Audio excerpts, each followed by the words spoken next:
Hello, good morning, and welcome to a special coverage of the presidential inauguration. This is Channel 1 Television, and we're broadcasting live from our studios here at number 5, Oula Hansen Lane at Tesano in Accra. My name is Nanatufo Boateng. Now, President-elect John Dramani Mahama is set to be sworn in today, January 7, 2025. And this is expected to be, of course, a momentous occasion during significant both domestically and internationally.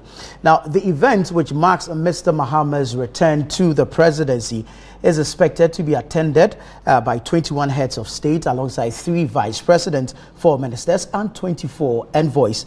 This exceptional gathering underscores the global recognition of Ghana's political transition. According to a statement from the Ministry of Information, the swearing-in ceremony will also feature a wide range of dignitaries from across the world.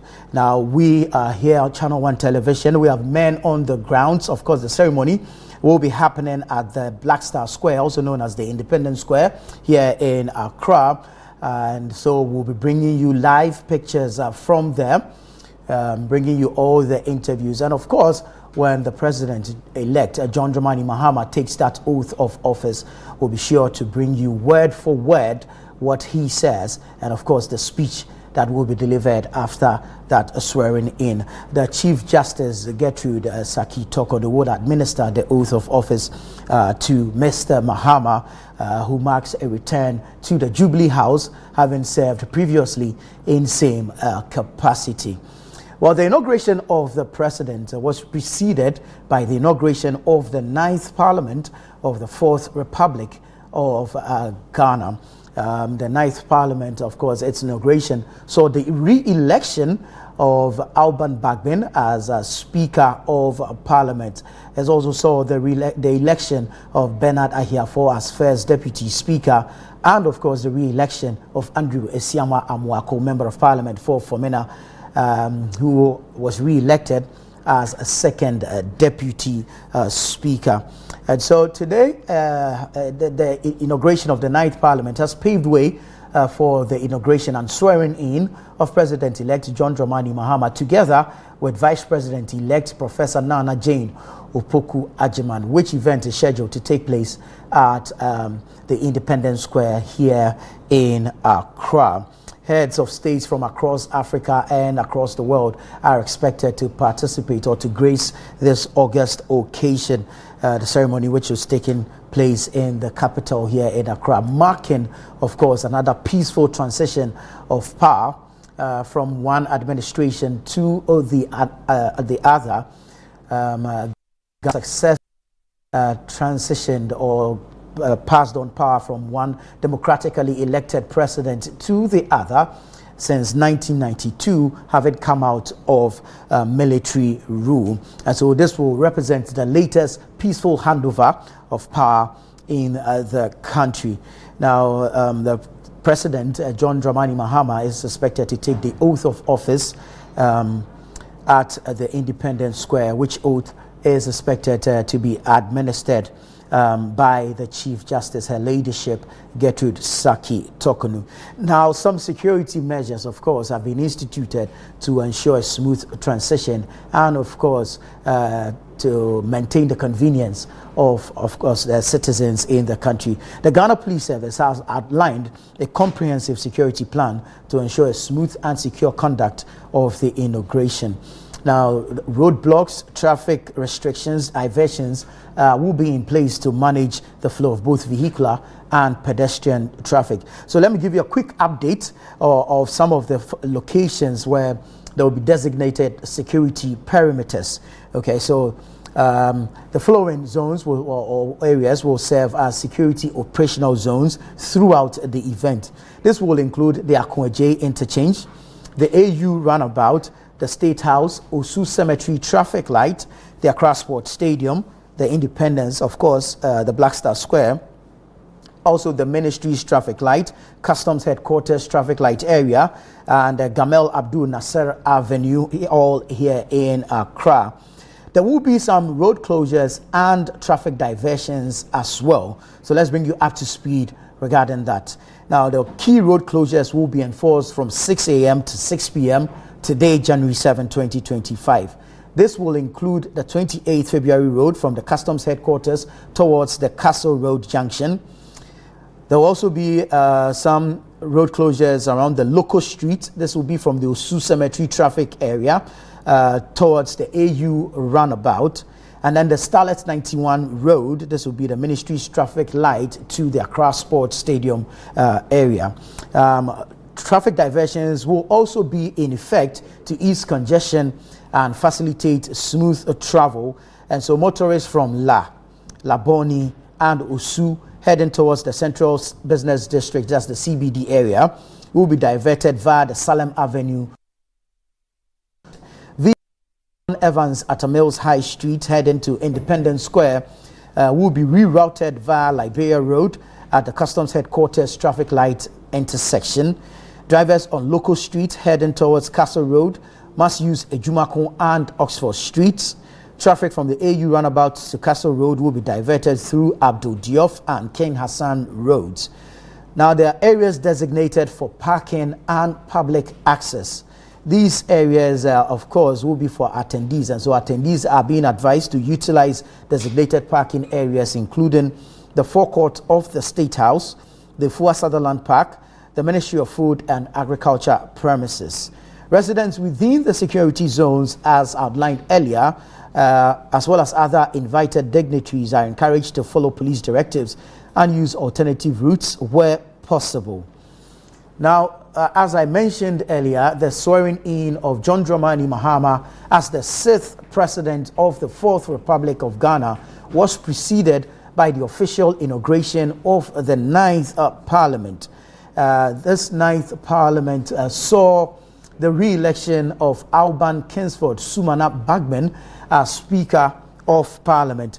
We had the likes of Bernard Ahiafo being elected as the first Deputy Speaker, and then, of course, Andrew Esiama Amuakon, MP for Fomena, being re-elected as second Deputy Speaker. And so that's the update there. But prior to the inauguration of the 9th Parliament, we had some engagements with the leadership of the House, some outgoing members of Parliament, former leaders of the House, and of course, some important statesmen. We'll bring you what they have been saying so far regarding the 8th Parliament, as well as the coming into effect of the 9th Parliament and their expectations of same. Let's start off with the now majority leader who served as minority leader in the 8th Parliament, but of course has transitioned to become the majority leader owing to the overwhelming victory of the NDC in the 2024 general elections. Let's hear from Dr. Kesiel Atoforsen. It is indeed a privilege to be able to share with you as we bring this historic parliament to a close. It goes without saying, Mr. Speaker, that the journey we have shared over the course of this 8th Parliament has been long, eventful, and moment and rewarding. It should be recalled, Mr. Speaker, that both sides of the aisle, Mr. Speaker, Right Honourable Speaker, it should be recalled that both sides of the aisle changed leadership in the course of the life of this Parliament. On behalf of colleagues, we pay tribute to the leadership which started this journey. Mr. Speaker, we pay tribute to Honourable Oseche Mensah Bonsu, the former majority leader. We also pay tribute to Honourable Haruna Idrusu, the former minority leader. Honourable James Kluche Aveji, the former deputy minority leader. Honourable Muntaka Mobarak, former minority chief whip. Right Honourable Speaker, every chapter of this journey has been marked by its own twist, turns, highs and lows. But in the end, the NDC Minority Caucus delivered and lived up to the expectation of the people. As we reflect on the years, we are reminded of the truth that all things, both good and difficult, have a beginning and an end. Mr. Speaker, as we draw the curtain of this distinguished Parliament, we cannot help but to give thanks to the Almighty God for His guidance and grace throughout this tenure, throughout our tenure. His hands has carried us through every storm and the challenges. We also extend our sincere appreciation to you, Right Honourable Speaker Alban Sumana Kingsford Bagbe, for your exemplary leadership and unwavering direction. You came after a long tradition of competent speakers. However, none of your forebears were burdened with a hung parliament such as yours. You were the first speaker elected from a party that is not in government, but you were well prepared for it. From your days, Mr. Speaker, as a minority leader, a majority leader, and a deputy speaker. Your wisdom, patience, and calmness, even under pressure, have been an anchor for this House, especially during turbulent times. Your ability to manage this Parliament with fairness, even in most challenging circumstances, has made you an outstanding statesman.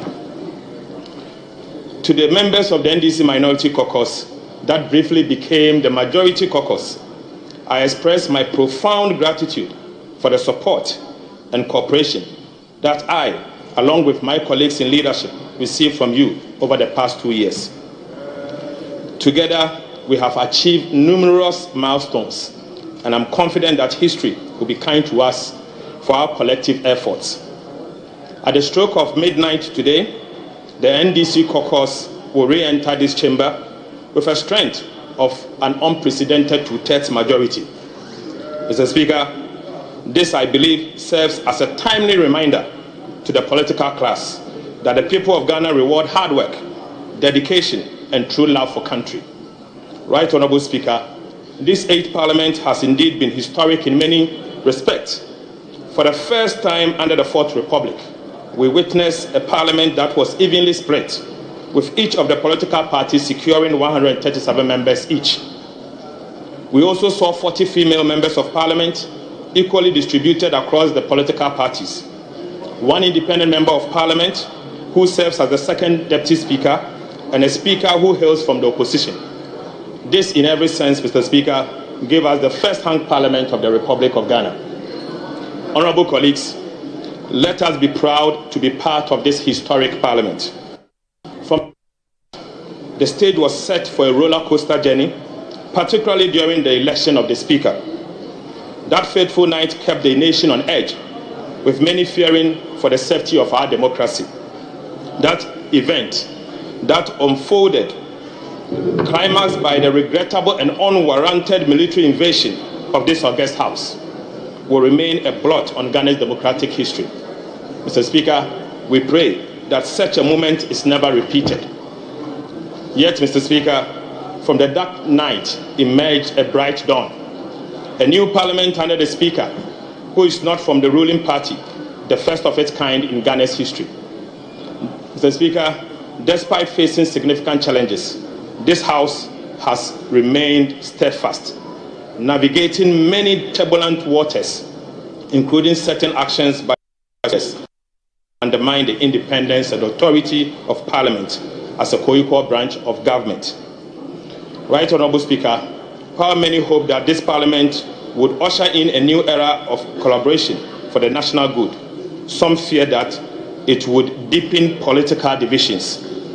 Nonetheless, I can confidently say that the NDC caucus has consistently upheld the supreme national interest in everything we did. At every turn, we had been guided by one principle: to do what is right for the people of Ghana. Mr. Speaker, every policy or action every policy or action of government that we criticized, we complemented with superior, constructive, and alternative proposals. Although, Mr. Speaker, our views were often ignored, times has proven that many of the positions we took on critical national issues were correct. Right Honorable Speaker, one of the most significant and fiercely debate we witnessed in this Parliament was the protracted struggle over the electronic transfer levy bill, the famous e-levy. The NDC minority stood firm with the people of Ghana against this unpopular tax, while our colleagues on the other side supported it. Right Honorable Speaker, despite the strong resistance from within and outside this chamber, the e-levy was foisted on the people of Ghana.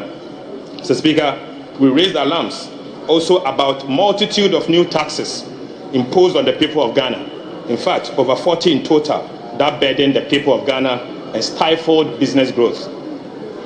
At the same time, we witnessed proposals that was supposed to grant $450 million in tax exemptions to crony businesses. In the spirit of patriotism, Mr. Speaker, we demanded justification of this request, especially as Ghanaians continue to suffer from extreme hardship.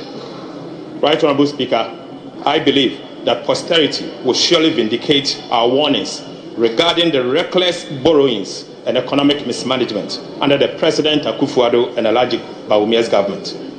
Records available to this House shows clearly that, Mr. Speaker, some individuals in government profited to the tune of $159.3 million in transaction advisory fees, whilst the country was saddled with an unsustainable public debt.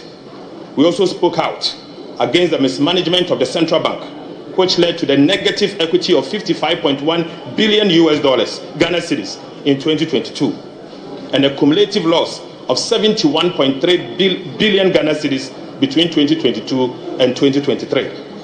Mr. Speaker, as a result, the Bank of Ghana became policy insolvent by end of year 2023. Mr. Speaker, the illegal printing of money at the Bank of Ghana to finance government expenditure contributed to the inflationary crisis we saw that resulted in over 850,000 Ghanaians falling into extreme poverty. Mr. Speaker, the management of the central bank also illegally wrote off approximately 48 billion Ghana cedis of government indebtedness without parliamentary approval, in a blatant disregard to the Public Financial Management Act, Act 921. Right Honorable Speaker, at the height of this crisis, the management of the central bank supervised the award of questionable contract for the construction of an ultra-modern 250 million head office and another ultra-modern governor's residence at a cost that is unknown to the public. Our concerns, Mr. Speaker, about the mismanagement of the state-owned Ghana Cocoa Board, ECG, GIHOC, STC, PBC, among others, were also ignored. Right Honorable Speaker, for 7 consecutive years, Ghana Cocoa Board recorded losses of approximately 11 billion Ghana cedis. The cocoa production also declined drastically under the current government, from approximately 1 million metric tons a year in production to now almost 400,000 metric tons. For the first time in 32 years, international banks rejected Ghana Cocoa Board request for a syndicated loan to finance the purchase of Ghana cocoa. Right Honorable Speaker, we cannot be silent about our opposition to yet another unpopular government policy, the imposition of a regulation called the Import Restriction Regulation 2023. This detested proposed legislative instrument sought to vest unfettered and unchecked powers in the hands of the minister responsible for trade to qualifies to import into the country of certain goods. Similarly, Mr. Speaker, we also raised red flags over dubious Finance Ministry SML induced $100 million a year contract for so-called revenue assurance.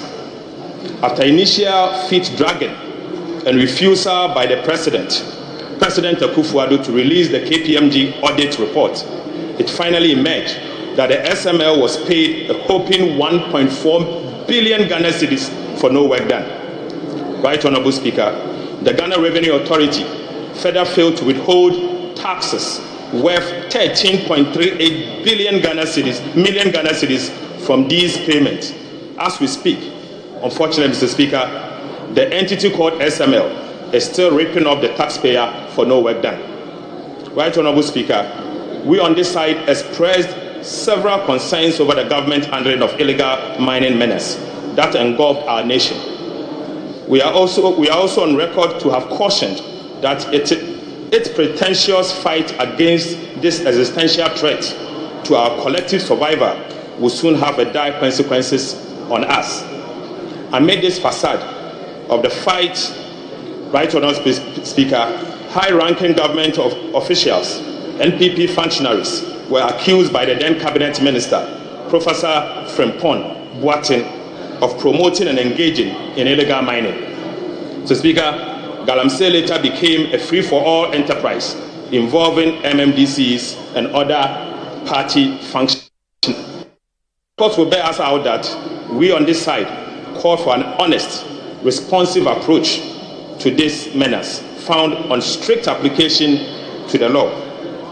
No matter whose ox is God.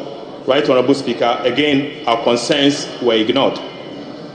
The scale of corruption and waste during this period has been staggering, alarming, and heart-wrenching. Mr. Speaker, the more we on this side spoke out, the more corruption and wastage festered. Promoting this as a result prompted the Catholic Bishop Conference to decry and describe the situation as a massive, uncontrolled corruption under this administration. The Speaker, scandals became a daily occurrence as we were treated to blatant abuse of office and plundered the public funds. Right, Honorable Speaker, we also saw a misuse of COVID-19 funds. The malfeasance that characterized the 13th African Games, the 500 million Ghana cedis National Service Ghost Names scandal. We saw the brazen attempt to shell out state hotels to a cabinet minister, and free-for-all grabbing of state lands are, Mr. Speaker, but very few that we need to mention. Right, Honorable Speaker, we also have to contend with the erosion of the independence of critical state institutions. Many of these institutions were filled with partisan elements who undermined due process to please the regime in power. So, Speaker, journalists who exposed corruptions were subjected to brutal crackdown and dissenting voices and were silenced. Right, Honorable Speaker, the silence, the insistence of the Electoral Commission of Ghana to adopt the Ghana card as the sole document of the registration for the registration of voters, even though millions of Ghanaians were yet to be issued their Ghana cards by the National Identification Authority, cannot escape mention. After eventual yielding to the resistance from the gallant NDC Minority Caucus, the Electoral Commission decided to conduct voter registration exercise solely at its district offices instead of the designated polling stations. But for our voices, Mr. Speaker, that were heard loud on these matters, the Electoral Commission would have succeeded in denying millions of Ghanaians their right to register and vote. The Electoral Commission was once again forced to beat a retreat on its popular decision to outlaw the use of indelible ink during the 2024 general elections.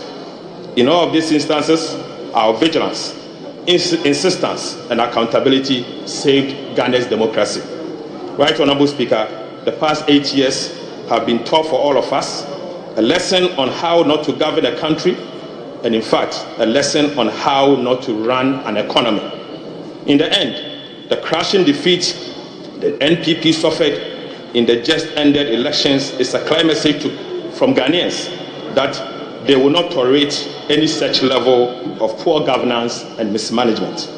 Mr. Speaker, it is deeply concerning that those who oversaw such disastrous performance in government would have the audacity to adorn themselves with accolades to the chagrin of the people of Ghana. Right, Honorable Speaker, I was surprised to see some of them being awarded with highest state honors.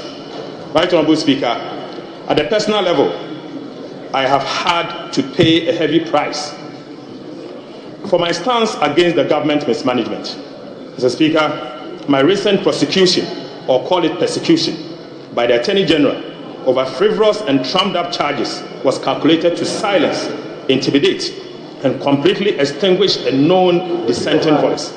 Right, Honorable Speaker, my crime, Mr. Speaker, was that I sounded alarm bells on an economy that was being mismanaged and ruined by an act and omissions of a select few in government. The fact that my prosecution began in the wake of the tussle over e-levy should not be lost on anyone, that I became an instant target for the regime. Mr. Speaker, I was charged on the Christmas Eve, a few days after the rejection of the e-levy and the 2022 budget. Right, Honorable Speaker, from that point, the Attorney General and the Minister responsible for Justice, Godfred Yabu-Adame, in whom the prosecutorial powers of the state is vested, was determined to deploy all crude tactics, including the use of subterfuge, to achieve his ends of malicious prosecution just to satisfy the regime. So, Speaker, the whole world witnessed how a supposed Minister of Justice set out to coach, cajole, and coerce another accused person standing trial together with me to falsify his testimony and skew it in such a manner as to enable him to procure a conviction at all costs against an innocent person. In the process, Mr. Speaker, Godfred Yabu-Adame, who is the principal legal officer of state, engaged in crimes such as witness tampering, conspiracy against accused person, fabrication of evidence to pervert the course of justice, and professional misconduct, contrary to the ethics of the very legal profession he heads. I believe this has been the story for many Ghanaians during this period. Right, Honorable Speaker, never in the history of our nation have we witnessed this level of gross professional misconduct on the part of no less a person than the Attorney General and the Minister responsible for the bar, and bears a high responsibility to adhere to the rules of ethics of the legal profession. Mr. Speaker, I'm not against prosecution of wrongdoing. Because our democracy is founded on the rule of law and holding public officers accountable, I pray that never again should any of our citizens become a victim of this level of injustice and abuse of prosecutorial powers that I was subjected to. Right, Honorable Speaker, despite the painful experience, I count it as part of the hazards of politics and service to the people of Ghana. So, Speaker, as the clock strikes midnight, a new chapter begins. To those returning to the 9th Parliament, I say congratulations. Colleagues who will not be part of the 9th Parliament, I urge you to walk with your heads high. Right, Honorable Speaker, I beg to say that Ghana appreciates your service and your contributions. Be proud because you have worked for Mother Ghana. I look forward to the 9th Parliament, characterized by mutual cooperation, diligence, and hard work in pursuit of the aspiration of our people. At this juncture, Mr. Speaker, let me thank the gallant 137 members of the NDC caucus on behalf of the NDC leadership.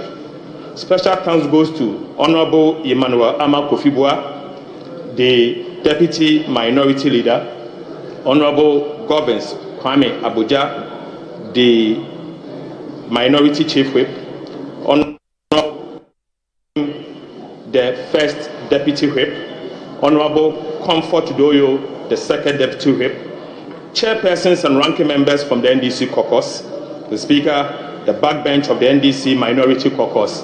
And let me also thank the Honorable Collins Dauda, the one who has contested every single election since 1992, for his hard work and dedication to democracy. Mr. Speaker, colleagues, aside our disagreement, there were moments of cooperation across the aisle. I want to use this opportunity to thank all members of the 8th Parliament. To the parliamentary service, thank you for your hard work. To the parliamentary press corps, what could we have done without you? You have been an amazing group of people that we cannot stop but to thank you. Thank you once again fellow countrymen and women, thank you for enduring the worst government in Ghana's history. Mr. Speaker, I dare say that to fellow Ghanaians, don't be despaired. There is hope. God bless our homeland Ghana and make our nation great and strong. Right Honorable Speaker, I cannot end without mentioning the Honorable Cletus Avoka, the former leader of this House, who has been one person that I've always resorted to for advice. I thank you so much for your cooperation and hard work. Thank you very much, Mr. Speaker. Dr. Kesiala Toforsen speaking there, then in his capacity as minority leader, but after midnight today, this dawn, sworn in as the majority leader, representing or leading the business of government in the House, and of course on the ticket of the National Democratic Congress. I've been joined in studio by my colleague Caleb Kuda. Good morning, Caleb. Good morning, Nana. It's good to have you here. Good to have you. Yeah, it's always the other way around when I get to join you on radio. I know. I like it this way. Good stuff. Good stuff. Feels good. So, Ghana, since gaining independence in 1957, has had experienced a series of democratic transitions, military coups, significant political reforms, and all that. There's been democratic transitions as well. Now we have the Presidential Transitions Act, which of course sees to the exchange of power from one democratically elected administration to another democratically elected administration. Today, the 7th of January 2025, which also happens to be a public holiday, actually. Yes, Constitution Day. That's right. Because the Constitution, the 1992 Constitution came in effect, came into effect on, I think, January 7, 1993. And so after the amendment of the Public Holidays Act, today we're celebrating, or we're recognizing January 7 as a statutory holiday. However, same date happens to be the day that we do our presidential inaugurations and the swearing in of president-elects to take up the high office of the President of the Republic of Ghana. It is the turn of John Dramani Mahama, who is making a comeback, returning to the Jubilee House. And I don't know if yesterday you saw that Nana Dankwa Akufo-Addo welcomed him to the Jubilee House, hosted him, and took him on a tour. What he the Jubilee House. I think I heard Mahama say that exactly where he had hosted him, he was not very new to, because I think that was the residential part of the Jubilee House, and while he was occupant of the space, he had not lived there. You know, there's the office for official duties and then the residential also. So there was that kind of distinction that he pointed out to. But yes, this was a former landlord being introduced to his space. I mean, our space where he's been in trust for us and been reintroduced. Indeed, a very interesting comeback for John Mahama. Historic time, really. He's made history as the only president in the Fourth Republic to be returning to the presidency after an 8-year hiatus. Indeed, I think that he'll be one of those presidents we've had who's been through the political ladder, right from assemblyman to DCE, deputy minister, vice president, president, former president, back to president. So if you're talking about experience in Ghana's political landscape, John Mahama has a lot under his belt, and ostensibly creates the expectations that people have of him and his next administration, because then people trust that he's seen it all. He's done some, he's made some mistakes, he's learned from them, and he's achieved some successes too, that people are hoping that with the benefit of hindsight, he can correct some of the wrongs that he may have done, and also can correct some of the wrongs that may have been affected by this outgone now or still outgoing you know, administration. So we even understand that the Black Star Square is full as far as where the spectators and supporters will be. The popular stand is full. People have been there on your screens are live pictures from the Independence Square, the Black Star Square. This will be the main entrance, which has been put up to welcome the dignitaries that are being expected. And so as you can see, vehicles, of course, will use the designated security perimeters, will come to the front, and of course, occupants will alight and make their way into the Black Star Square. That's right. And of course, there are designated areas, and so you based on where you belong, you Sure. make your way to your designated area and locate your seat, and then you can observe or participate in the ceremony. Mind you, the swearing in of a president or president-elect takes the shape and form of a parliamentary sitting. That's right. And so the setup will mimic parliament. And so, yes, layout, exactly. And so you would have a designated area for members of parliament. Right. You have that of the speaker, of course, who will be up there with the president conducting the swearing in and all of that. There will be a designated area for the dignitaries, both domestic and international. That's right. Because obviously we are expecting some heads of states. Yes. We're expecting some envoys. That's we are right. expecting some dignitaries from other countries. So presidents, heads of governments, including the presidents of Gabon, Botswana, Nigeria, Gambia, Guinea-Bissau, Namibia, Liberia, Kenya, Sierra Leone, and DRC Congo. We're also expecting the vice presidents of Tanzania, Equatorial Guinea, and Uganda. So from the African side of things, these are some of the dignitaries we are looking forward to welcoming to the nation for today's presidential inauguration of John Dramani Mahama. Talking about history, this will also be a historic moment because it will be the first time that Ghana will be swearing in its female vice president. So a lot of historic moments will be unfolding before us on this particular day. Having the first president to have come back after a major defeat, after 8 years of being in opposition, and then coming back to be sworn in as president once again with a female vice president. So for those who love the histories, some say it's her story as well, because we're not just recording history, well, literally we're recording her story with Professor Nana Jane Opoku-Agyeman as the vice president-elect.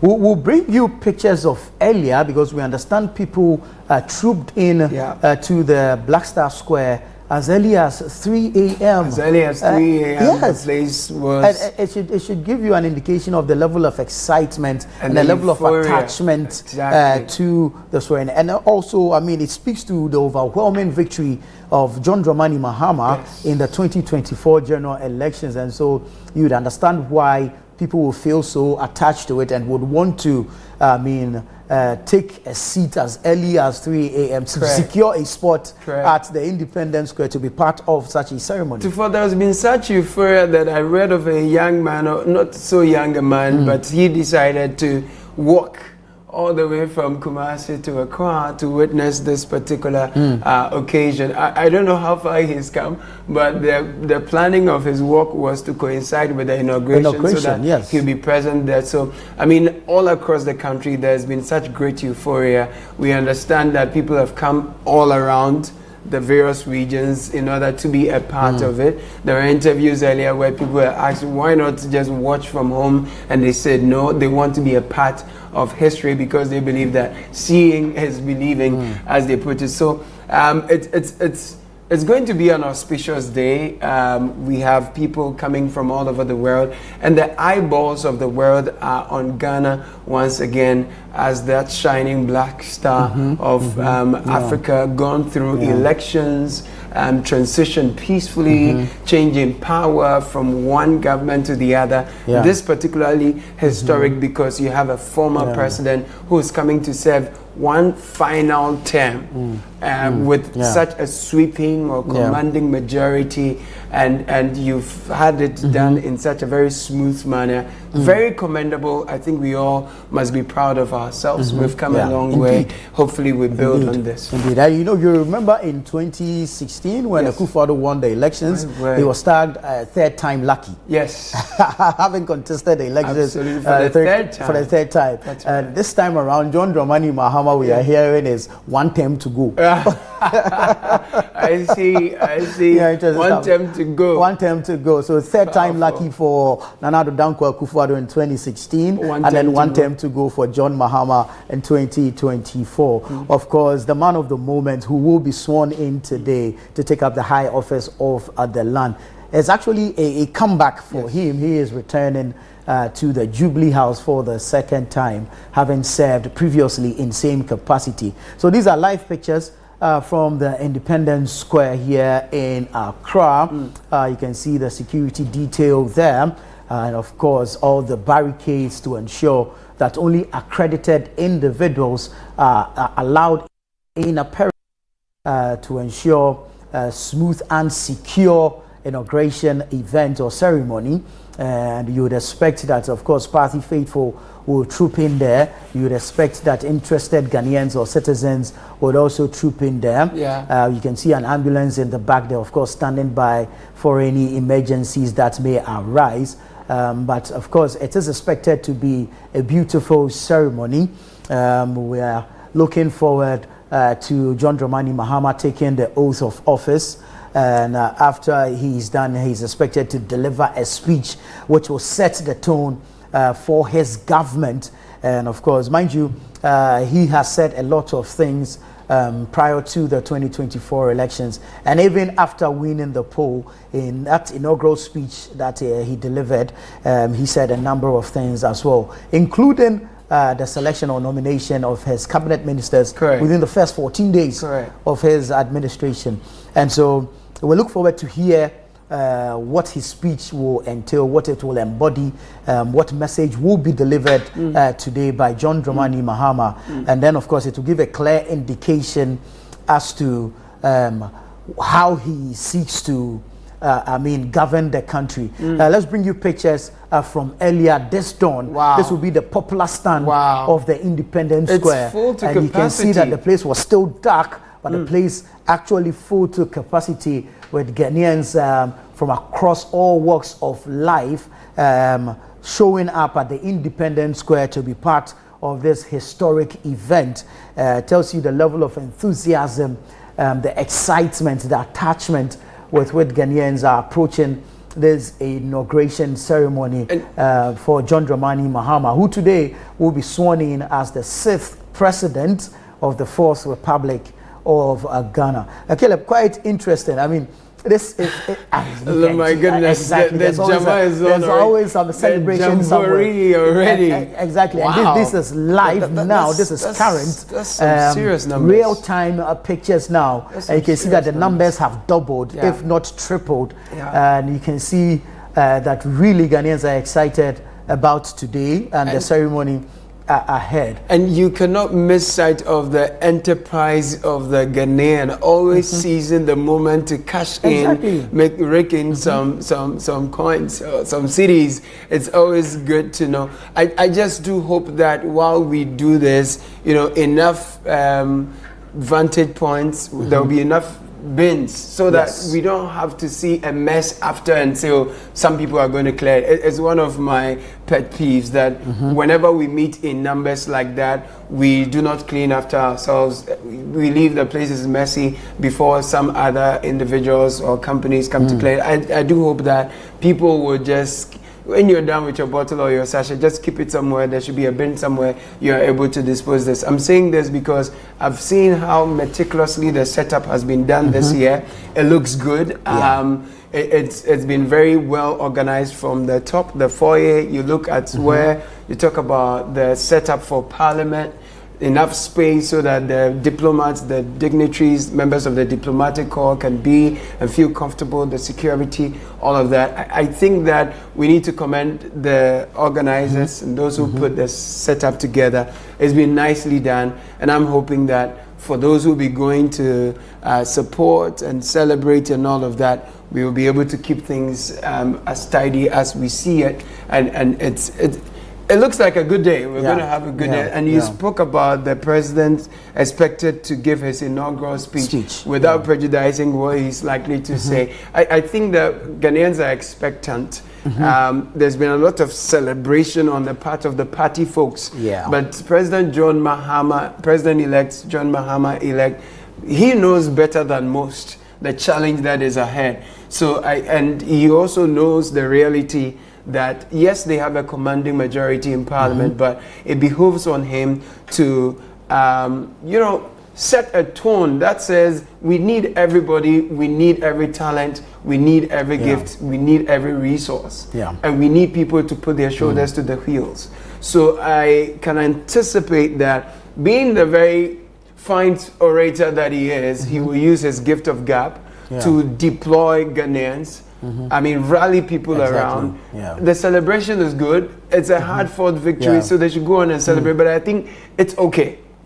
We've done enough of the celebration. So you remember that the national chairman of the NDC actually cautioned that the celebration should be modest. Yeah, moderate. You understand? Very moderate celebrations, because you have a lot of work to do. Work ahead. There is a lot of work to do. The overwhelming endorsement given to the NDC and John Dramani Mahama by Ghanaians.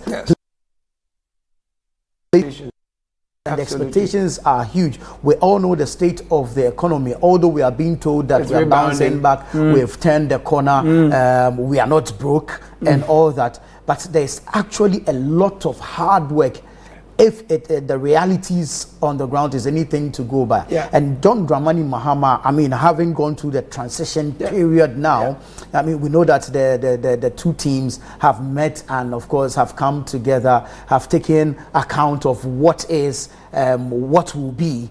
They know the current state, the real state of the economy. And so he appreciates the level of work better than most. Yes. You get it. So we are hoping that this will be reflective in his speech today.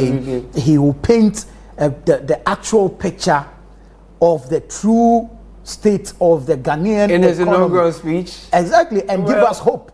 The hope part is the most important thing, that's where I was going to get to, because the whole new change, the whole wave of hope that you feel within the business community, if you talk to people who are into businesses, they tell you, oh, we are looking forward to something good, So it's been 8 years, and I think in 2016 people had a similar kind of feeling and expectation. So Mr. Mahama and the NDC will be enjoying some goodwill. Now the thing about this goodwill is that after every day, every other decision either increases it or diminishes it. And it's going to start from the kind of people he's going to be appointing for various roles. And the kind of speeches we'll be hearing, and the body language and the tone that they'll be setting. So this is an important first step Mr. Mahama has to use this inaugural speech. Hopefully we will not see what we saw at the inaugural speech. I mean, but we must set the tone that we are in for a hard time, but there is hope. And we are going to put our shoulders to the wheels. Already I've heard him say that those who are looking for it to come into public service to make money to go to private sector. Mind you, we've heard this before. We've heard the exact same words before. So Ghanaians are very expectant, but they are keenly monitoring this government with eagle eyes. If we were keen with Akufo-Addo, we are going to be keener. If people were critical of Akufo-Addo, they'll be more critical of John Mahama, because even the NPP people know that. I mean, we cannot hope that NDC will because our lives will be dependent on the performance of this government, and the success of same. Absolutely. So people are going to be keen, not just because they dislike them, but because now we know too well that the performance of a government, good or bad, will affect us all. Whether it's a domestic debt exchange program, whether it's a haircut, whether it's a COVID something, whatever it is, free SHS, 1D, 1F, whatever it is, it's going to impact all of us. So people are very keen. True. And John Mahama has a huge tax. Exactly. With all the people who are expecting appointments. Yeah. You know. You wouldn't want to be in his shoes. My goodness. Exactly. I don't want to be right, there. Caleb, let's take viewers back to the Independence Square. Yeah. Akosia Ochery is standing by to bring us some updates live from the Independence Square. Good morning, Akosia. Thank you so much for joining us. I mean, we've seen the level of euphoria in the stands. We are hearing and seeing pictures of the excitement. You are on the ground. Paint us the actual picture. What is happening at the Independence Square now? Hello, Akosia.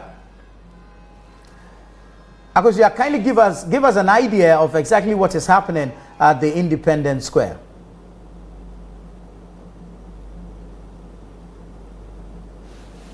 Well, we're still trying to get Akosia on the line, so we'll work for some effective communication there so we can bring you all the euphoria, the live pictures of the excitement amongst Ghanaians, party faithful, supporters of the party, and of course, citizens who have interest in the inauguration ceremony there at the Black Star Square. But of course, we know that Ghana has been a multi-party democracy since the end of military rule in 1992, and the transition is seen as reinforcing the country's reputation for the peaceful transfer of power between administrations. Now, of course, this will be rooted deeply in our culture of democracy and the strength of our institutions. And so it's important that such a historic ceremony is marked successfully, and of course we get to witness another smooth transition from one administration to the other. If Akosia is ready now, let's speak to her. Akosia, good morning. Once again, thank you so much for your time. Bring us up to what is happening at the Black Star Square. Okay, so this is the Independence Square, a significant edifice here in Ghana where usually ceremonies that are held. So this is the Independence Square where the ceremony inauguration of John Mahama as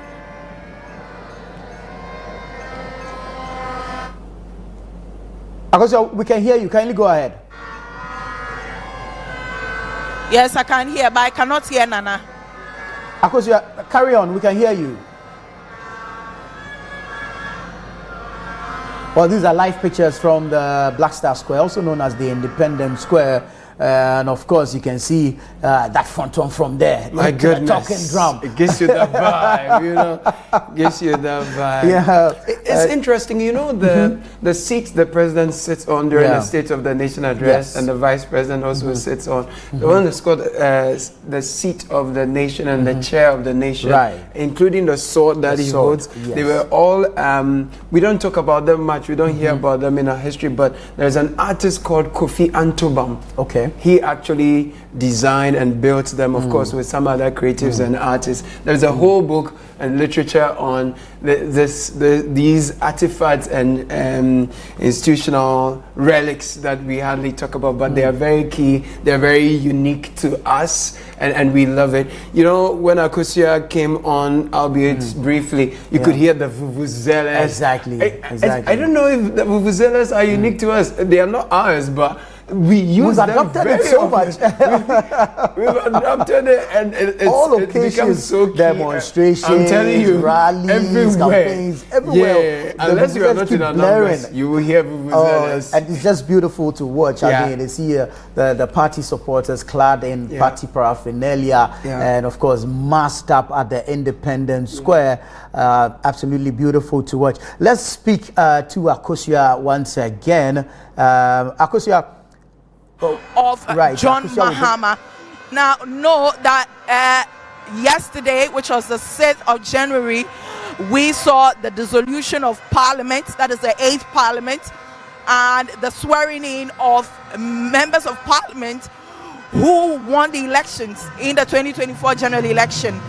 And then we saw the swearing in of the Speaker of Parliament, who is in the person of Alban Sumana Kingsford Bagbin, who was the Speaker of the 8th Parliament. He was retained, nominated again by the NDC caucus, was seconded by the NPP caucus, and now the minority.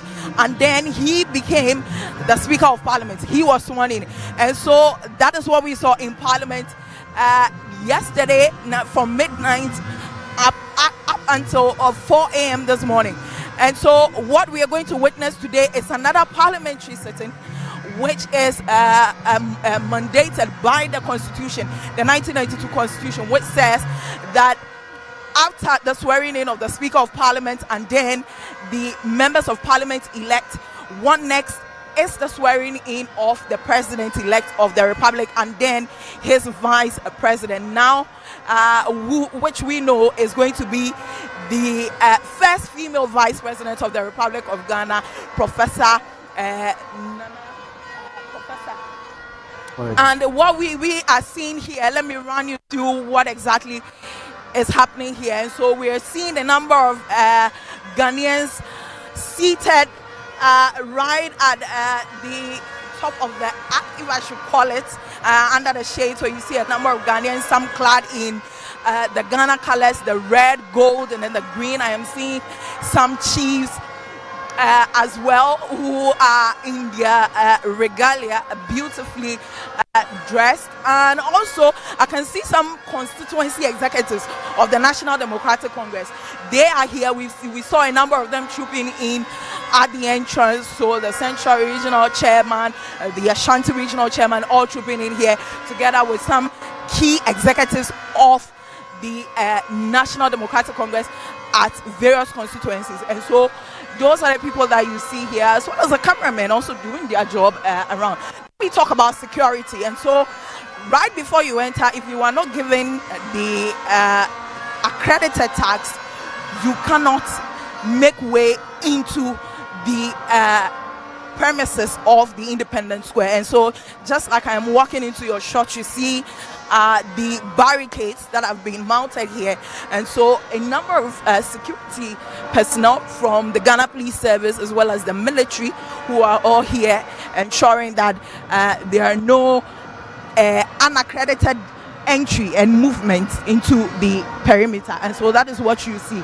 And a number of them surrounded around this inner perimeter where key dignitaries and the official swearing in will be taking place in there. So that is it about security. Now remember that a few days ago the Ministry of Information released a press statement directing that there will be no drones allowed to fly over this edifice at the Independence Square for security reasons as the ceremony goes on. And so that is what we have for now. No drones allowed, under tight security, security men guarding the perimeter where the ceremony will be taking place. We understand that it's going to take place, it's going to begin at about 10 a.m. That is what we have gathered so far. And so as we speak, that is what is happening. A number of dignitaries we have seen, we spotted the former Attorney General Marietta Brew appear upon, who came in here some few minutes ago. Now we know that after John Mahama released a list of his appointments to his office, which would be the office of the President in Jubilee House, we know that she was part of that list. She was part of that list. So let me just give you a picture of what is happening. So the inner perimeter, like I said, just a few people will be allowed in, their dignitaries, and that is what we see. So they come in with their convoy, led by their guards, and then the security will aid them to. Okay, so that is the special aid to John Mahama, the person of Joyce Bawa Mokhtari. Let me just try and get somebody. Hello, you're welcome to Channel 1. Thank you very much. I see you beautifully dressed in your Kentare garden. Thank you very much. How do you feel about today? I know that you have been excited, but what's the I feel humbled. I thank the good Lord. I think that this is the day the Lord has made and we are rejoicing in it. You know, I don't know, words fail me, but we are thankful to God. There's a lot of expectations for the John Mahama administration. Expectations are very high, and I am confident in my heart that expectations will be met. I have no doubt in my mind. Right. One last thing. We saw yesterday the list of appointees to the office of the president. A lot of people were expecting you to, but what's going on there? I'm sure the same people will probably have other things to say. Never mind. I think that this is one of the greatest decisions ever. You can see that they span his legal advisor, the former Attorney General. We have our Chief of Staff, the Honorable Julius Deborah. We have the Executive Secretary to the President, Dr. Callistus Mahama. You know, we have the acting spokesperson. I've had a very long spell, and I think that the President knows that I also need a break sometimes. So I think it is a fantastic choice, a fantastic team. I have no doubt in my mind that they'll do very, very well. When you say you need a break, does that mean you need a break from the office of the President? You can't always be on the first list. Okay. I think that look, the beauty about the NDC is that there's just so many people, so much talent. It's a large pool. I mean, think about it. I've been special aid spokesperson for just almost 10 years. I think that others should also take the lead. And Felix was actually a fantastic supporter and my deputy for all these years. He was deputy communications when we were in office, if you remember. He was actually spokesperson to the transition team. I think that this is a great team. You know, I'm filled with so much pride. And to be honest with you, if I didn't even take up any formal position, I will still be serving John Mahama. And I think it's an honor and a privilege that I hand over to such an amazing team. It's to the glory of God. You know, look, we are always looking for destiny helpers.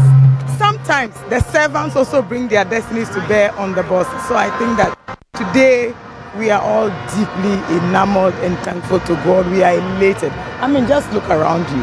What else? The beauty of it, I'm sure a lot of work has gone into it. A lot of work, and to the fantastic team that work behind the scenes, I think they've done an awesome job. And you are a close associate to John Mahama. He has indicated that in 14 days, in 90 days, he's going to constitute the leanest and efficient government. He's going to bring out the fullest of his appointees. Does it start from today, 7 January, or tomorrow? He's hit the ground running. You know, we have the oral team in place. They are preparing very strongly towards all these investigations. You know that we also have a second group that is in place. It is a security team that is also working. Now we've had a very set of persons who will actually be leading him straight into government. And so today we are here to go through the formalities where he'll be sworn in by the Right Honourable Speaker of Parliament, the Right Honourable Alban Bagbin. And you saw what happened in Parliament yesterday. And of course, all the PCs elect who are now full members of Parliament. We have to be very proud of this team that has been put in place. And I know that John is running. Thank you. We know you are with Mr. Mokhtari, so who knows of that. Congratulations. So that is Joyce Bawa Mokhtari, the special aid to John Mahama, was one spokesperson for John Mahama, was spokesperson for John Mahama during the campaign. So that is what you see in your shot. She is one of the few dignitaries who will be allowed into the inner perimeter, like you were seeing. Like we said, the security here is very tight. If you do not have the tags, accredited tags like Channel 1 TV and Citi FM has, you will not be here at the inner perimeter. And so what we are seeing are key officers of the security taking their seats. We expect that more of them will be coming. We will do well to bring you the full details of how the ceremony will be going, but that is what we see right now. And so that podium you see to my right or at my back will be where the swearing in proper is going to take place, where the Chief Justice, Her Ladyship Gertrude Rabat Tokono, will be administering the oath to the president, and then the president and vice president elect also taking their oath. Now remember that they are going to take two oaths, one which is going to be the oath of allegiance and then the oath of office as mandated by the 1992 constitution. So that is what we are going to see at this particular podium. And behind this podium is going to be where the Speaker of Parliament will be sitting, and then the two deputies. We will have now we know Bernard Ahiafo, who is the Akachi South Member of Parliament and also the former MP. Andrews Isiama, who are the first and second deputy speakers who were just sworn in at midnight. They would also be seated by the Speaker of Parliament. And then to the right, we understand that members of Parliament, the new members of Parliament, will be taking their seats. Will be taking their seats there to observe what is happening. Remember that this is a parliamentary sitting. Now, if you know, during the Hela Leman time, the Dr. Kwame Nkrumah time, they were sworn in at the chamber, that is the parliamentary chamber. And due to the increase in numbers, the beauty they want to give it, that is what has given the space and then the move to organize this independence, to organize this swearing in ceremony at the Independence Square. So that is what is happening. I am seeing here the campaign manager for John Mahama. He has done a lot of work in terms of taking the president-elect John Mahama around the country. He has been aiding in whatever that they had to go through to get the numbers for this particular seat. Joshua Alabi, Professor Joshua Alabi, he is the campaign manager for John Mahama. Hello, sir, you're welcome to Channel 1. Thank you. I see you in white. What does this mean? Oh, white means victory, happiness. We are all happy here. It's a great day, not only for His Excellency John Mahama, but for the NDC and the country as a whole. So we should celebrate it and live up to it. That's it, yeah. Right. I know that John Mahama, you have been with him across the country. There are a number of things that he said, a number of promises and all of that. But what really do you want to hear today? Today is an exceptional day to speak to Ghanaians and the international body as a whole. What do you expect him to say to the country? Of course, normally after elections, the country becomes polarized, and I'm expecting unity. I'm expecting inclusiveness, and I'm expecting the assurances of the promises he gave, and the fact that we should all get on board to rebuild this our country. It's the only country I have. So I'm really expecting a lot, and I'm also expecting the direction so that we all follow. Yeah. A number of people are expectant of the John Mahama administration. Already, we are seeing some appointments being made. Already, we are seeing some key decisions being taken by the John Mahama administration through a statement by his now spokesperson. Are we to see the grounds running? You know, we're putting things in place this quickly to get the reset that you want. Of course, you know, this is his second coming. He's not a new person in the game. He was a vice president and a president, and he's coming back. So it's already in motion. He knows exactly way before what do you call it, the inauguration, but he started before the inauguration, which means that he's well focused, and once we finish with today's business, it's on the so I think that we are having a president who knows the terrain. He's not now going to go to the Flagstaff House to know what is there. He knows exactly, he knows all the corners of there, and he's worked with a lot of the NDC officials, so he knows exactly what to do. He's like a coach who knows who to put at the right place. So yes, it's going to be good, and it's already in motion, and that's good for all of us. You use the key word in replacement of the Jubilee House, which is a Flagstaff House. We know the whole brouhaha with that. Is that to say that there's a possibility of a change in name of the Jubilee House? Let's wait and see. But whatever it is a seat of government, and he knows everything about the seat of government. Yeah. So let's wait and see. Yeah. So that is Professor Joshua Alabi. Thank you so much for speaking with us. He is campaign manager for John Mahama.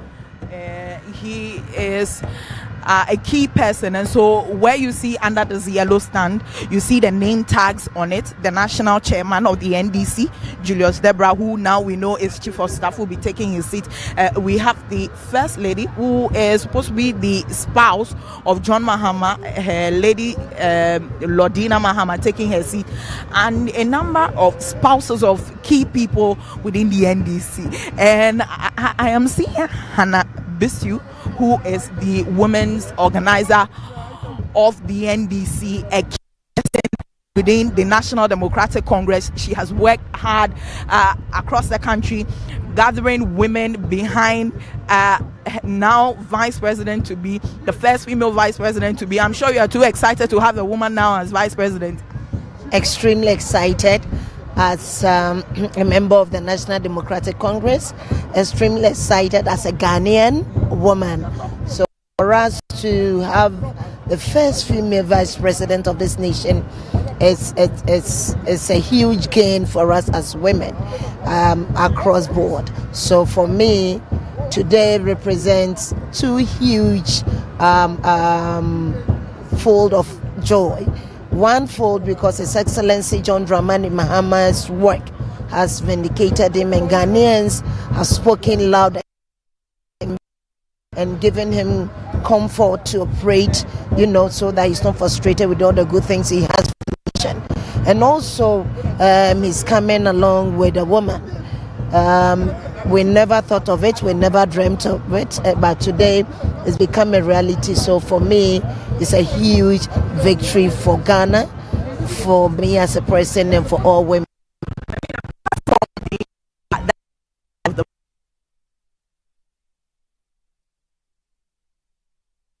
A lot of appointments.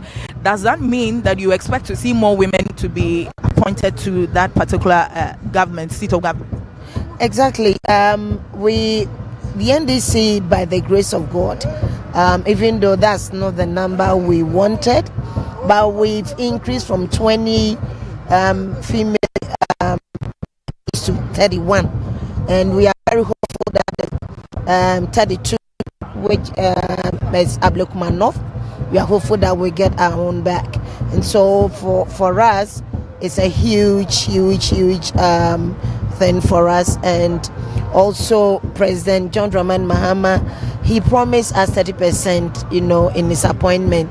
So you can trust that John to deliver with Her Excellency, soon to be the first female vice president, Professor Nana Jane Opoku-Agyeman.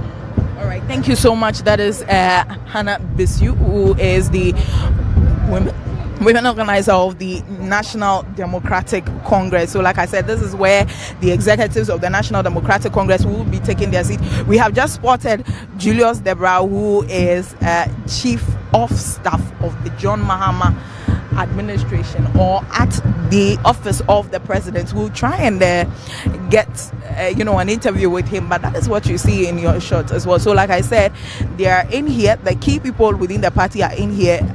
They would be here with their spouses. So like you see Joyce Bawa Mokhtari, behind her is Mr. Mokhtari, who is her spouse, and then as well as we saw the chief of staff coming in here with his spouse as well. We'll try and get those were live pictures from the Black Star Square, Akosia Orchard, running that commentary there, and of course engaging all those dignitaries, Joyce Bawa Mokhtari, Professor Joshua Alabi, and of course Hannah Louise. As you also saw the now Chief of Staff Julius Debra, among several other dignitaries that are expected to be present at the Independence Square for that all-important inauguration and swearing in of John Dramani Mahama, the 6th President of the 4th Republic of Ghana.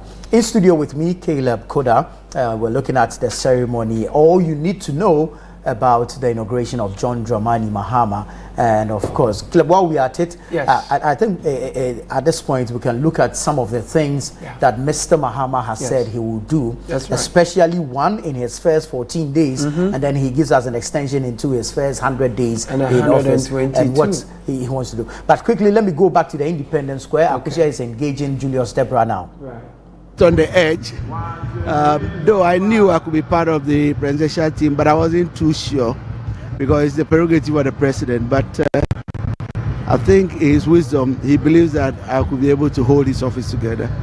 Was this a way to award you for the job that you have done, staying with the president all these years, from the time he was president 2012 to the time he went into opposition and now he's on? Is that a way to reward you?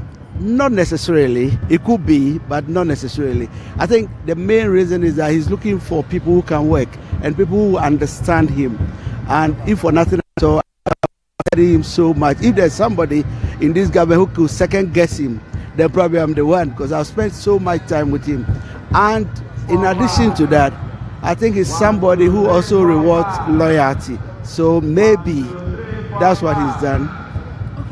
Speaking about loyalty, the same NDC complained when Nana Addo Dankwa Akufo-Addo, the president, awarded or rewarded sort of his people who have been loyal to him, whether it been family or not. And we saw some complaints from the NDC. Now he's awarding his, John Mahama is awarding his people. It's not to say you're not being fair to president. Well, so you see where it started. You were the one who said that he's probably rewarding loyalty. So naturally I needed to comment on that. But I don't think John Mahama is necessarily going to make his appointment based on people who supposedly are loyal to him. I think the first and foremost thing he's looking for will be competency and one's ability to work. Don't forget that he's got only 4 years and that there's no experiments who can get it rolling, and I think that's exactly what is informing his choice of or selection of the members of the team. What should we expect in the John Mahama government? I'm sure that you have worked with him, you've had discussions as to how the country is going to head, how you're going to reset the country in your own words. What should we expect? Well, basically I want to give everybody hope. It's hope, hope, hope. And the question is that, is it possible? Yes. It's possible when you have the right people who are determined to make things happen. And knowing President Mahama, for example, when we were in office, almost every week, each minister was supposed to report to him personally. He picks a chat with you and ask questions as to where you were with an assignment given to you. I believe we are going to go the same way. We're not going to change from that. Plus, you learn a lot of things on the job. And so since he's been at the office before and coming again, you can be assured that we'll try as much as possible to minimize mistakes and to make sure we get everything right. This means that there's also accountability at the top, just as we should be expecting from. Yeah, without accountability, nothing works in governance. You have to ensure that people do not abuse their positions and people do the right thing, and especially with regards to management of the fund, public funds. I think it's an area that we need to keep an eye so as to ensure that we limit the wastage if we can even eliminate it. Thank you so much and congratulations once again. Thank you, my pleasure. So that is the Honorable Julius Deborah, who is the Chief of Staff now at the Office of the President. He has taken his seat, and a number of them quite coming in. We also see Prosper Bani, who was former chief of staff, and now he is heading the John Mahama National Security Team. Maybe we should head to him and have a conversation with him as well. I see that a lot of people who are wearing the kente, there are some who have decided to put on the suit, which so much like we'll try and get to him briefly. Hello, sir. Welcome to Channel One News. Fine. Good morning. Good morning to you. Congratulations. Thank you. You, former chief of staff, now you are heading the national security team. Okay. Okay. So that former national chairman of the regional chairman of the Greater Accra region. The spectacles really looks like Prosper Bani when he wears his spectacles, and so the confusion is that Adekoka is the former Greater Accra regional chairman of the National Democratic Congress. You have worked hard getting the NDC a number of seats in Parliament. Now it is time for Parliament to work. It has been constituted, inaugurated. What do you expect from the members of Parliament who have been inaugurated? Well, I think the country needs to be reset, and that is why the NDC got an overwhelming majority of seats in Parliament. Over the years, the past 8 years, we have all seen the deterioration of the country. And so the expectations are very high. It behoves on us to ensure that the mandate that the people of Ghana gave to us is well executed.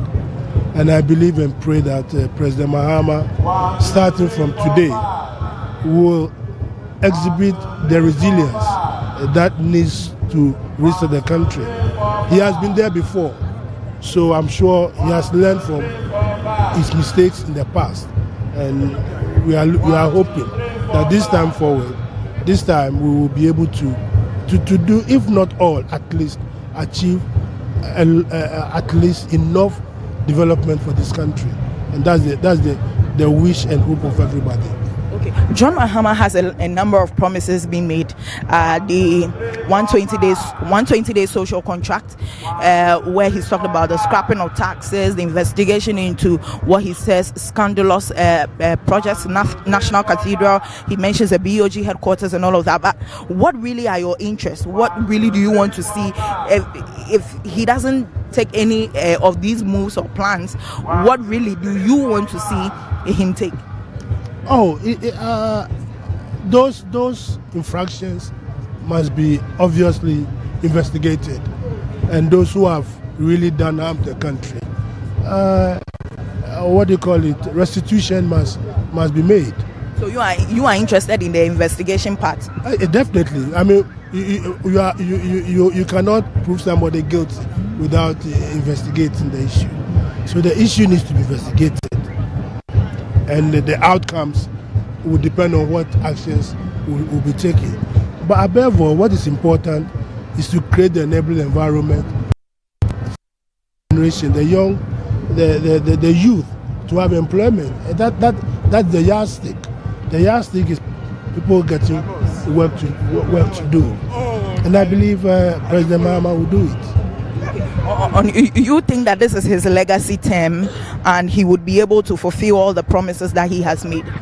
No, not that he will fulfill all the promises that's made, but at least the major ones, the priority ones, will have to be dealt with, and I'm positive he will do it. All right, thank you so much, Adekoka, the former Greater Accra Regional Chairman of the National Democratic Congress. And so still we are seeing spouses of the key people within the National Democratic Congress coming in. We would definitely... Akusio there again, engaging Julius Debra earlier, and then of course Chairman Adekoka, former NDC Greater Accra Regional Chairman there. So back in studio, we're going to be looking at some of the things that the President-elect, who is of course the reason why we're seated here this morning, because today happens to be his swearing in and inauguration. We're going to be looking at some of the things that he has said he will do. He has promised to hit the grounds running, and of course there's evidence to that fact, as we have seen him name a number of people into key positions in his government. Of course, these appointments were scheduled to take effect today, the 7th of January. I'll give you a quick list of the appointees as they were named by John Dramani Mahama, and then Caleb can bring us some of the things that he has said he will do in the nearest possible time. So this is a list of the appointees as announced by John Dramani Mahama through his spokesperson and aide, Felix Kwachi Ofosu. Right. One, you have Dr. Callistus Mahama, who will become the executive secretary to the president. You have Prosper Douglas Bani, head of interim security task force. There's Dr. Valerie Sawyer, senior presidential advisor on governmental affairs. Augustus Guzi Tano. And it's interesting, earlier I was watching the inauguration of John Ajekunkufor on 7 January 2001. That's right. And you should have seen a younger Guzi Tano sporting an afro, very charismatic, well trimmed, well shaped. Oh boy. Giving you the Rollins vibes, huh? Oh boy. So Augustus Guzi Tano has been appointed to serve as presidential advisor responsible for 24-hour economy and accelerated export development. Then there's Marietta Ajewa Brew, legal counsel to the president. And then you have the Honorable Felix Kwachi Ofosu, acting spokesperson to the president. Now let's look at some of the things that John Dramani has said. So today is 7th January, right? Yes, it is. So if I add 14 to 7, that's like what? 21. 21. So that should bring us to like 24th of January. Yes. By 24th of this month, we should all expect that President Mahama has nominated a complete list of his cabinet ministers for parliamentary approval should be out. So by the time this month comes to an end, it was like 24th. By 24th of this month, we should be expecting the list of cabinet ministers for parliamentary approval. And that's a lot of pressure on President Mahama, but he has created this. We are anticipating it because in a social contract with us, he's promised us that within the first 14 days, we're going to know all his cabinet ministers. Now, by that time, we should also know within the 90 days, that should be by end of March, we should know that he would have constituted what he describes as the leanest, most efficient government under the Fourth Republic. By the end of March, we should know this. And then it will come with an established code of conduct and standards for all government appointees or officials. So by the end of his first 90 days, we all will know how his government officials will be behaving, how they'll be conducting themselves in public and outside public. We should get to know that. Very interesting promise. Now, he will hold a national economic dialogue to discuss the true state of the economy and prepare a homegrown fiscal consolidation program to guide the budget. So by this time, all broad consultations would have been done. They would have gone through the books, handing over, and his appointees would have acclimatized themselves with the reality of the kitty of the nation, and it would have made us know how the state of the economy is looking like. And then there will be a national economic dialogue to discuss the true state. We've said that. Now, within the first 90 days in office also, if I'm sending you Momo, oh no, let me do it the other way around. You are sending me Momo. By April, if you are sending me Momo, I mean, you will not feel any, pinch.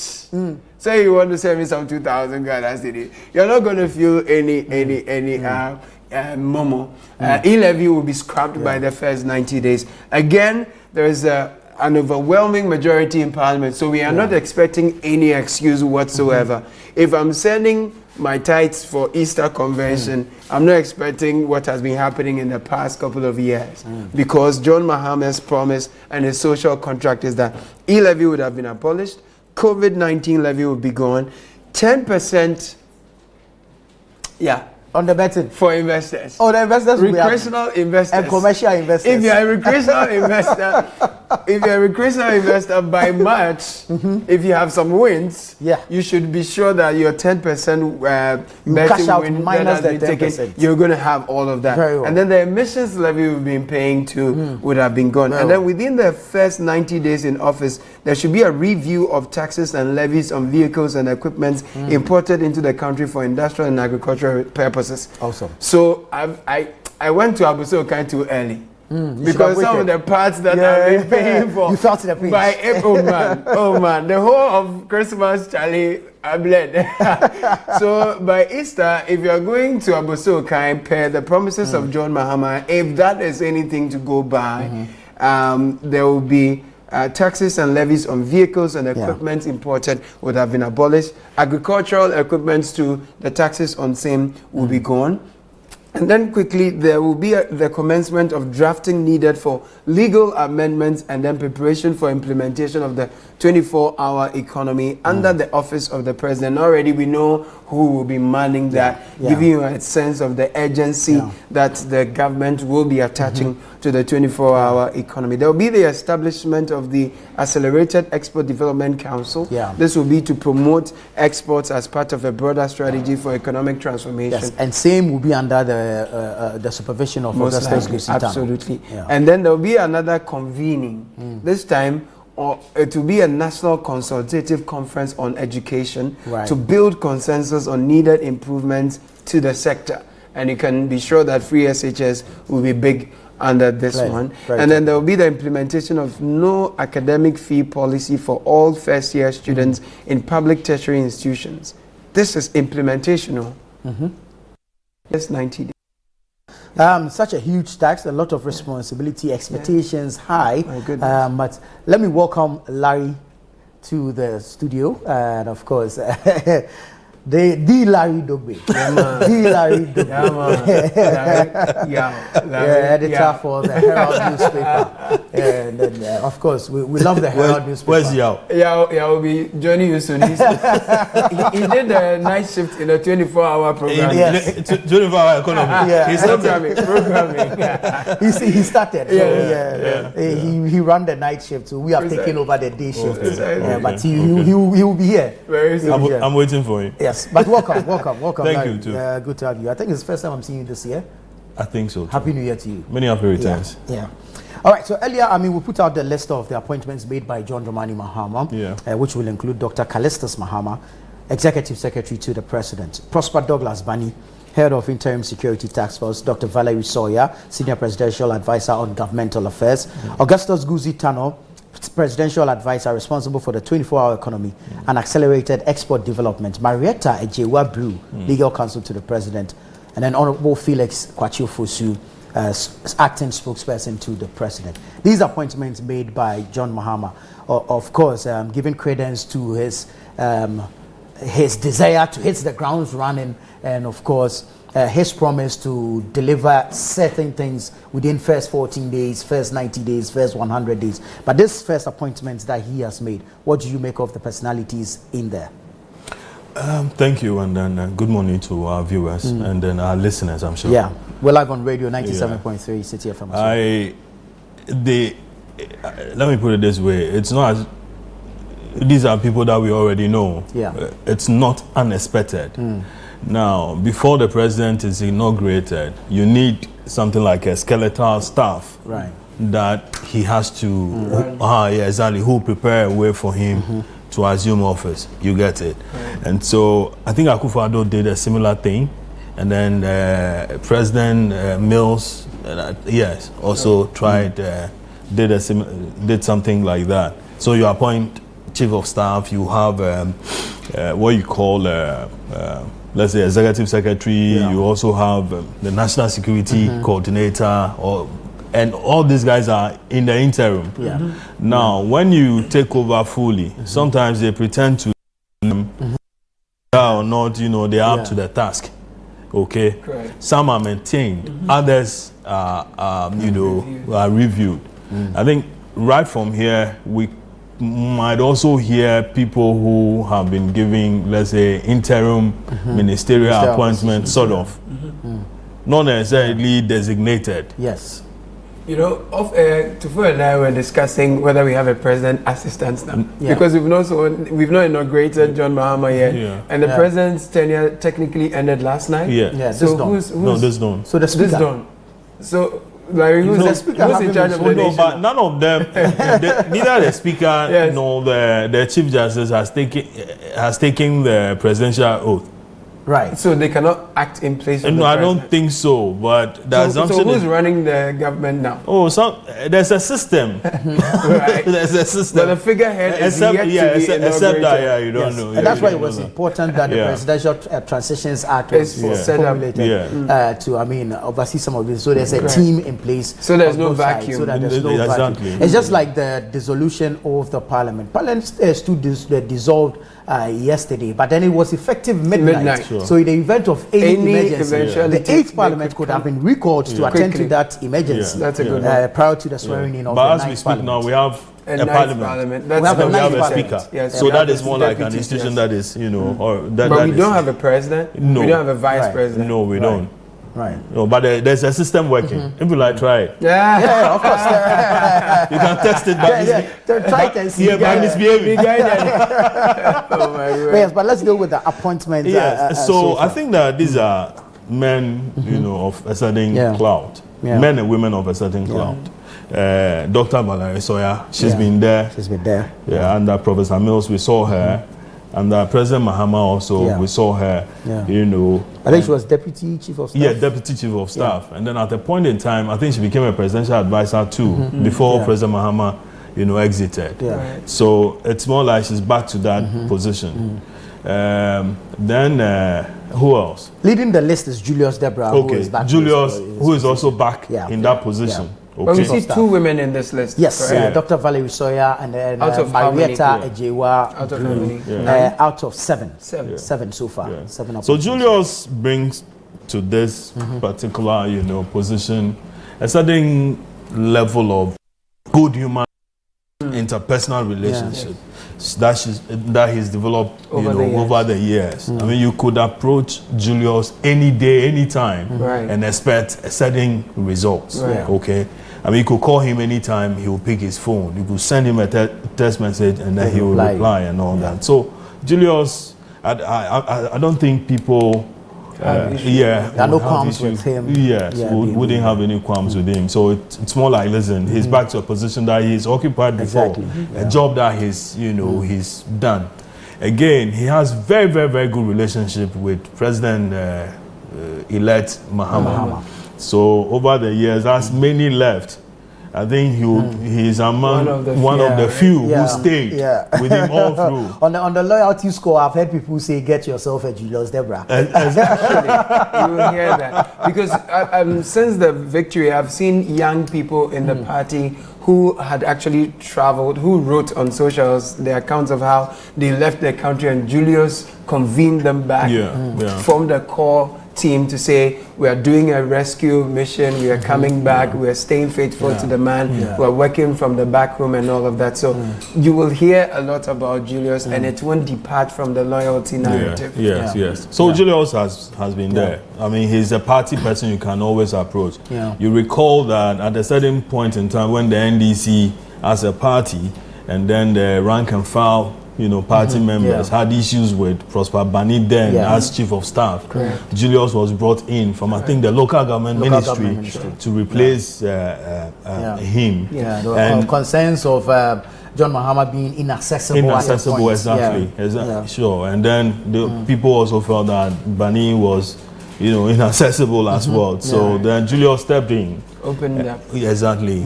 Had contested elections before in Suhun. Had served as a party. I think Operiansa beat him in Suhun. Yes. Regional party chair and so on. So he's gone through the mill to wherever he is today. So good guy, and I think that he will just continue from wherever he left off. Now, then you have Dr. Callistus Mahama. Exactly. I mean, long before this, he's been tipped as the guy to become the secretary to the. Exactly. I haven't encountered him, much, but the word on the street is that, an equally good material, an intellectual, up to the task. It's like the role that Professor Raymond Atuguba played in Mahama's early days. Sure. And Professor Atuguba is back in the university. But Callistus, like many others, have stayed with President Mahama. And so I think that it was expected that, I mean, having served as his administrative head during the campaign, I mean, he will just be elevated to continue whatever he started. Then you have Prosper Bani. Previously chief of staff, now he's heading the interim security task force. Yes, well, it's in the interim. Maybe. He's also served as interior minister before. I think before, and then at the point in time he was ambassador.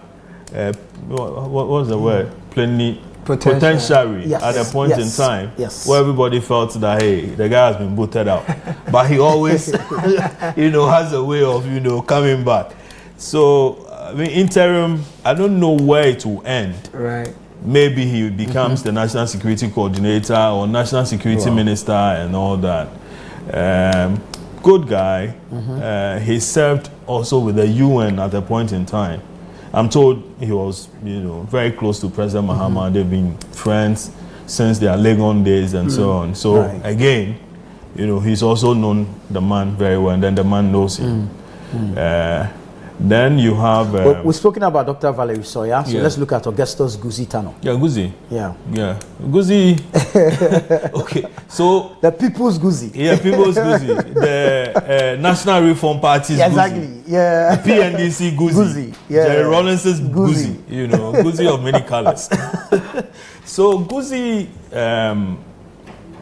has also been around. Okay, many have said that but Guzzi would have been, Guzzi is a presidential material. Yeah. Yeah, many have said that. Yeah. I mean, people who have encountered him, a lawyer, an intellectual, deep guy, and so on.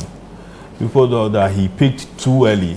Had he relaxed and allowed the President Mills, factor or the Rawlins's factor to, go, he would have emerged very strongly, and then maybe he would have become the president. And then what? Have given him a lot of credit, And there's also this thing that was said that during the campaign period, when people were having difficulty appreciating what the 24-hour economy was all about, it was Guzzi who stepped out, and then properly explained that whole concept, to the appreciation of many, and so having been, with the party in office, and then he coming on board, not just on board, he has been put there closer to the presidency for him to, lead the 24-hour economy. There were claims that he was going to be made a trade minister. I don't know. I mean, with this, at the presidency means that the president will want to keep him closer to himself. I think he was chairman of the Employment and Job Creation Committee of the NDC's 2024 manifesto team. Okay. So then it starts to reason that, use the 24-hour economy to further whatever it is that we develop at the, at the manifesto level. So, Guzzi, people were, whatever, he tried to be, president. That's 2000. 2000. Yeah, sure. 2000. Yes, but that couldn't materialize. So now that he's back, he would, people were expecting to put, whatever his ideas are on the table, and then ensure that the 24-hour economy succeeds. Marietta J. Brew, legal counsel to the president. I have a personal interest in this. I have a personal interest in this. She's been my lawyer sometimes, when I've had legal issues. Her firm also, that is Lita Brew, and company, has represented me in some of my legal, cases and so on. Very approachable lady, calm, motherly, very often you expect lawyers to be very combative. Exactly. But she approaches you. She could even beg you to talk to you. Oh wow. Yes, you have to encounter Marietta. That's how humble she is. Yes, that's how humble Marietta can be. And she's also been to the Ministry of Attorney General. Ministry of Justice and Attorney General's Department. She was also part of the sole commissioner. She was part of the was it a judgment debt? Commission? No, it wasn't a judgment debt. It was the Ghana at 50, the committee that investigated the Ghana at 50. And people saw her competence was put on the table and so on and so forth. So it wasn't, out of the ordinary when she became Attorney General. She's been part of the party, around, worked so hard. People saw her campaigning all over the place and so on during the election campaign. So I think that the incoming president believes in her competence and will want to have her closer to herself. There's something also about Marietta, which is that she's a very deep thinker. Very, very deep thinker. See, she's credited with putting the team together that won the case at that's Itlos or something. Yes. The International Tribunal. Of the Law of the Sea. When the Ivorians were haggling over the what you call it, the oil find around Cape 3 Point and so on, and so she set up a team. Even after the defeat of President Mahama, she stayed on board. and then together with Miss Gloria Akufo. And then Fuichi Kata and the whole team, they stayed on and fought that whole thing to ensure that Ghana at the end of the day got back that the oil find. So she's not partisan. You can count on her to be right. Then there's the Honorable Felix Kwakye Ofosu, acting spokesperson to the president. A great many people were expecting that Joyce Bawuah-Mokhtari would take up this position. But then now we're having Felix Kwakye Ofosu. Of course, we've seen Kwakye Ofosu, his work previously in the Eswal Mahama administration. Of course, we've seen him even in the transition team and what he has done so far. But many people were thinking with Joyce Bawuah-Mokhtari having served as the president's aide for close to, 10 years? Sometimes a lot of permutations go into some of these things. For me, I think the first announcement, the spokesperson, and it's interim, isn't it? Acting spokesperson. Exactly. For me, it's his addition. It's a bit surprising, but not too surprising because of his role on the transition team. Already, and also that he's an MP now. Okay, so you can't be MP and be a spokesperson unless, of course, the man has it at the back of his mind that he's going to make you Minister for Information. Which he's been a deputy, and we all saw, his delivery. He's been around the party, doing party spokesperson, aide to President former President Mahama. So, there was a whole team around I'm having difficulty. Then flag bearer. Yes. Then so former I'm president. having difficulty. Now president-elect. Former President Mahama. President-elect Mahama. Or what? Flag bearer. No. The man has been everywhere, sir. He's been everywhere, Lucky guy, isn't it? Yeah. So there was a whole team around, Mr. Mahama. And Felix was one of them. Joyce was another. What's his name? Omane Buama has been there. Standogbe has also been there, and many others. So picking Felix and saying that Felix should act, I think it's just for the interim. And remember, Akusha spoke to Joyce this morning about the fact that the expectations that should be on some of these appointments that the president has made, and she made a point that you can't be everywhere all the time. There are times that you need to be at the back room. So at a point you need to take a break. Exactly. So it's that synergy that you have, the luxury of quality. So you push people different places and you deploy them as and when. So it looks like and we've seen there's the a two of different them plan for her. collaborate and coordinate on a number of occasions, and how they have aided the president-elect now on several occasions. Yes, and on that list you have some acting, others in the interim. Meaning that they could be plucked from there and be made ministers. Exactly. Okay. Joyce has been around 8 years now. Around, they were received all manner of hits here and there. Responded to those she could respond to. Any day, any time. And so she's equally good to take it. But there's also another thing where people have said, that is a family member. Okay. I think they are that's a family, they are cousins also. So if you accuse someone else of being family and friends, you get the same thing. Exactly. So I'm sure President Mahama might be just thinking through as to where to put Joyce.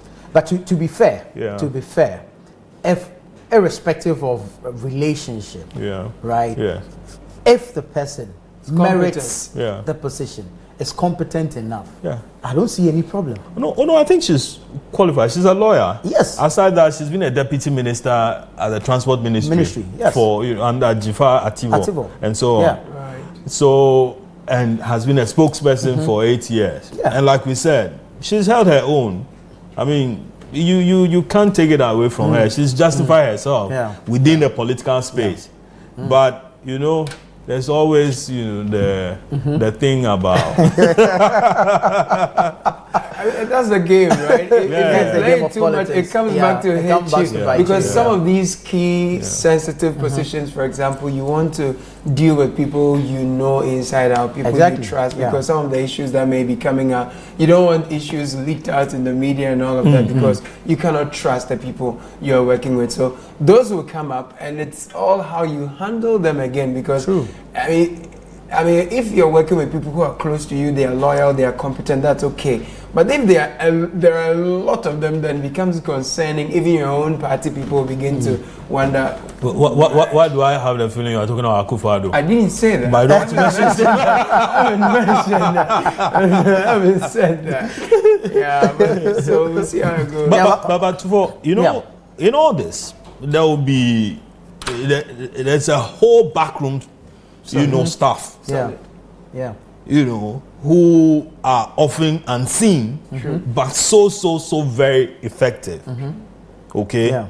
So they will do all the legwork for you. They are your eyes and then your ears on the ground. Yeah. They will take care of almost everything, your speeches and so on. The speech writer, most of it is not known. Yeah. Because then you will have to own it. Yeah.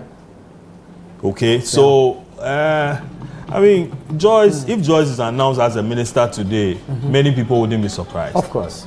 So that is a beautiful but then also, if she's not announced, but then she's behind the scene working and so on, it will also come as no surprise. It will also come as no surprise. At best, it will just come out as that attempt to avoid, the family and friends thing again. Because, even as a deputy minister, people threw a lot of jobs at President. At her and then at but then the president will also be in an interesting fix, because he's trying to come across as that one president who give a lot of women the opportunity. Space. So if you look at it, in terms of some of the appointments that have already come up, people are like, oh, your transition team, you only have one woman. Your interim, whatever, you only have 2 women. So how are you going about this? And people are really holding him to that women parity conversation. He has an interesting quandary to fix. And he is coming in at a point where the affirmative action bill has actually been passed. Thank you. Taking over from a he for she champion. And he has a female vice president. Thank you. So, President Mahama's position on gender parity has never been in doubt. Yes. Okay. Yes. Before this, people thought that, why would you pick Nana Jane? Especially for the secretary. Let's go briefly to the Black Star Square. I understand Makosia Orchard is currently engaging Dr. Edward Omanibuama. Confidence, enormous confidence in the leadership of experience, of vision of His Excellency John Dramani Mahama. And it is sad that President Akufo-Addo, former President Akufo-Addo, could allow governance to deteriorate to this level. The level of institutional decay that we have experienced over the past 8 years just blows my mind. But there is hope. And I believe that the resounding victory that Ghanaians return to the NDC.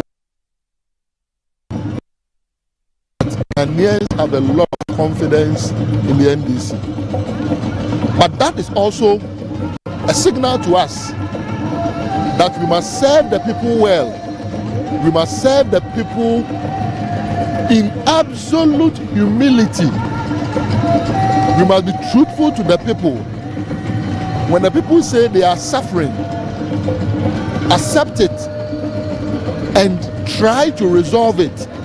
And as you are resolving it, let them know the difficulties that we are going through. But don't just wash away your suffering. Let's face it, pensioners, people above 60, had their investments blown away in the name of debt exchange. Not even demonstrations, picketing by pensioners, by a whole former CJ could let this government have a change of heart. That was worrying.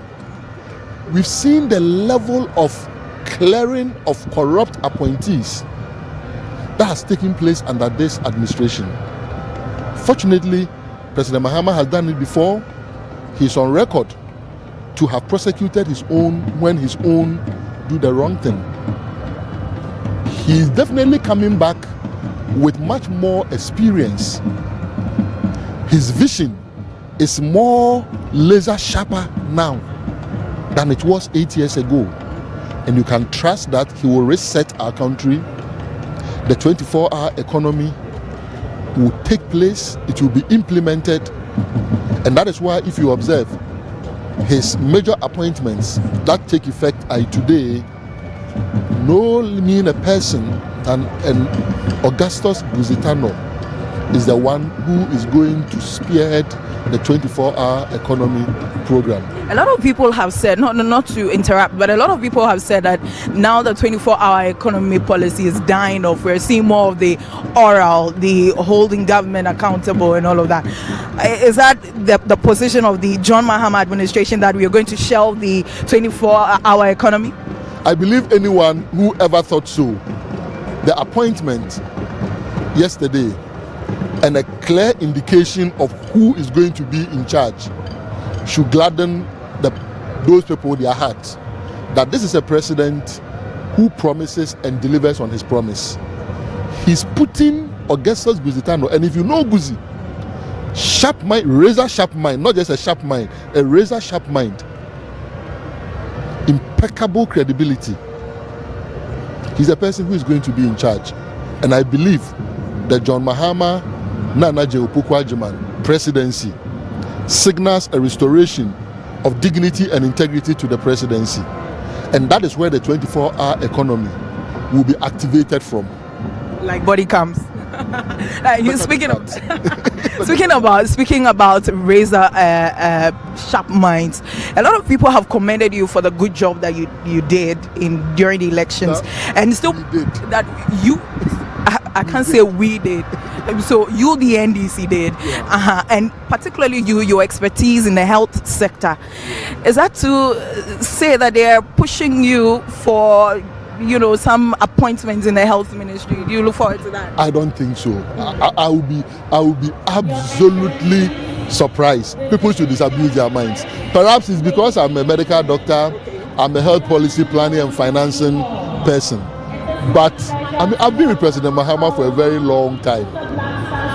I do not believe it's on his mind. And it is something that if I'm asked, I'll turn it down. You turn down the health ministry appointment? It is something, if I'm asked, I'll turn it down. Wow. So which of the positions are you looking for? I don't know. I mean, you should have a favorite. Activate your body camera.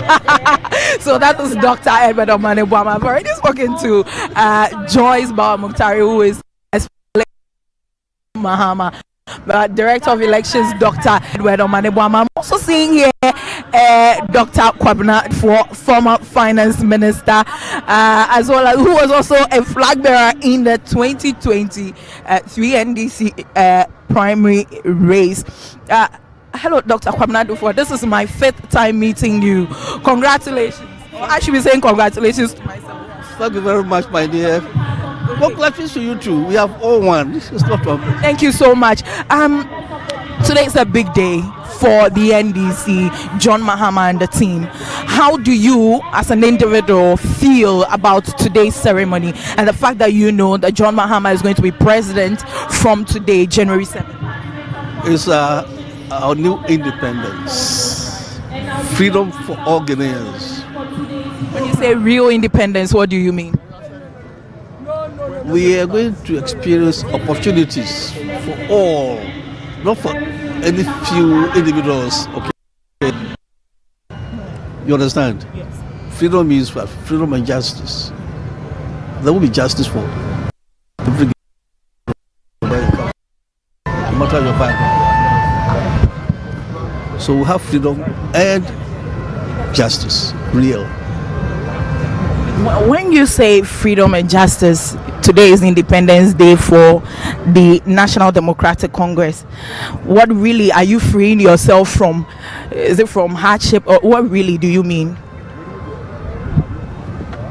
Freedom to do whatever you want to do as an individual. You understand? And you will be protected by the courts too. So freedom and justice. That's the meaning. That's why we are here. Are you looking forward to returning to the Ministry of Finance? Because you have been very hard on this government, the outgoing government, their financial policies, fiscal policies and all of that. Do you think that you'd be the right person to come back to the Finance Ministry to reset to the ministry, as you put it? Well, the NDC, we have so many economists, fantastic ones. So we have young people who will be supported to run the ministry. There shouldn't be any problem at all. So you don't think that you would want to serve in that ministry? We will advise. We should be at the back to advise the young people. Experience means what? Give the experience to younger ones to also grow, to have the experience you have. So we will do that. Which appointment really are you looking forward to? You have served in the party for a very long time, and this would be a time to say it's a legacy time for Dr. Dufour. They are here for the inauguration, not for appointments. Okay, so let's complete this today. Okay. Inauguration, not appointments. All right, thank you so much. So that is Dr. Kwabena Dufour, who is the Finance Minister. Oh, these people go to white. Hello. Well, Akusia Ochre there engaging with the dignitaries of the National Democratic Congress. Now, I mean, if you are not under this particular, the pergola, this pergola or canopy or tent or marquee or whatever it is, I'm not sure where you are. But don't forget that pergola is also in the interim. It's also in the interim. Everything is in the interim. Interim. Oh man. Yeah. So it could be dismantled any day, anytime, you know. Yeah, so I mean, but before we came, my conversation about who is in charge now, because Parliament was dissolved, reconstituted 9th Parliament, but the President and the Vice President's tenure end as at dawn today. So who is in charge? That's the question I was asking. I was wondering whether the Speaker then is in charge, because he has been, as it were, sworn into office. He's taken his oath. So is he the one occupying, so that there's no vacuum? Maybe we have to look at the Transition Act.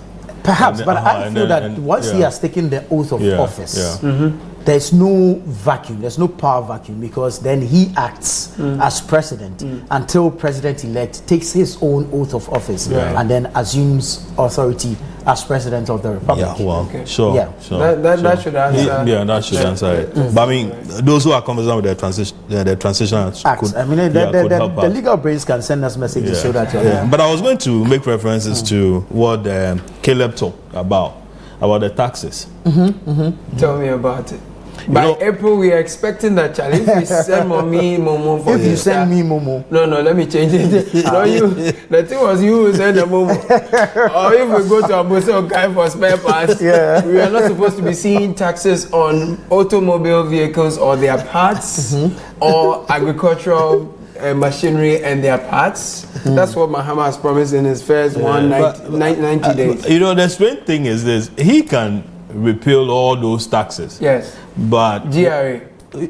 But would the Abosokan people really, comply? That's the next one. You get it? That's the next so one. very often we've seen a lot of those things. Well, that's why we are reminding ourselves. No, but then the excuse that comes is that, something, we bought the thing on the old price. Because that's the problem with this country. When things go up and there's a reduction, it never comes down. It never reflects. They said we've stocked up. This is old stock, so this must finish, and then we have to get. And the old stock it never finishes. It never runs out. Oh man, Charlie, this situation is serious. It's serious.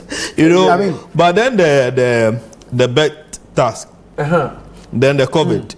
The recreational hold it for me. Akusio is engaging Alex Segbefia now. Let's hear what he also has to say. We've once again proved that when it matters, we Gatwenby County. At this moment, everybody should be proud to be Ghanaian and African for that matter. Right. So you worked hard closely with the Vice President-elect, now coming to be the Vice President, Professor Jane Nana Opoku-Agyeman. You were part of the campaign team that saw to it that she put forward her messages. Do you really think that her message that she put across to women, for example, the Women Development Bank and all the Jumara projects that she talked about, was what resonated with the Ghanaian people to bring, to give her the vote, and then John Mahama the vote as well? I think it's important to know that as a political party, the NDC actually had two outstanding candidates coming forward. So by putting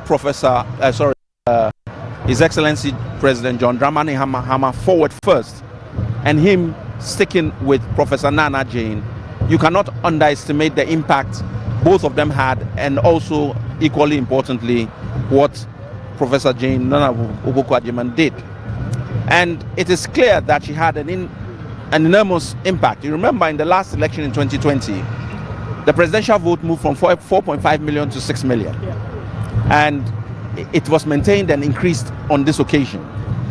So it is clear that Professor Nana Jane was impactful. Central region, which is a region, Western North, the numbers and the figures there clearly demonstrate that her presence as our vice presidential candidate was impactful. And we are only grateful to God that the people of Ghana finally understood the messages that went round. And our campaign was very strategic. The type of messages that John Mahama was sending was very different from the messages, for example, that Professor Nana Jane was sending. And then we also had the party team, which was led by the chairman, as Honorable Asiedu Nketia. So when you look at the kind of campaign that we had, I think with hindsight, it was clear that victory was in sight. But we didn't become complacent, and that also helped to chalk the type of victory, unprecedented victory, that we have chalked. The 6 million votes we saw in the elections, don't you think it is because the 8-year cycle tradition that we have in Ghana is here, and so that automatically is what we are seeing, than just coming together to resort to the people to get them the votes? Not really. I mean, I think that it's a contributory factor, that is clear. But you also have to look at the number of seats we won, and you have to look at the total size of the victory that we had. And that cannot be attributed just to the 8-year itch. Actually, a lot more has happened in this particular election. It has become a total rejection of the MPP as a major factor. And the need for Ghanaians who bought the message that Ghana needs to be reset. The way it has been dealt with at the current moment, or the way the path we were taking, was totally wrong, and Ghana must be reset. Right. And that for me is very crucial in why you can't just put it down to the 8-year itch. It played a part, definitely, but there was more to it than just that. Okay, let's talk about the sector which you have expertise in, the health sector. You're a former health minister. When you look at the just immediate past health ministry and how it was governed, remember, we were collecting from the COVID period till now, there were a lot of issues, procurement breaches and all of that, allegations and all that. Till now, we're seeing the Sewa hospital. We understand that the contractors are saying when the project is not fully complete but was commissioned. All these things that come to play, how do you feel about the health sector, the management in all? You single out the health sector, I single out all the institutions. There is not an institution, as far as I'm concerned, that is not in trouble. All the institutions have real difficulties. And the health sector, you can single out simply because of the amount of money that went into it, especially with the COVID funds, etc., for which we have no real, or we are not satisfied with the accounting process so far. So there's a lot that has to be looked at in the health sector. We are in government. It's our duty to go through the books, to look at everything. But more importantly, the priorities and how we've gone about some of the projects has not helped. You cannot just concentrate on one aspect of hospital building and decide that that is the way forward. We have regional hospitals that have to be built.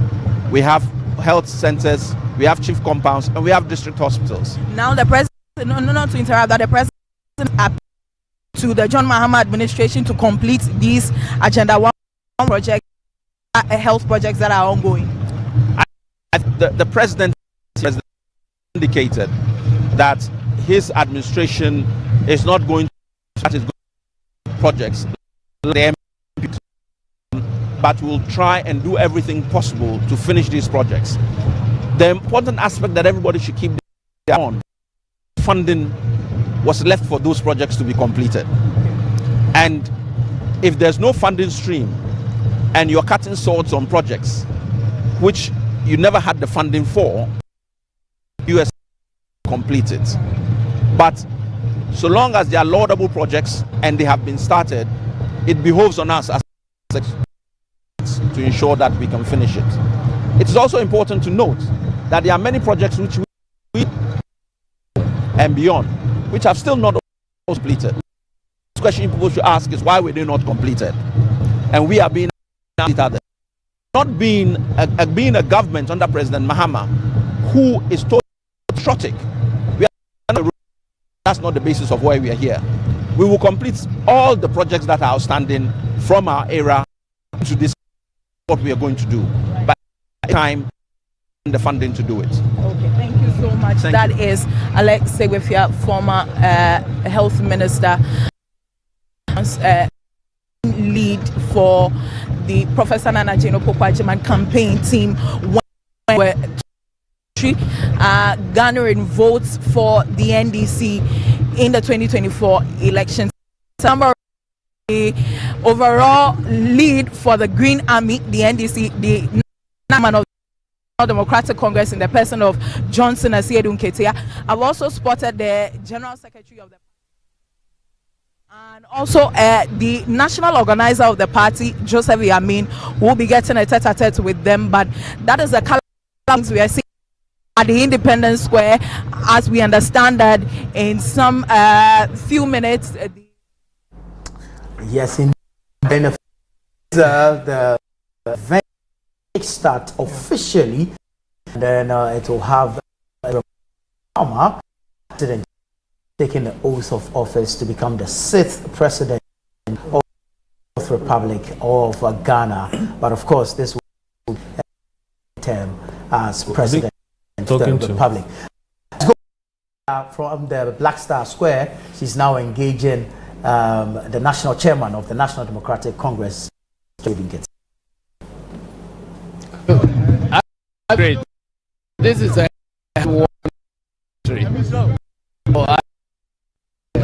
we deserve to celebrate. What do you make of the numbers here? So it's giving an indication that people, Ghanaians generally, are happy to see this day come forward. I are already overwhelmed. I have my fears that there will be a lot of overwhelming. There will be people who may not even enter before the program closes. Okay, so tell us about the NDC. Now, this is a time where a lot of people say they need to take back to the drawing table to get themselves together, bring the leadership forward to bring the party back to power sometime. But the NDC, what would be happening within this time when John Mahama is in power? Oh, we need to assist in the formation of the new government. I don't think Ghanaians will forgive us if we got anything wrong. The same enthusiasm with which we were brought. It is that level of expectation. We have a huge challenge and responsibility to make sure we do not fail Ghanaians. After the immediate phase of forming government, party the drawing table. Victory doesn't mean that we don't have challenges. We will be reviewing the elections outcomes and to be able to determine what we got right, so we intensify that, and then to identify, of course, a few areas where we didn't get it quite right. Make sure that. Does that mean that they're looking for winning another term after John Mahama? That is the objective of every political party. We intend to compete all the years ahead. We will have to lose any election to beat record defeat, humiliating defeat that MPP suffered. A lot of people want to know the lead of the Green. Will he be contesting the 2028 as well as ultimately becoming president of the republic? Is that what you are aiming for? Politically, I don't aim for things that are not up yet. And I've never had ambition of becoming a politician. Circumstances force me to. And since entering politics, plan that I intend to do, circumstances put me there. So I've stopped planning anything politically. But to tell you what, I believe that some of our people seems to be jumping the gun. And maybe it is because of the encouragement of people like you in the media already thinking about what will happen in 2028. Everything that will happen in 2028 on the front of NDC will depend largely on the performance of President John Dramani Mahama. If he succeeds, it presents different opportunities. If he doesn't succeed, I'm afraid you'll get to a point where even if the flag bearership is handed to you on a silver platter, you'll be running away from it. So our focus ought to be on making sure President Mahama succeeds, so that anybody at all who replaces him as our candidate will have a solid foundation to ride on to victory. So I'm through this medium advising our everybody within the party who is nursing ambition for the future to make sure that the action today don't lead to the compromise or injuring the prospects of President Mahama succeeding. So the immediate focus ought to be that President Mahama must succeed in a very excellent manner, so that any other person succeeding him can ride on his success. Thank you very much. The leader of the Green Army, the National Democratic Congress, John Dramani Mahama, as well as the second man to the lead himself, Fifi, General Secretary of the NDC, clad in white, wearing a I'm sure he's so excited. This is what you have been looking for all these years, 8 years in opposition, isn't it? I'm not too sure about it's as simple as that. But let's just say that it's been a hard battle and a victory won. So a day to be celebrated together with all Ghanaians. So clearly a day to be happy and to wish our country the best. Right. Let me. I know that you have criticized the government from start to finish, but let me just pick your thoughts, not final thoughts. Let me say, as Akufo-Addo leaves government, how would you generally rate the governance? Sincerely, because now we are not dealing with partisanship, we are dealing with the democratic feel of the country. So how do you feel about the governance of Akufo-Addo? Do you think that he has done some, he couldn't do all, or you think that generally it was that bad? I think it's the worst government in our history, and I'm not being political. For me, even the economy is not even the issue, but the very, what I call, I don't know how to, it's almost as if it's the level of depravity, the degeneration, the immorality of the leadership. That has been for me the biggest issue. I mean, brought this country to the lowest possible level as far as governance is concerned. And I'm not saying this just because it's an opponent. I mean, we've seen Kufuor's government. I wouldn't say it was the best, but compared to what we have seen over the last 8 years, it's absolutely a disaster. For me, it's completely forgettable. It's one that Ghana must use as a benchmark for how low not to sink. No government into the future should sink as low as we have seen done. The selfishness, the greed, the deception, the arrogance, the insensitivity. In fact, the thinking that somehow the people of Ghana are not intelligent and therefore you can continue deceiving and gaslighting them. For me, those are the things that absolutely hurt me more. You speak with so much passion. I don't know, these are very harsh words, or you think they are just the truth? It's the truth. It's the truth. That, I mean, we've been in government, so we clearly know it's not an easy process. So I do not anticipate that it's going to be easy even for we coming back into office. But there are certain minimum of values that you must have. A leader must have to tell the truth. I've not seen a lot. Must have the capacity to be humble. We've not seen a lot of that. To show some selflessness. We've not seen a lot of that. I mean, so it's one drop of value after another. And the resulting election, the people of Ghana showing their revulsion, their anger at the level of arrogance and insensitivity, the greed, the selfishness. I mean, I only pray for the sake of Ghana that no future government drops as low as Nana Akufo-Addo and Bawumia dropped this country. All right, thank you so much. That is Fifi Fiabekwete, the General Secretary of the party. Before I hand over to Umaru Sanda, who is my colleague here at Channel 1 TV, let me say that I've spotted the children of Professor Jane Nana Akufo-Addo, who is expected to be inaugurated as Vice President of the Republic. I also have here the former Speaker of Parliament, Edward Do Ajaho. I'm sure Sanda will be having a conversation with him, but these are the big wigs of the NDC, Sanda.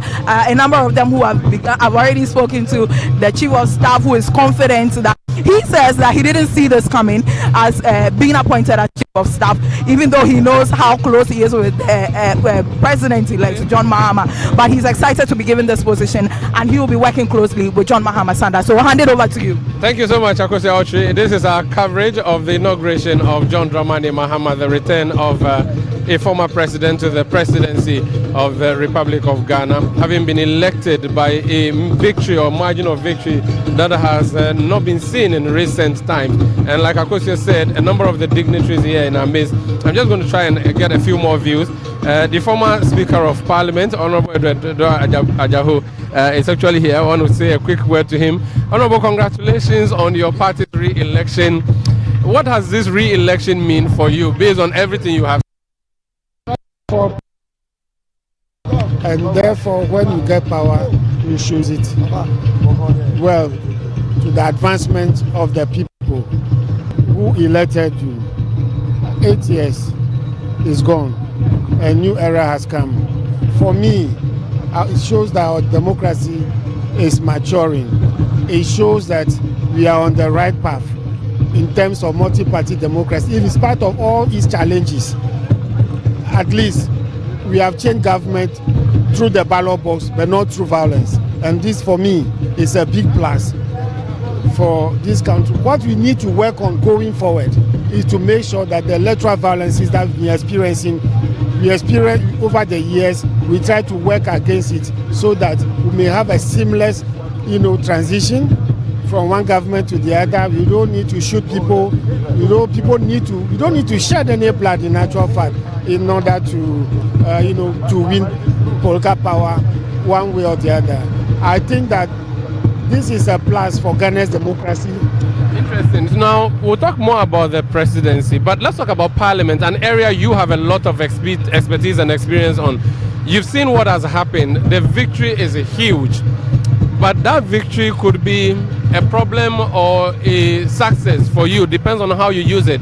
What advice would you give to the current Parliament on how to, and also you've seen what the 8th Parliament was, the 9th Parliament. What advice would you give to them on how they can grow and perhaps better themselves? The party has made a statement already that will use the majority responsibly. And I totally agree with the party position. But minority interests must be protected. I'm a product of parliament, and I have studied parliament all through over the world. I think that we should allow the minority to have their say. Nobody should do anything, anyway, to frustrate them. But let us exercise that majority responsibly, and it should be the betterment of the Ghanaian people. It should be in the interest of the Ghanaian people. It should, where there's need to build consensus, it should build consensus. We should listen to one another in the House. Because the fourth Republican Parliament under the first Speaker, Justice Diab, was built on consensus and cooperation. And those were his cardinal words when we entered Parliament in January 1993. So as much as possible, they should try to build consensus. There should be a lot of cooperation. Power should be exercised responsibly by the majority, and minority interests should be protected at all times. As President Mahama forms his government, we are mindful of the promise he made to choose at most 60 ministers. We also know that majority of them have to come to Parliament. In fact, even if he chooses all 60 ministers from Parliament, he will still have 120 MPs without positions. How do you reckon he can deal with this issue? Well, I think there should be... Hello. All right, so I'm just getting dignitaries coming into great the former Speaker of the House. Let me go. I believe that there should be a way out. Indeed, let me be very honest with you. The federal constitutional review, we were trying to see where that provision, the majority should come to Parliament, that clause should be removed. The President of the Republic of Ghana should be given a free to choose a hand for talents. Not everybody will want to go to Parliament to become a minister. It shouldn't be restricted. It should not be restricted. I think that is one area that we should amend the constitution and all those. That will also enable Parliament to scrutinize the executive, arm of government more responsibly and scrutinize their work, constructively. But when they are also part of the government and don't forget, everybody in Parliament wants to be a minister, and that is where the problem is. Who are you going to give the job, and who are you not going to give the job? Absolutely, it becomes a problem. But you acknowledge that the president has a huge task. Even choosing these ministers, the 60 that he has, there are old guns, there are new entrants. There are people outside Parliament, there are people inside Parliament, and you have 180 MPs who are for you ready to be given jobs. It's going to be a difficult one, don't you think? Very, very, very difficult. For me, not everybody definitely can be a minister. But what is important is to try and balance it. In the selection, it should be balanced fairly. But more importantly, in my view, once development gets to these constituencies, those MPs become relevant to the aspiration of their people. For me, that is where the focus should be. Because one of the reasons why some want to get into government is that once you're a minister, the chances of talking to your colleague minister to send development to your constituency, the chances are higher.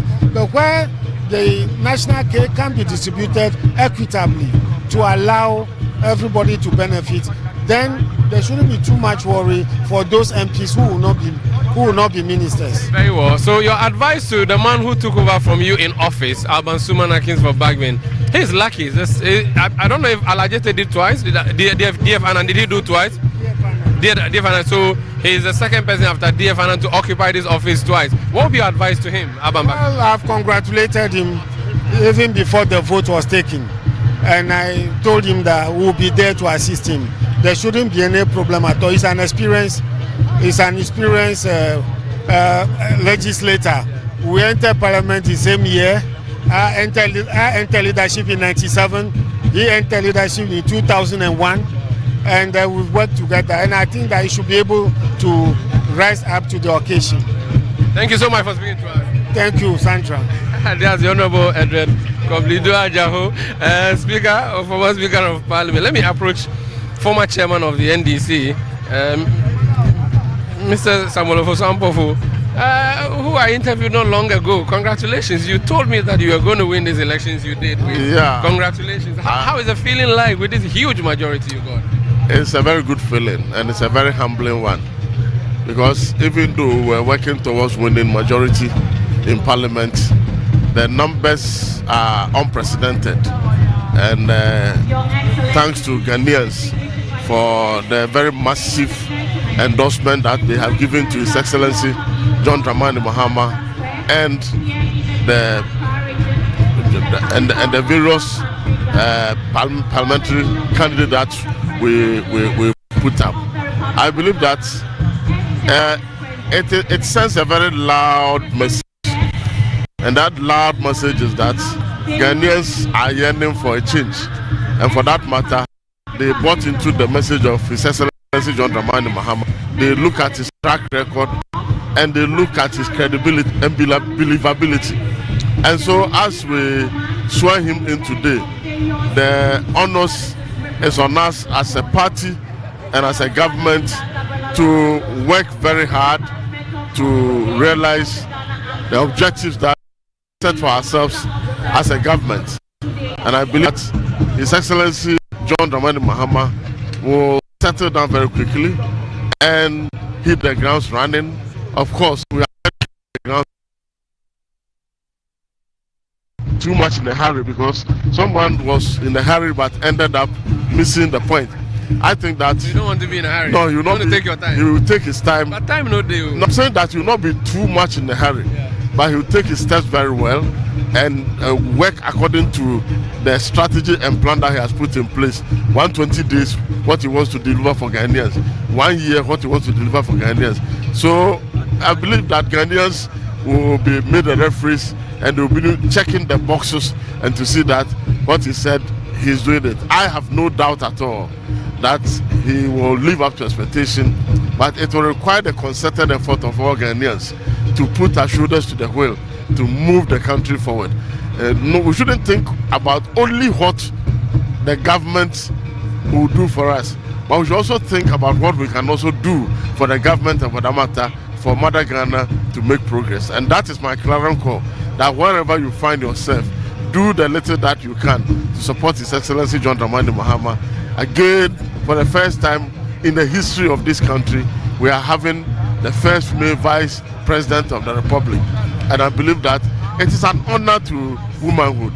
And so women must rally around her, and all of us must support her to succeed, because her success will be the success for women not only in Ghana, but in Africa and the world at large. How huge a task do you think is Mahama faced with in forming the government, in running the administration for the next 4 years?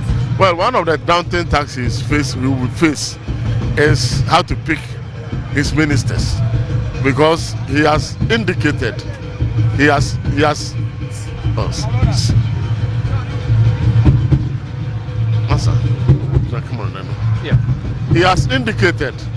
that he's going to appoint not more than 6 ministers, and he has about 183 members of parliament. So there is a huge pool for him to choose from. But the good thing is that he has been around for a very long time, and I believe that President Mahama knows everybody's capacity, and I don't think it will be long for him to name his cabinet and name his ministers. But satisfying everybody will become difficult. Well, he has to do the regional balance, he has to do so. What I will urge all of us is that expectations will be very high, but let's manage our expectations. And what about satisfying Ghanaians themselves? We know the state of the nation now. Fixing this country in 4 years is Herculean.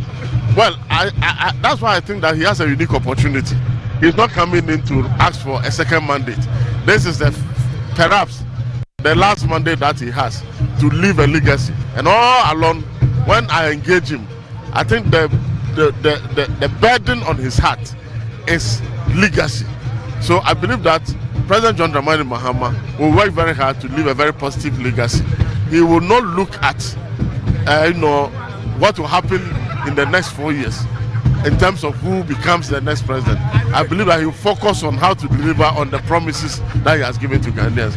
And my prayer is that the Almighty God should help him, give him the knowledge, give him good health, give him the strength, and give him the people who are committed and loyal who will help him to prosecute his agenda. Thank you so much, Chairman. Chairman Samuel Ofosu-Ampofo there.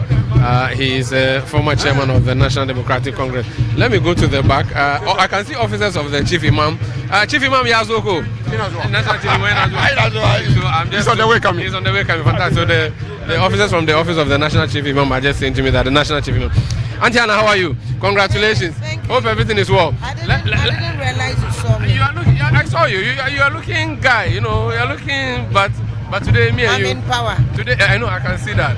I want to talk to your brother, Pablo. Omaro. Congratulations. Thank you. You are looking like a king today. Or you are coming to crown a king. So. His Excellency has made all of us proud, and so today we put our best regalia on to come and support him. What do you think would be the first key things he has to do as a president? As it stands now, we all know the state in which Ghana is. The economy is what everybody is looking at. His appointments will reflect the kind of reaction that the economy is going to receive. So I believe that whoever is going to be the finance minister has a lot to do. And that is the key thing Ghanaians are looking at. The economy is in a mess. And so that is where the resetting will really have to begin from. Once we're able to fix the economy, all other things will follow from it. You are the youth president of your party. The youth need jobs. They need opportunities. The free SHS is a big deal. Can you really satisfy all those challenges that the youth are confronted with? Employment? We believe strongly that with the 24-hour economy, we'll be able to create the needed jobs that we must create. We may not be able to do it all immediately, but with time, I believe the kind of programs that we preach to the people when we're campaigning is enough to address the many challenges that confront the young people of this country. George Pablo, as is known, youth organizer, women organizer. My colleague already spoken to you, but I just want to ask one more question. Woman vice president, what do you reckon that opportunity is for women in this country and young children, girls especially? For the first woman vice president,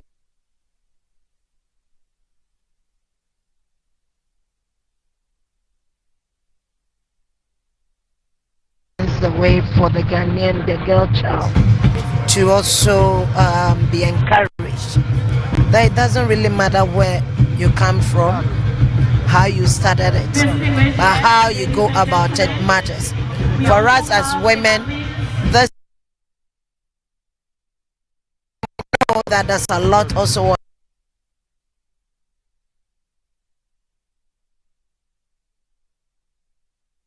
of delivery, so we are not concerned, we are not perturbed at all. We are watching, and we those behind, we will learn from her, we'll learn from her leadership to encourage ourselves to do better.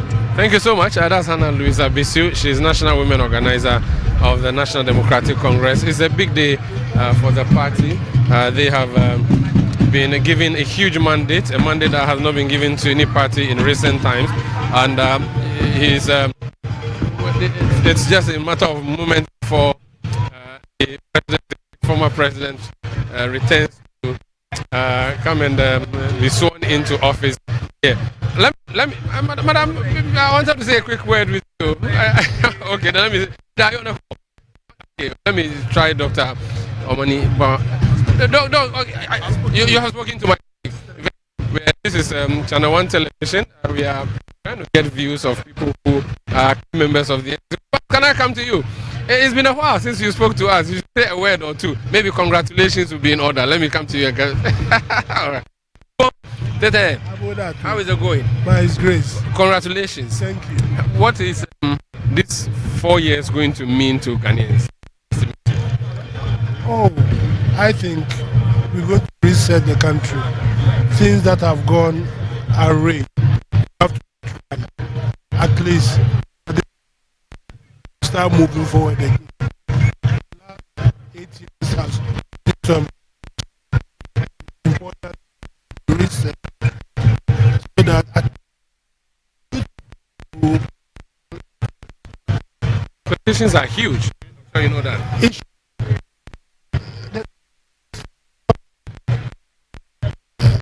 Very, very dramatic. So people are hopeful that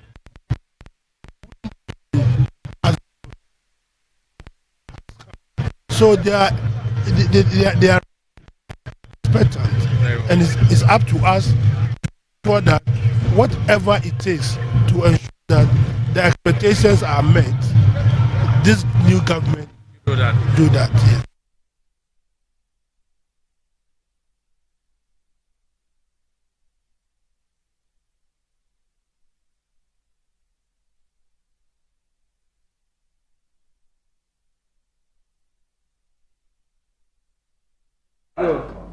Right, sights and sounds from the Black Star Square, venue for the inauguration of the 6th President of the 4th Republic of Ghana, who of course is making his second term, a return to the Jubilee House. I'm talking about John Dramani Mahama.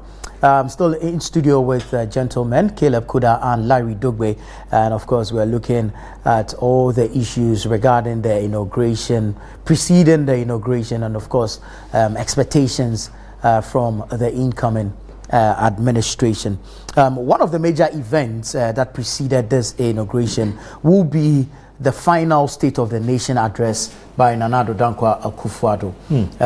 As mandated by the Constitution, he is expected to present the State of the Nation, a message on the State of the Nation address to Parliament. He did deliver this statement, touched on almost all significant or pertinent matters. Larry, I'll just pick your thoughts on the delivery by the President. For a President who is bowing out after having served for 2 terms, 8 consecutive years, what was your impression, if any, or let me ask, observation regarding the President's address and the delivery of same? Yeah, thank you. I think he fulfilled the constitutional mandate on him, and that's highly commendable. But he's not the only one who has done that. Yeah. I recall President Rawlings did, President Kufuor also did that, President Mahama also did. And so he was also obliged constitutionally to do that. Now, at that, I mean, cut you again, but let me go back to the Black Star Square. Umaru Sanda Amadu is currently engaging Joseph Yamin. I think their strategies have worked for them in previous elections, and this time around we have to map up a comprehensive strategy to counter what they normally capitalize on and play to our advantage. Again, adding up to the comparative analysis between 8 years of Nana Addo's administration and 4 years of John Mahama's administration gave us some advantage, because in 8 years of Nana Addo Bawumia-led administration, and Bawumia was banking his hopes of winning the election on his government's achievement, and as far as the achievements were concerned, but we had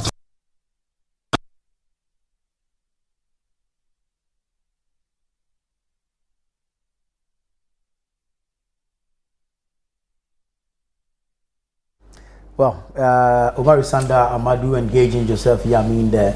Yamin,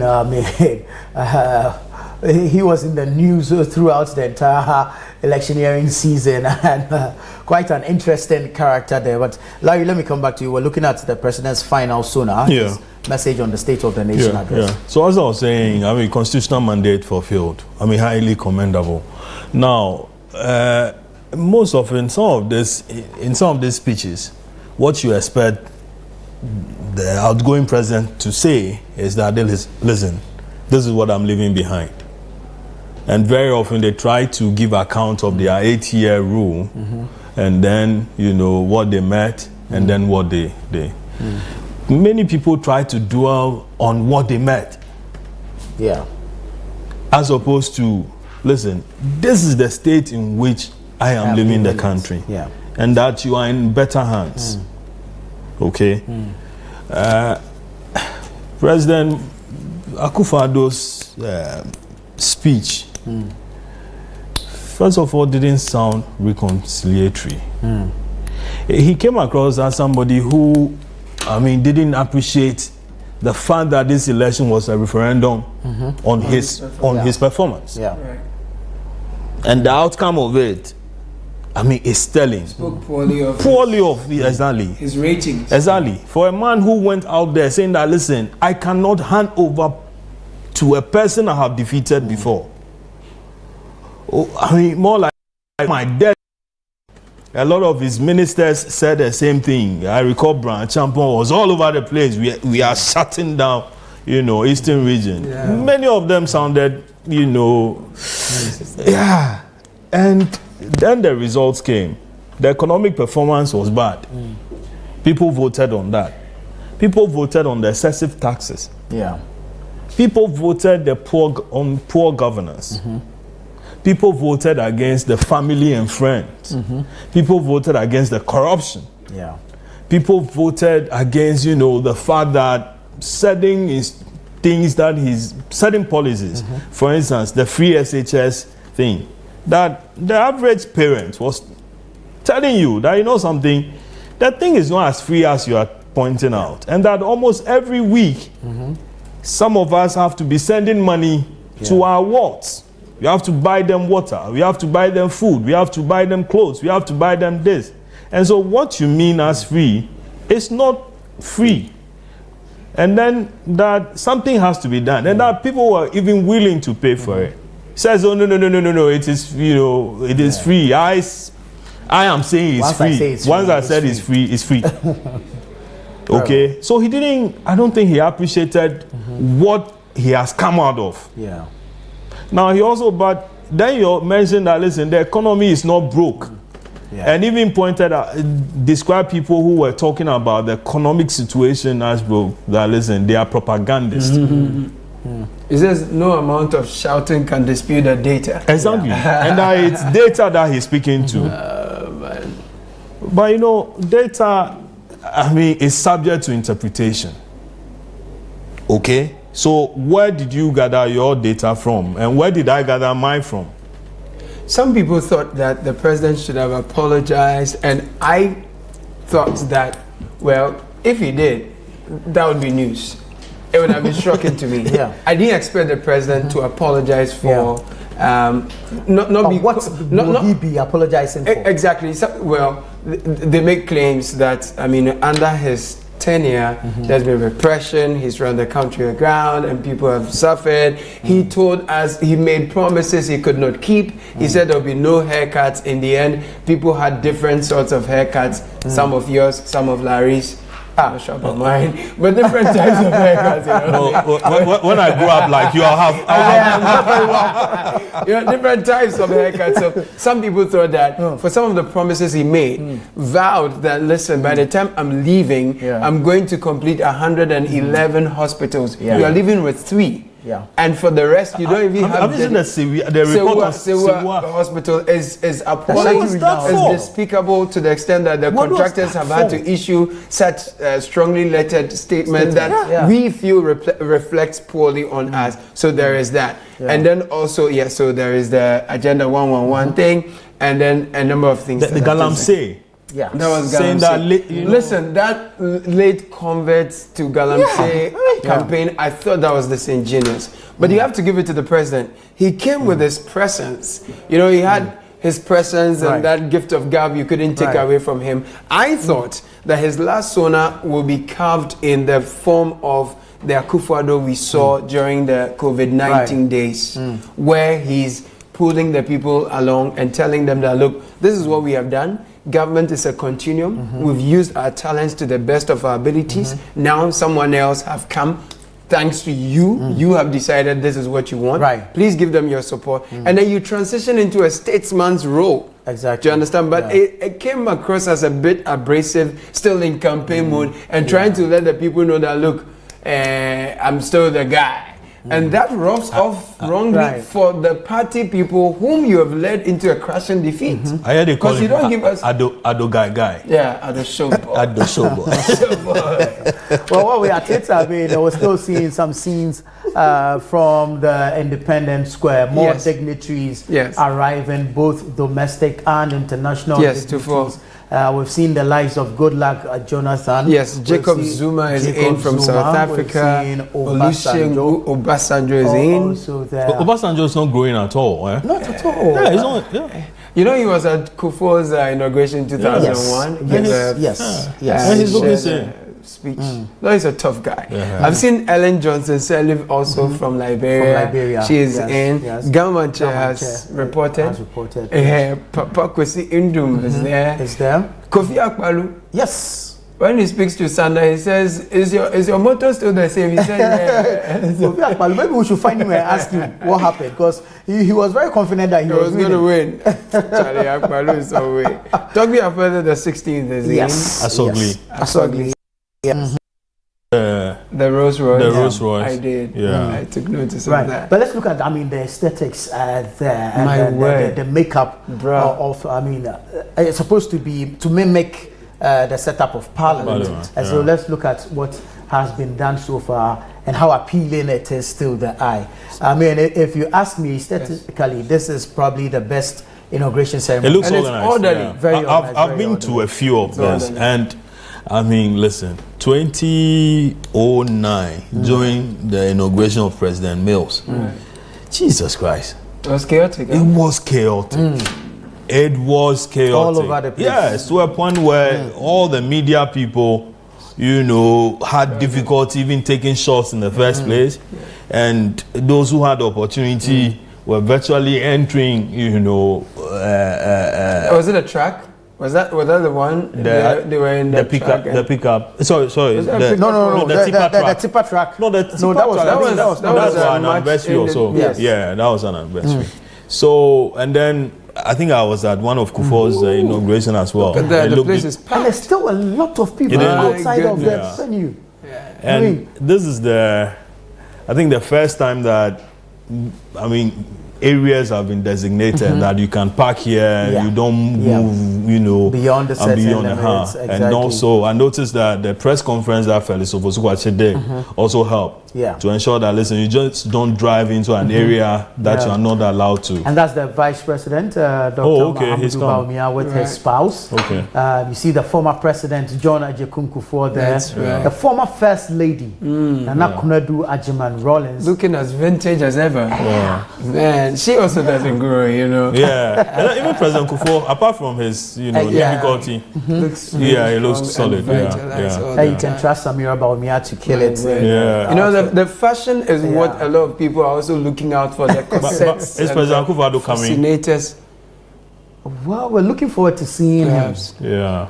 We haven't had any information on his arrival yet, but we're looking forward to seeing him. So he's now former president. Former President Akufo-Addo. Yes, former presidents. Wow. Dankwa Akufo-Addo. Wow. Yes. But all in all, a beautiful ceremony so far. Yeah, it looks good. It looks colorful. Good. It looks good. Trust Ndogbe. Yes. He's very good at some of these things. But I'm not sure he's the only one. There's, a whole team there's a whole team. It's good with some of this stuff. Yeah. It's beautiful to see. And it's also always a good point to display our culture. Yes. You would find our chiefs come in their regalia. You will find our women clad in our beautiful kente and our men too. And outfits that represents different parts of our culture. But you guys, I wanted to make a point about the president. The Sona. Yeah, the Sona. You're not done. No, I'm not done. Okay. President Akufo-Addo did something.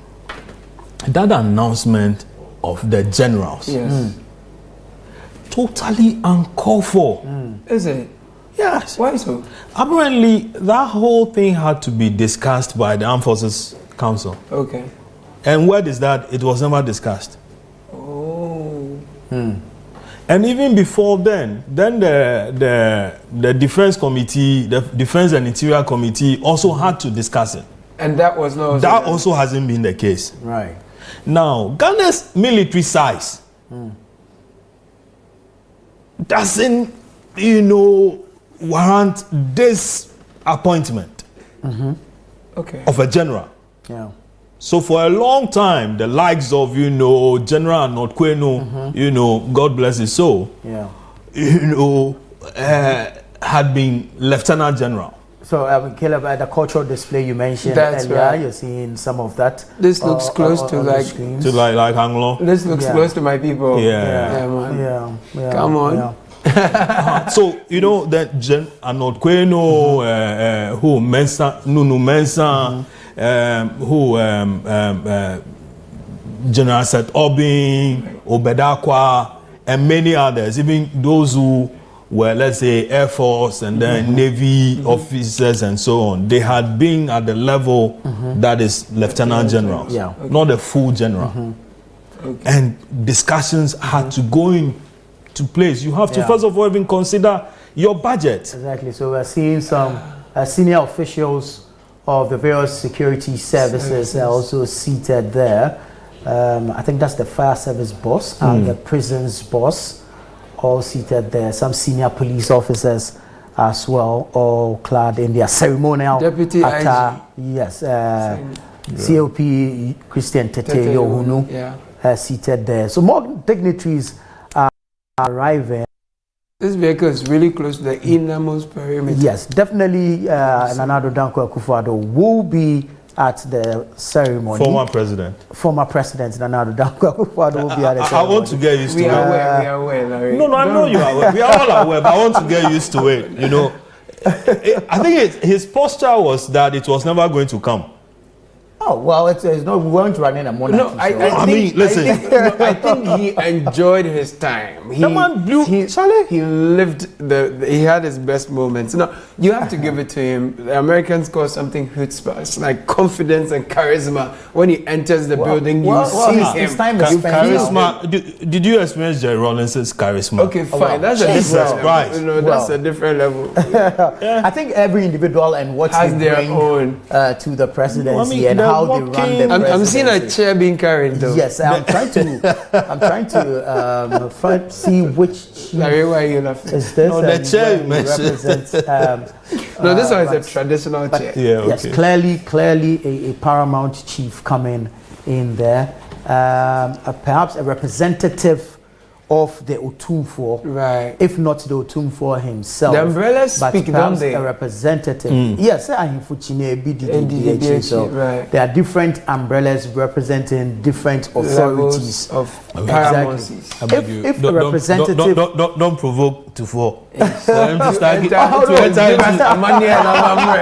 God. Well, we're not going to go there. We're not going to go there. But I mean, if a representative of the Asantehene, it's most likely to be the Mampohene. Okay. To represent the silver stool. Yes, most likely will be the Mampohene. But I mean, they are approaching, and so we'll have a clearer shot, and then we can tell who this particular chief is and what he represents. But of course, we're bringing you other shots. Yes, as we mentioned earlier, Deputy IGP Christian Tete Yohunu seated there, and of course in the company of other security officers, senior officers of the various security agencies. As you can see, more vehicles coming in, clearly bringing in more dignitaries. We'll be seeing them as they alight from their vehicles and make way into the inner perimeter for the official swearing in of John Dramani Mahama, President-elect. There's one thing I'm looking forward to, which is the duration this will take. You know, we usually spend a lot of time on these things, often because then they are not as organized or as planned. So given how planned this is looking so far, I want to see how we will keep to time, because that's one of our challenges we've had in a long while. All of that must you be see part a brother of the president-elect in the back there. Okay. Ibrahim Mahama. In the back there. Right, again. He's standing. This guy, Illumin. Is that Tony? Yeah, Tony. Okay, well, looks like. Looks like. Yes. We just got indication that the D is on his way. Right. Oh, okay. On his way getting there. So, Really shortly, we'll be taking viewers into the popular stand to hear from the teeming supporters, the fans, Ghanaians, ordinary citizens who are currently stationed there at the Independence Square to hear what they also have to say. My colleague Fred Duho is there. He's joining us now. Fred, thank you so much. What have you gathered so far? What has been the level of engagement? Clearly the euphoria is obvious, it's quite evident, but you are within the people there. Share with us what you've gathered so far. You can hear me? Yes, can you? Nana Tufo, if you can hear me, the atmosphere is charged and the popular stand is packed to capacity, where a number of Ghanaians, generally, most of them being party supporters of the National Democratic Congress, they've come here in their numbers to share in the joy of the president-elect John Dramani Mahama. And today being a happy day for them, they are here basically hoping that a number of things the president promised for which he was elected, that will be fulfilled when he finally gets the nod.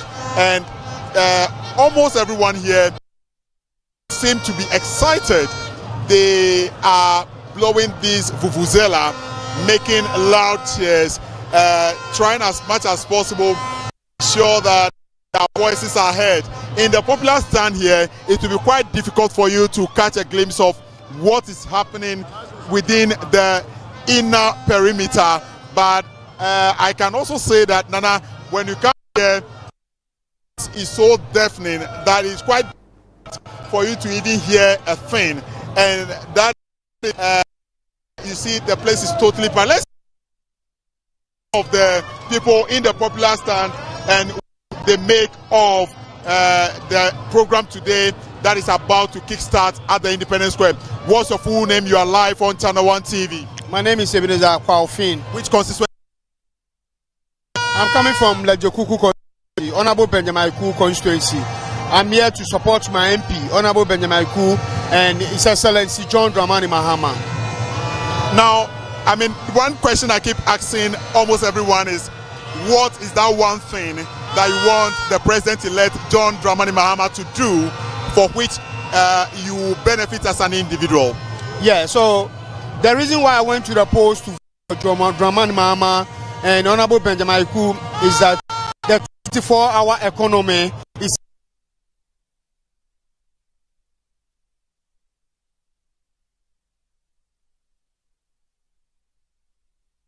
from that 24-hour economy. Yeah, because the unemployment in the country is too high for us to bear it. So I believe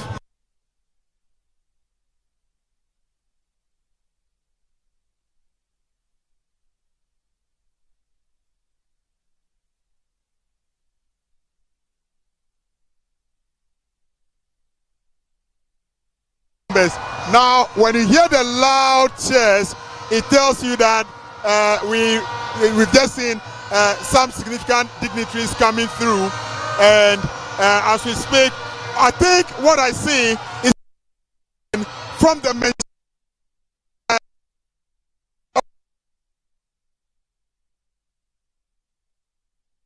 attitude that has arrived, because see in the square. So pretty shortly, we'll be having the outgoing president, Nana Addo Dankwa Akufo-Addo, and of course, the president-elect yet to be sworn in, John Dramani Mahama, make their way to the Black Star Square. Earlier, you saw shots there of the convoy, and there you can see it again. And this will be that of President-elect John Dramani Mahama moving to the Black Star Square for his official inauguration, and of course where he will be taking his oath of office. He will pick up that sword and the oath will be administered to him. He will take that oath and of course take up the office of the presidency. And so it looks like the speaker has just come. Yes, it looks like that will be Alban Kingsford Sumana Bagbin, Speaker of the 9th Parliament of Ghana, and of course, well, he happens to be the 3rd gentleman of the land. Nadoli Kanyo's very own. Will he still be 3rd gentleman, because now we will have a lady vice president, and so yeah, so. But he remains number 3. Yeah, he remains number 3. So presidency, CJ. and then Speaker. Yes. He remains number 3. Yeah. He also did enjoy the number 3 position. Yeah, but I think he was fantastic. Yeah, I mean, he had his moments, difficult ones, charted parts. Yeah. So his years of experience came together to give us what we saw. Of course, some would say there were interests that he played to, but for once, you didn't see Parliament as a rubber stamp. Yeah, he could. He held his own. And you feel that the executives always had to think. You know, Osei Chairman Sabosu, the former majority leader, outgoing Swami MP, or outgoing, he mentioned that anytime now the executive had to come to the legislature, they had to do some consultation and think critically, because the legislature and backbone was always going to stand up to you no matter what. So with all the flaws of the 8th Parliament, I think that they really commanded the respect of the executive, and that you cannot take away from them. Nor and the this Speaker. is just beautiful to watch. I mean, we're bringing you shots from when the convoy is making its way to the Independence Square. That's right. And it's absolutely brilliant. Such fantastic scenes commemorating the inauguration of John Dramani Mahama as the 6th president of the Republic but of see Ghana. the roof. Well, this is Accra. Charlie, that is small production. This is where we go, right? What were you expecting? Glass roofs? They should forward the scene, right? Yes. No, perhaps they should limit the height the of world the is drone. watching. They should reduce the height of the drone. The world is watching. No, but let's keep ourselves here. Is President Mahama going to be the last to actually be there, though? As in the last dignitary to be ushered. Yeah, I think as soon as he arrives, once he arrives, the ceremony kickstarts. So does that mean that the outgone president won't be there? He will be there. Seen him there yet. Nanado definitely will be there. Right, or he might come after. Well, you have word he'll be there. No, he should be there. He's expected to be there. No, but he can't be forced to be there. No, but don't forget, I mentioned earlier. He will be there. I mean, it would be beautiful that he's there, because I think President Mahama I don't think attended. he will miss it. And then President Rawlings also attended that of President Kufuor. I do not think you he will get miss it. it. But I'm just thinking about the timing, because usually he would have arrived by this time. The president-elect should be the last to show up. Yes. So if he's on his way and the outgoing president hasn't come yet, then I'm not sure how protocol-wise the arrangement is going to be. But so far, decent programming, beautiful aesthetics, orderly flow of things. We're just waiting to see how the duration will be. I hope it doesn't take so long. Looking forward to the president's speech. Talking about the bit about Bagbin. Yes. Listen, you never see Bagbin coming, but by the time you notice he's there. He's there. Right. You never see him. I mean, really? Yeah, I mean, if you've covered Parliament before, you appreciate the guy better. I see. So from nowhere, Babin just burst into the scene in 2001. Prior to that, nobody knew him. I've seen playbacks of this was Nadoli. Yeah, Nadoli Kalio. Yeah, exactly. Nadoli Kalio. And took NDC, you know, from a very, you know, tiny number, 80 something maybe, I've forgotten the exact number, to, you know, throughout the 8 years, you know, as an opposition party, and he held his own with Alajete and subsequently Bejina Sechi Hughes and so on. Minority leader. Okay, lived. I could tell you a story about how, you know, one day I was in his office when he had a confrontation with Ebenezer Bejina Sechi Hughes, and Parliament was boiling. And Babin had threatened to go after Sechi Hughes. And meetings upon meetings were ongoing. I had an interview with him, and just when I was leaving, then he said, no, sit down and watch. Then from nowhere, in that meeting, guess who came in? J.H. Mensah. Wow. Senior minister. That day I appreciated J.H.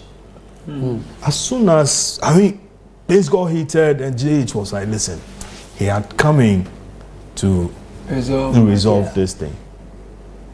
And, I mean, the maturity with which J.H. spoke Well, it's not for nothing that he's senior minister. Listen, was so coming. Yeah. And I mean, it didn't take much time for Bagbin, John Mahama, John Tia, who the late, E.T. Mensah, Kwasena Danswa, all the guys then who made NDC minority, ball at the time. They were okay, listen, let's go. We are ready to play ball. And everything went on smoothly. JH was way older than Bagbin, right? Yes. From the footages I've seen. But he came, he walked in very conciliatory, very apologetic. I mean, it was as though he was the one who had done the thing against, Bagbin. Yeah, if we could get closer shots, then we could tell exactly who this is. But clearly, more dignitaries are arriving. These are aerial shots we can afford to show the world. Exactly. The previous one, we begged them. So yes, I am sure they shouldn't go too far. They should keep the cameras here. Yes. So that's what I'm saying. That the drone should. This is where the event is. Not fly too high. Limits the thing to where it's Over there we have our ladies. We should not wash our dirty linen out there in our bid to show the beauty of the event, overexpose ourselves. And our equipment. Thank you. Yes, but the cleaner city in Africa. Don't do this. Very well. So more dignitaries are arriving, and of course we are expecting more from the international community, as well as some more domestic. Somebody's in the building. I told you. So that was his convoy that just left, and he's in the company of his beautiful Rebecca, who has recently not been very happy with Speaker Bagbin. Auntie Becky. Well. So yes, once Nana Addo Dankwa Akufo-Addo has arrived, it is expected that John Dramani Mahama, the president-elect, will also arrive. I'm yet to see the Chief Justice Gertrude Saki Tokonu. I'm yet, but I'm sure. She's also at the Araba Sava. Yes, she should be there somewhere. And then, of course, the official ceremony will kickstart, and then we'll hear from the president-elect, who will soon be sworn in as sixth president of the Fourth Republic, to serve of his second term. He has 4 years to serve, and so from here on, I think it's serious business. And now, absolutely, the inauguration and swearing-in ceremony of John Dramani Mahama as president of the Republic of Ghana. Beautiful scenes, aesthetically brilliant to watch, and of course, I mean, even now you can see where the separation of the days and then of course where the speeches will be given and all that. I mean, very, very orderly organization there. We should be seeing some dignitaries from the NPP side as well. And as we have established, this should mimic a parliamentary sitting. Precisely. And so it will be interesting to see the arrangements for the parliamentarians, and whether it will be your typical majority side, minority side, or we're going to have all of them seated together just for purposes of this occasion. But as you can see, different set of convoy coming in, clearly giving indication of more dignitaries arriving. We are looking forward to see the president-elect, John Dramani Mahama, come in, and then the official ceremony to begin. Well, my understanding is that for today and for purposes of the event, all parliamentarians will sit together and will not be split into the minority majority type of arrangement. I've just seen Chief Imam. The Chief Imam's convoy just arrived.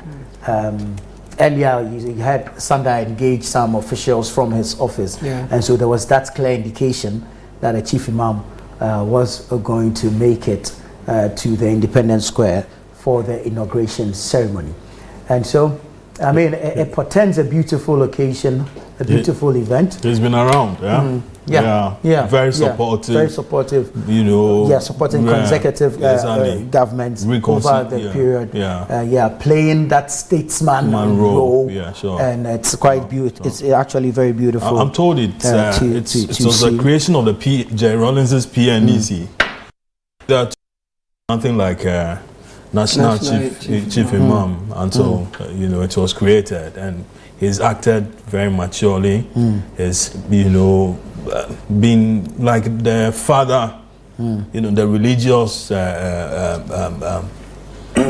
head or father of the nation, as far as you know, Muslims are concerned. He played very key roles in diffusing tension. And anytime, I mean, it's heated and you call upon him, he comes in. I mean, both political parties have, you know, profited from his wisdom and then, you know, fatherly role. And it's been good. And for the likes of people like the National Chief Imam, and considering his age, it is important, like you were saying, that events like this are kept within time. Time is respected, so that you don't have to keep a person of his age and stature for too long at such an event. Let me reiterate the point I made much earlier, just in case the organizers are listening. It's our culture, it's our habit where we meet, wherever we meet. When we are 10 as Ghanaians, by the time we disperse, there are empty bottles, we just drop them there. So when we meet in our thousands like this, from the inner perimeter to the outer corridors, it will be everywhere. But my appeal is that while this event is ongoing, I know the sanitation management company that probably will be on duty would have work to do to clear things after. But I'm saying while it is ongoing, we should provide bins and conscientize people that do not drop, do not litter. The research should start from today in terms of our timing, how as they say, and everything. So today, I mean, it is expected that all guests will be seated. Members of the diplomatic corps will be around unseated. Members of parliament seated. Then there will be the arrival of former presidents, which we have seen, John Ajekum Kufuor there, and of course Nana Addo Dankwa. I'm told Nana Addo is still the president. So then he remains president until John Mahama takes the oath of office. Is it? Yes, that's what I'm getting. So we've seen the arrival of the former Then the president of the republic has come. Exactly. The incoming is yet to come. Sure. So this is literally the second coming of the John. So we'll see. We also the return of the John. The return. There should be a movie. Nasi will do that. So we start with the you know. And then perhaps Manasseh writes a book. I'm sure. The arrival of heads of states, and we'll see Her Ladyship, the Chief Justice, and justices of the Supreme Court enter the chamber to take their seats. And at this point, all will rise to welcome them. The Right Honourable Speaker's procession will also enter the chamber. Also, all will rise. And then once the Speaker is in, the Speaker will take the chair. At this point, all will be guided to take their seats as well. Then the Speaker, like we said, this function mimics a sitting of Parliament. And so the Speaker will call the House to order. Once the Speaker does that, the majority and minority leaders, at the invitation of the Speaker, will join the procession to receive His Excellency the President-elect and Her Excellency, I beg your pardon, Her Excellency, the Vice President-elect to the House. His Excellency the President-elect and Her Excellency the Vice President-elect will be conducted into the chamber by the Right Honourable Speaker, Alban Bagbin. At this point also, all will rise. And then the Right Honourable Speaker will invite Her Ladyship, the Chief Justice Gertrude Saki Tokonu, to administer the oaths to the President-elect and the Vice President-elect. Then the Vice President-elect takes and subscribes to the oath of allegiance and the oath of the Vice President, and then she is expected to sign the oath book. And so this basically is what the running order, the flow of the program. Of course, we know that the President-elect, after having been sworn in, will give his inaugural speech as well. In your short stay, some dignitaries I am suspecting will make up the diplomatic corps. We expect a number of them there. There are others who are representing their heads of states or presidents and so on. So I think the U.S. President Joe Biden sent a delegation. So, and then there are about 10 presidents who are coming. I haven't seen Ruto. No, William Ruto. Yes, meanwhile they said he was, he was on his way. He was widely advertised that he will be and then the Gabonese president was also coming. There is Botswana, there is Congo, Gambia, Nigeria. I've not seen Tinubu, but I've seen the two former presidents, Goodluck and Obasanjo. I've seen a brochure in which Tinubu, I think, is a guest of honor. Yeah, but I was shocked not to hear the Ivorian president. This is Alassane Ouattara. Or maybe he's sending a delegation. Perhaps. He's a very good friend of President Akufo-Addo. But there's Equatorial Guinea on the... Yes, he arrived yesterday. Yes, I think he arrived yesterday. The Liberian president is not coming, or he's coming. The former is in... Ellen Johnson's Excellency. And I've seen Uganda here, Gambia, Guinea-Bissau. Namibia, they have their first female. Your people. Oh, yeah. So you are enjoying that thing. When we're done today, we'll go to Vintage. You don't need a deputy. No.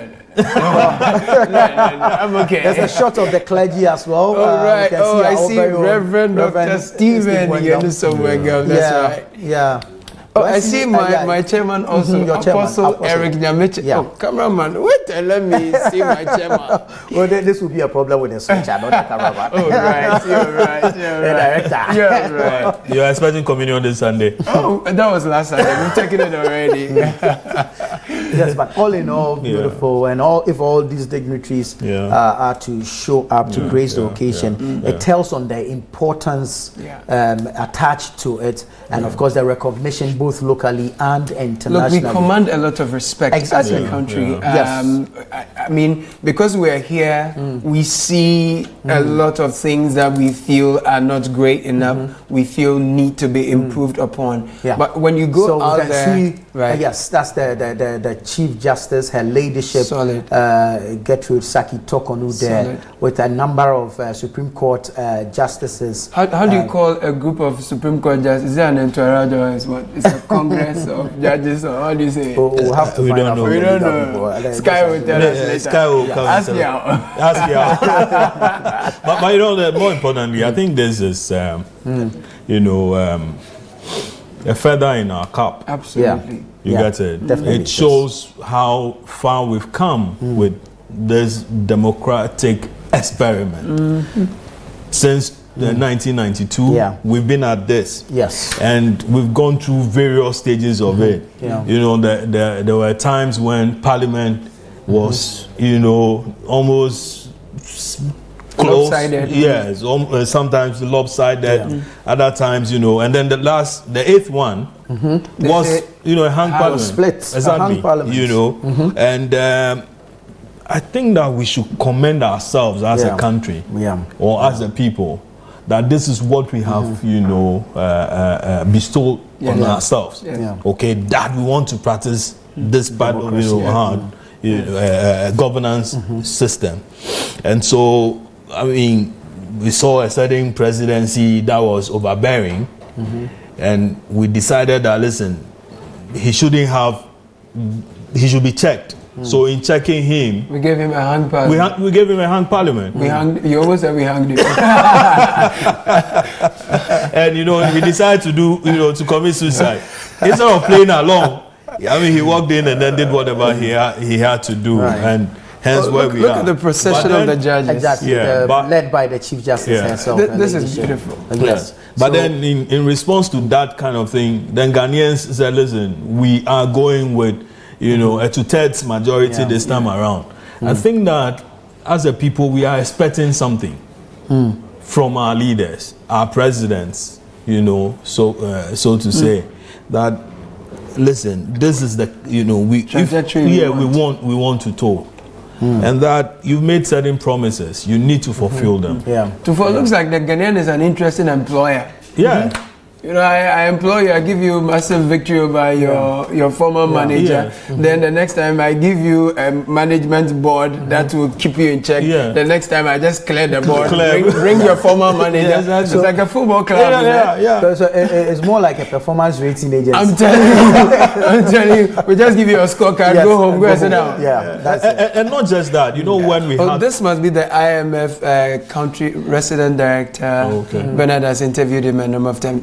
Medina is his name, His Excellency Medina. So the IMF people are also in. Hopefully, all the goodwill we are seeing will result in some, But John Mahama has hinted that he would renegotiate the IMF. Those monies are not free. I know. But I mean, the beauty of what we are talking about is when Parliament sat and for the first time elected a speaker who was, and Ghanaians were expecting the president from the other party to work with him diligently. But then what we saw were that bills were, were transmitted, and then people were warned, don't bring it here again, or else I will slap you. I was saying wait with this one. I was coming. So then also we saw, I hear the anti-witchcraft bill, the private members bill, exactly, which also came from there, and which other one? The affirmative action. The affirmative. So many other things, that were to give us a country good rating internationally, that it's good for us to go the democratic way, or leadership of parliament there in your shot, Dr. Kesiola Tuforsen, majority leader, and to his left, Alexander Penyomakin, the minority leader. Is that not Valerie Soya? Yes. That's Mahama Idrisu. Right. Yes. It's such a beautiful relationship between Penyomakin and Kesiola Tuforsen. Not same was seen between Chimensa Bonsu and Haruna Idrisu. I mean, they may have not publicly. Not publicly, yes. But for these two, there's a public display. They were very, very good friends. Yes. And then Che and Gbagbin, two solid friends. Exactly. Because there was a time when Gbagbin had to go to Che's constituency to say that, listen, make sure you bring... Yes, exactly. And Che also went to a did same. So Che actually publicly campaigned. But gentlemen, there's a question on my mind though, right? So all this beauty we are seeing and the goodwill that comes from it and the perfecting of our democracy from, with all its flaws, transitioning from one administration to the other. How do we translate this goodwill and this perfection of democratic processes into good governance for the people, so that the quality of lives of the... I'm thinking too far. I feel that we have such a good name out there, but there's a disconnect somewhere where we're trying to translate it into the quality of life of the everyday Ghanaian. Oh, it will come.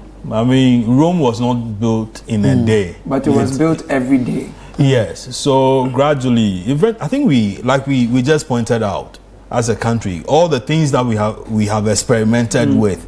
Okay, democracy is not an event; it's a process. Right. So one day, I mean, the people will discover that they don't like my beard. Okay. And that they preferred that of to for. And so then I should be cleared off the stage, and then Tufo should take over. Yeah. And then but Tufo coming, he would have to leave, by the expectation of the people. If he refuses to do that, they'll clear him as well. So every stage of your life, you experiment with something, it doesn't suit you, you change it, you go for something else. So I'm happy we are here. Okay. And but very often we've taken ourselves for granted as a people. But this is a country where, listen, continuously, apart from Donald Trump, who hasn't visited here, and I think even Joe Biden, I mean, successive American presidents have... Oh, okay, Yes. sure. So successive American presidents have been here and made major foreign policy statements for Africa in this country. And often chosen us over our main compatriots. Thank you. Even Obama, of all people, a Kenyan, you know, decided that he was going to make Ghana. His first trip. Exactly. Yeah. Gentlemen, let's welcome Ibrahim Ajay. Gentlemen, welcome. Thank you so much. Ibrahim Ajay. Happy New Year once again. I want to say, what's with the office of the president as an assistant secretary? That's right. Oh, so you're also outgone. President Yes. Akufo-Addo. Now you're outgone. Now we're outgone. Oh, so you have returned your car? Yes. Straight. And that's how it should be. Yeah. Right. You mentioned something about transition. Sure. And the answer was perfect, that, you know, this democracy is not an event but a process. Yeah. But I think you wanted an answer. How can we somehow link what we are seeing, how we've polished the beauty of the transition over the and it's years. all about discipline. Yeah. That's the key word from we the citizenry. Because the laws are there, the laws are made, the laws are placed and passed, but then we the citizenry don't then do our part of the contract. Oh, is it us or is the leaders who are not showing leadership? No, it's the... because the discipline thing can be, you know, it can be engineered from the leadership. We've seen other African countries, we've seen other African countries. I agree. I agree. Ibrahim, see, I mean, let me cut in. Is it some Ghanaians who go to Kenya we are journalists here, Yes. and most of the stories we publish are coming from the public. Yeah.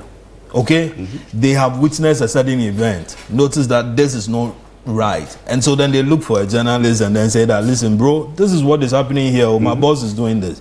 That it's their level of participation in the democratic process. Yeah. So after we have published, and the leaders who are mandated to take action and who we have elected to take action, when they refuse to take action, why do we get blamed again as citizens? I agree with you 100%. When I say discipline, it's not like it's one-sided that, you know, because of the indiscipline, the country is not moving in the way and manner in which it should. But I'm talking generally the culture of it in discipline. Right. I'll give you an example. Right. You know that you're not allowed to urinate here. Does it have to take a politician to come and enforce it? No. You know, Sorry, it's not to often cut the you, but minutiae. on our screens So now the is speaker's the speaker's procession. Right. Yeah. And so you would have the Right Honorable Speaker Alban Sumana Kingsford Backbend there leading that procession. I want to quickly take us through the officers of the parliamentary service who will be there. So as you say, we told you that this is the parliamentary, so this will be the chamber or the house where all that official activities will take place. Earlier we saw the Chief Justice lead the procession of the justices of the Supreme Court. And so for the officers of the parliamentary services, you have the clerk and the deputy clerks. And so you'd find Mr. Cyril Kwabena Otensia, Mr. Ebenezer Ahuma J. Camilo Puaman, Dr. Mrs. Gloria Saku Kumawu. So you have clerk to parliament on leave, the acting clerk to parliament, deputy clerk, and of course the other deputy clerk. Now there'll be the assistant deputy clerks and of course the management committee for the inauguration there. Pretty shortly we'll be going into the chamber, and once we do that, we'll be taking the audio from the chamber as well, so that we can feed off proceedings in the chamber. The president-elect, John Dramani Mahama, will soon make his way into for his official swearing in, and of course it is expected that he will be in the company of his vice president-elect, Professor Nana Jane Opoku. They won't be in the same car. They won't be in the same car, but of so course. Meaning that the vice president-elect will arrive first, before the president-elect. Yes. Right. So let's take the feed from our parliament, if we can call it so, which of course has been constituted at the Independence Square for purposes of this particular ceremony. At the Black Star Square. Yes, I can see Honorable Kofi Totobi Kwachi Honorable Setekwe. These are all stalwarts of the NDC, and they are here present to witness this historic occasion. Very shortly, we will be joined by the President-elect and the Vice President-elect, who will be received by the Speaker of Parliament, after which parliamentary proceedings will commence. In our screen, we can see some other arrivals.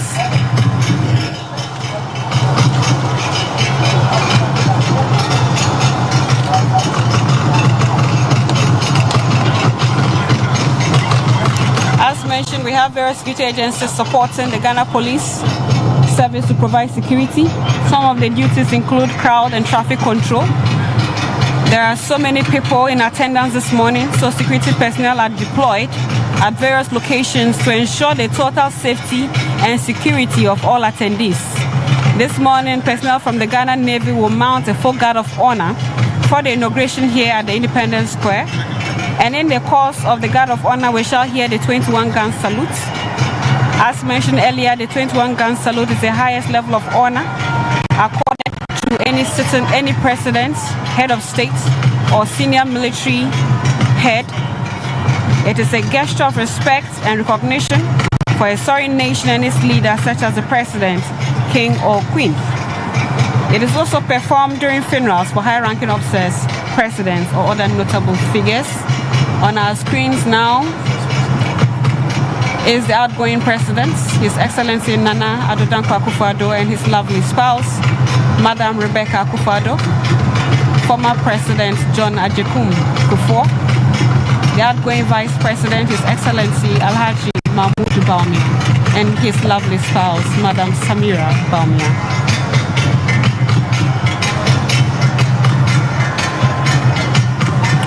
I can also see on the screen the MP for Ada East, Joyo Gansa, and Kofi Adams. Is he the MP for Guam? I should think so.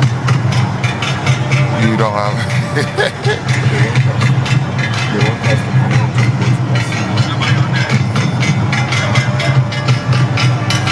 More arrivals on your screens. More arrivals in your screens, and you can see that the Blaster Square here is packed to capacity. Apart from those on the in the stands, there are people.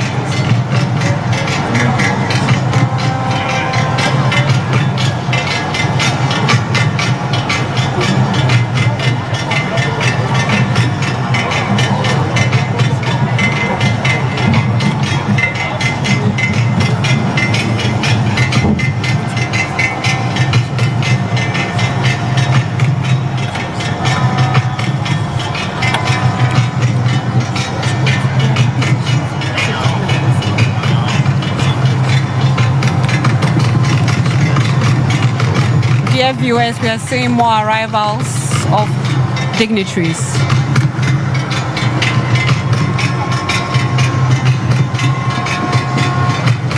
I bet a lot of people here are just waiting for the arrival of the president-elect and the vice president-elect.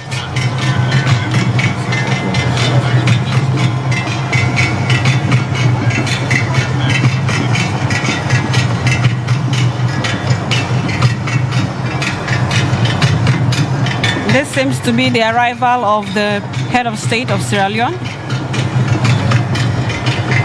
His Excellency Julius Maada Bio.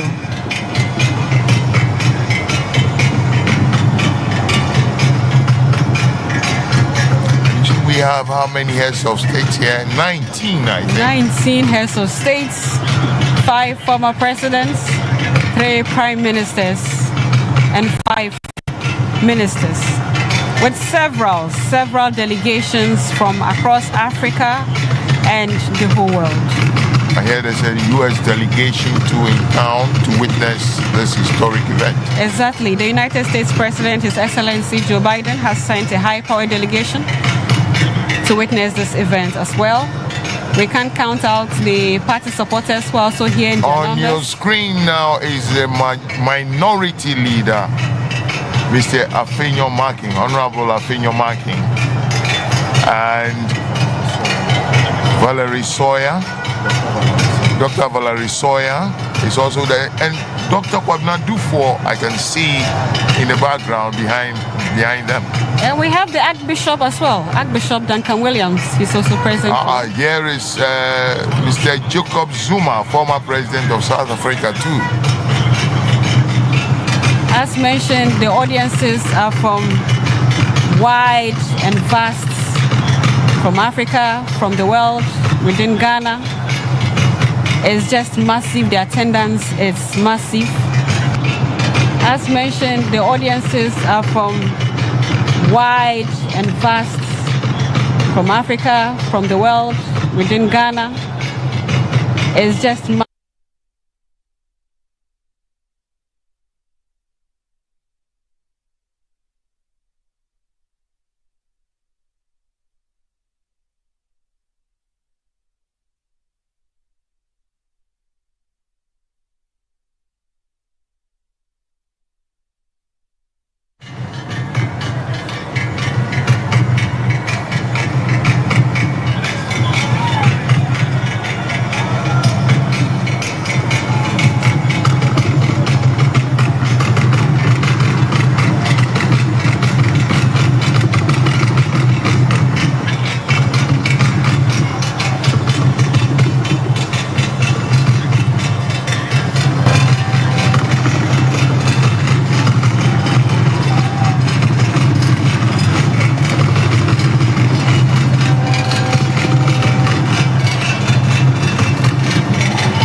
We have just seen the arrival of the Vice President from Equatorial Guinea, His Excellency Teodoro Obiang Nguema Mbasugu.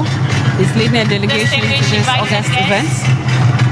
As you can see, a very long view of the vehicles of Dignitary. Yes, there is the incoming Chief of Staff, Julius Debra, and the Chairman of the National Democratic Congress, Tesidun Ketia, affectionately called General Mosquito. Having previously occupied the high office of President between January 7th, 2013 and January 6th, 2017.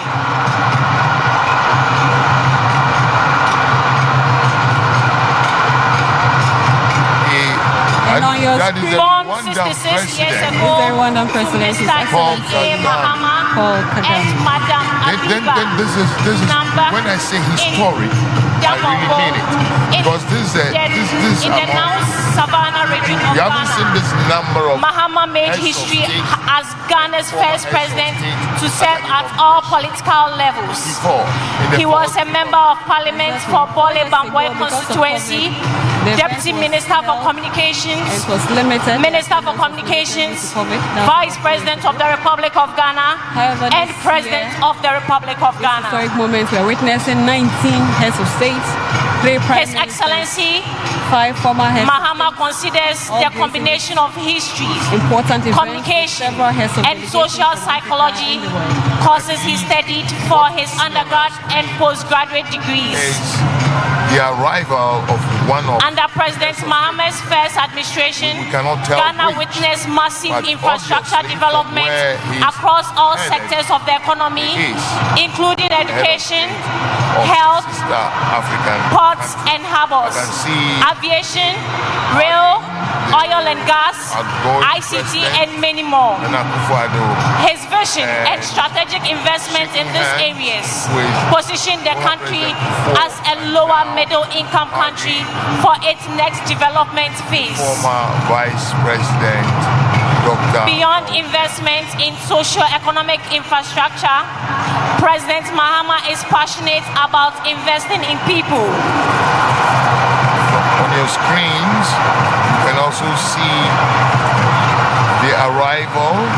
John Mahama further demonstrated his commitment to women's empowerment by appointing several women to prominent roles in his administration.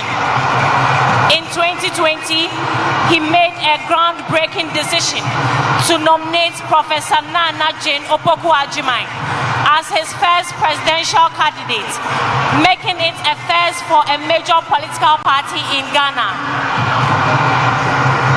He repeated this bold decision in 2024, and with their victory, Ghana is welcoming his first female vice president.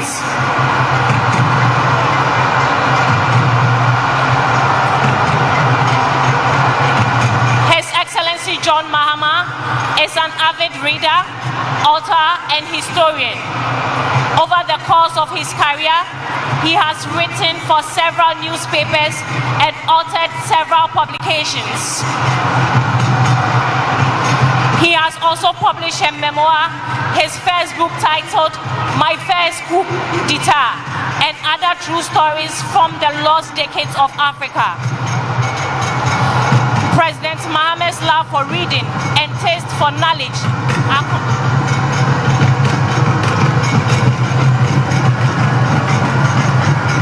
So we have several party stalwarts. Yes, these are actually members of parliament of the NDC. Members of parliament of the NDC mostly are those you find on your screens currently.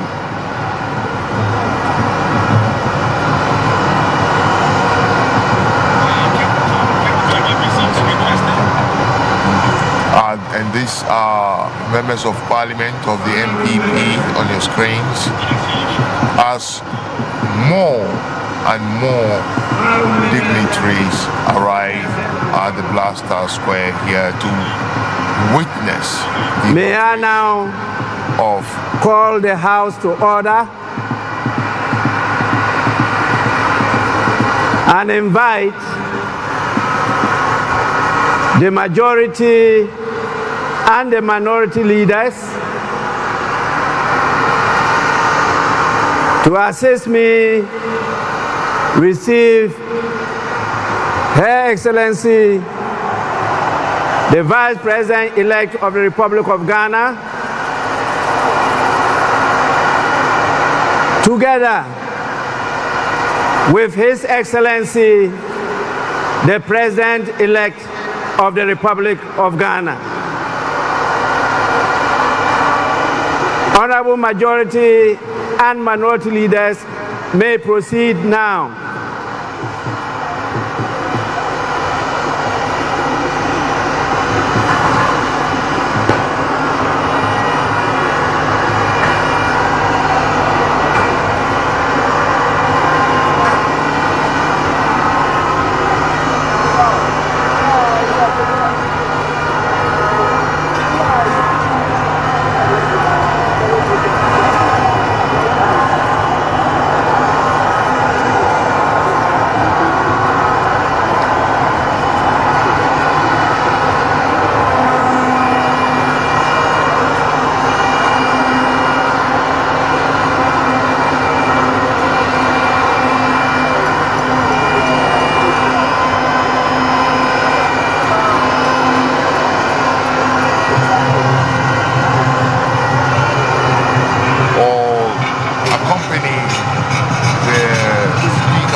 welcome the President-elect.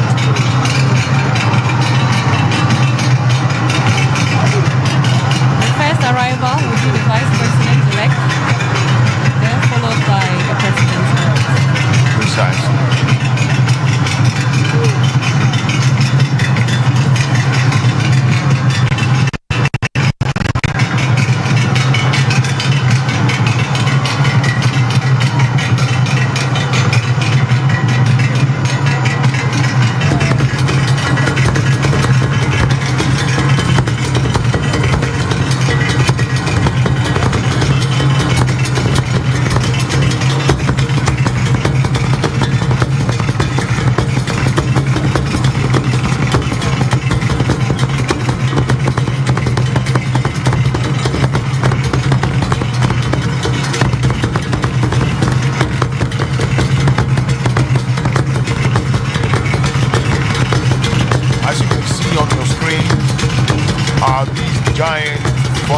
from drums.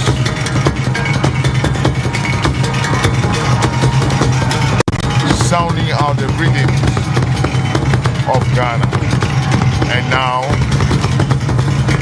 we have on our screens the police mounted squadron escorting, I believe, the vice president-elect to the grounds. The crowd is ecstatic. The noise here is deafening, but it is all for happiness and for joy. We are witnessing a momentous occasion, Ghana having its first female vice president.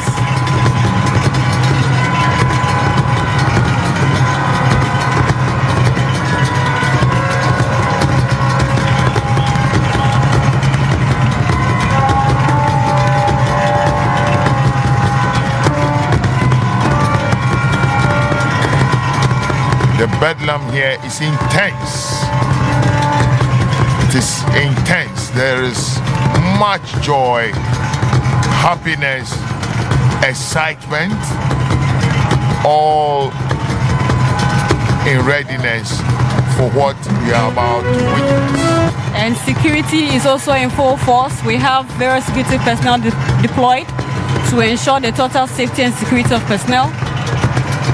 They are all playing critical roles to ensure that this event goes seamlessly, devoid of any major hitches. We have rich display of culture.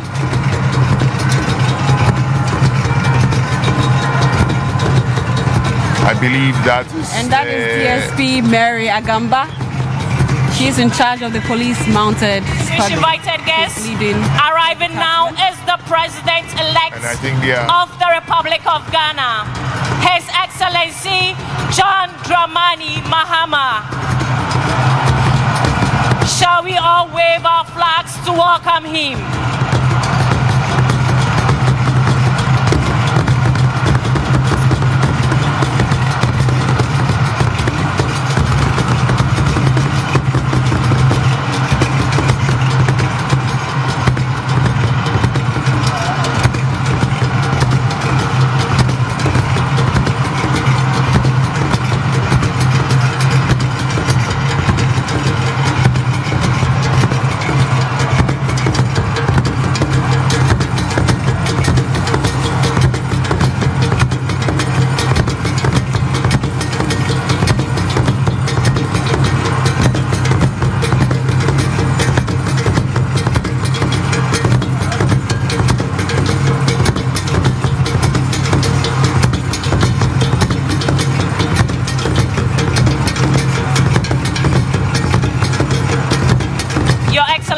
Distinguished invited guests, arriving now is the president-elect John Dramani Mahama.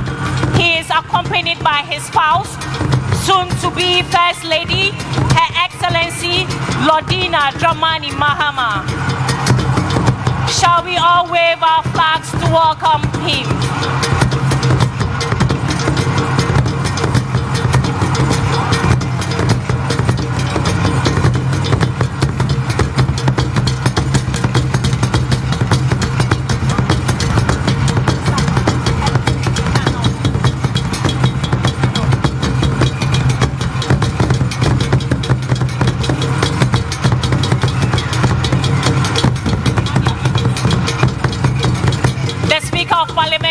Leads the entourage into the Chamber of Parliament here at the Black Star Square. The entourage of Parliament includes the clerks of Parliament and other senior officials of Parliament.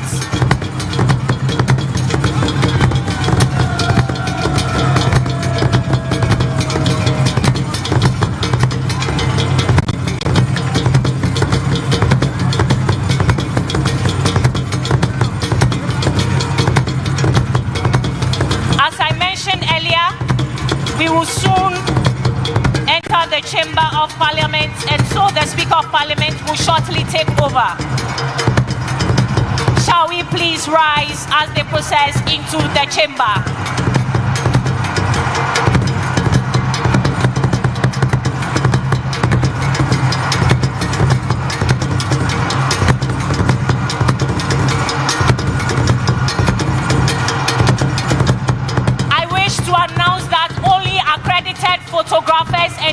media personnel are allowed at the designated places on the square.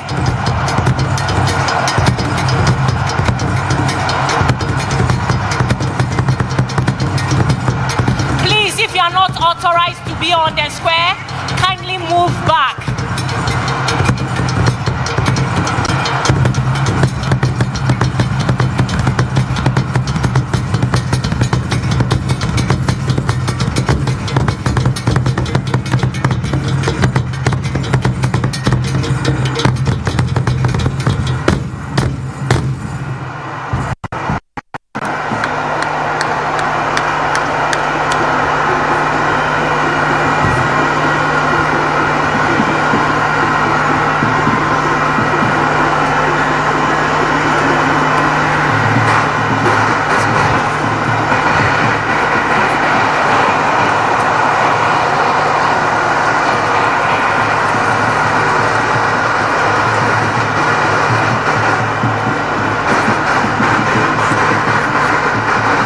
Honorable members, you may now resume your seats.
Members,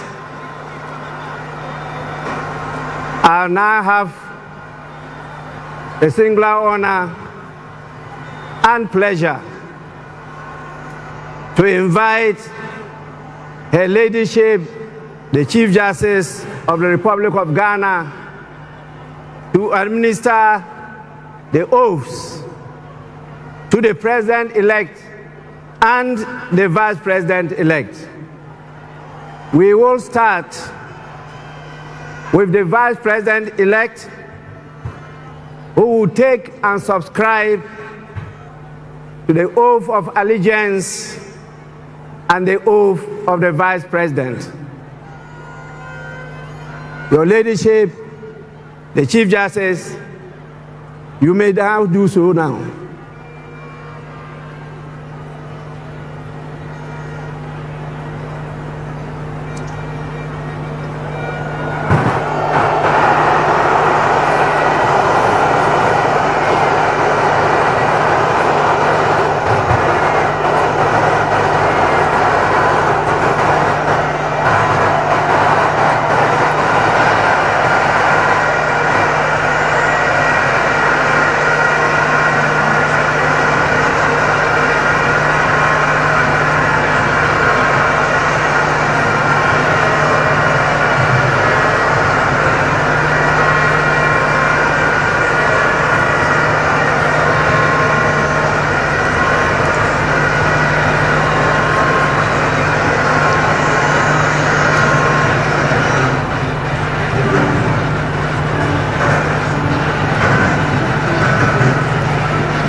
Your Excellency,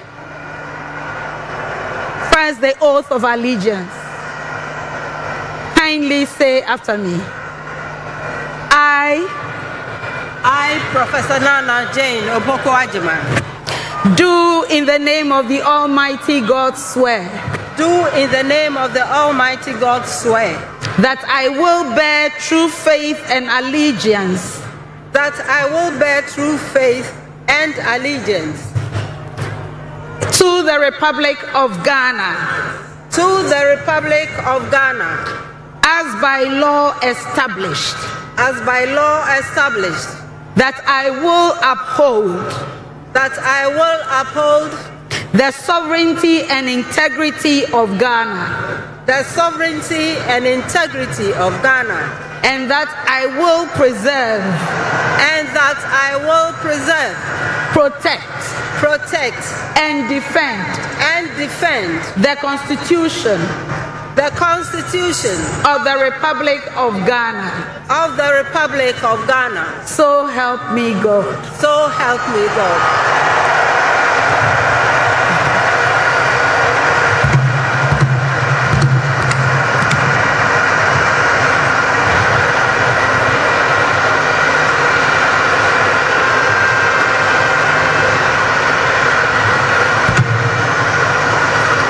Your Excellency, now the oath of the Vice President. I, Professor Nana Jane Opoku Agyeman, having been elected to the office of Vice President of the Republic of Ghana, to the office of Vice President of the Republic of Ghana, do in the name of the Almighty God swear. Do in the name of the Almighty God swear that I will be faithful, and true to the Republic of Ghana, that I will at all times preserve, protect and defend the Constitution of the Republic of Ghana, and I dedicate myself to the service and well-being of the people of the Republic of Ghana, and to do right to all manner of persons. I further solemnly swear that should I at any time break this oath of office, I shall submit myself to the laws of the Republic of Ghana, and suffer the penalty for it. So help me God. Congratulations, Madam Vice President. Thank you. Lift your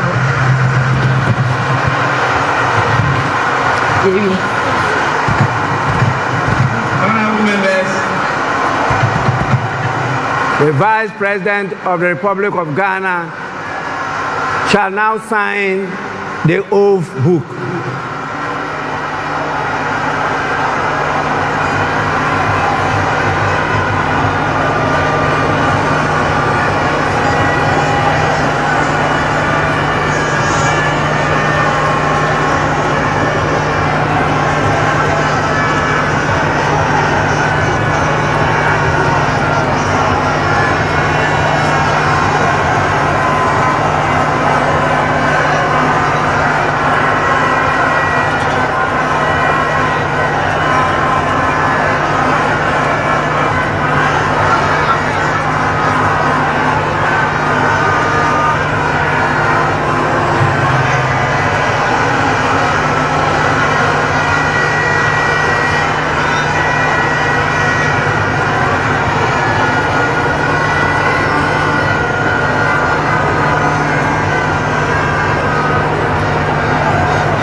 of members,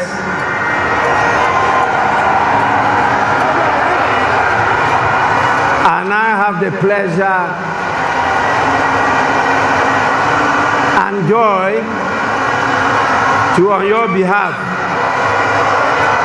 invite His Excellency the President-elect to take and subscribe to the oath of allegiance and the presidential oath. Your Excellency, you may now proceed to do so. The presidential oath. Your Excellency, you may now proceed to do so.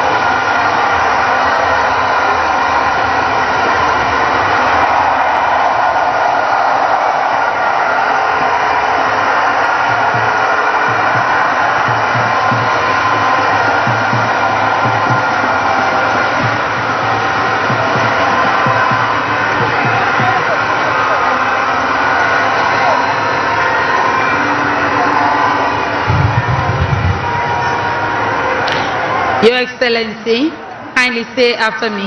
This is the oath of allegiance. I. Your name. John Dramani Mahama. Do in the name of the Almighty God swear. Do in the name of the Almighty God swear. That I will bear true faith. That I will bear true faith. And allegiance. And allegiance. To the Republic of Ghana. To the Republic of Ghana. As by law established. As by law established. That I will uphold. And that I will uphold. The sovereignty. The sovereignty. And integrity. And integrity. Of Ghana. Of Ghana. And that I will preserve. And that I will preserve. Protect. Protect. And defend. And defend. The Constitution. The Constitution. Of the Republic of Ghana. Of the Republic of Ghana. So help me God. So help me God.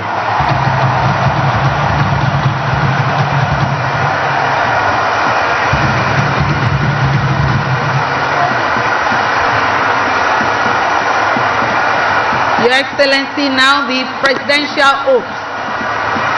I, John Dramani Mahama, having been elected to the high office of President of the Republic of Ghana,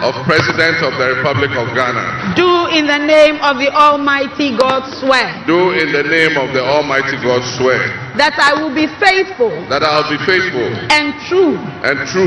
To the Republic of Ghana. To the Republic of Ghana. That I will at all times. Preserve. Protect. And defend. The Constitution. Of the Republic of Ghana. And that I dedicate myself. To the service. And well-being. Of the people. Of the Republic of Ghana. And to do right. To all manner of persons. I further. Solemnly swear. That should I. At any time. Break this oath of office. I shall submit myself. To the laws of the Republic of Ghana. And suffer. The penalty for it. So help me God. Congratulations, Mr. President. Let me be the first.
culture, and steady in its pursuit of progress. Today, we celebrate a momentous occasion in our nation's history as we welcome the newly elected President, His Excellency, John Dramani Mahama.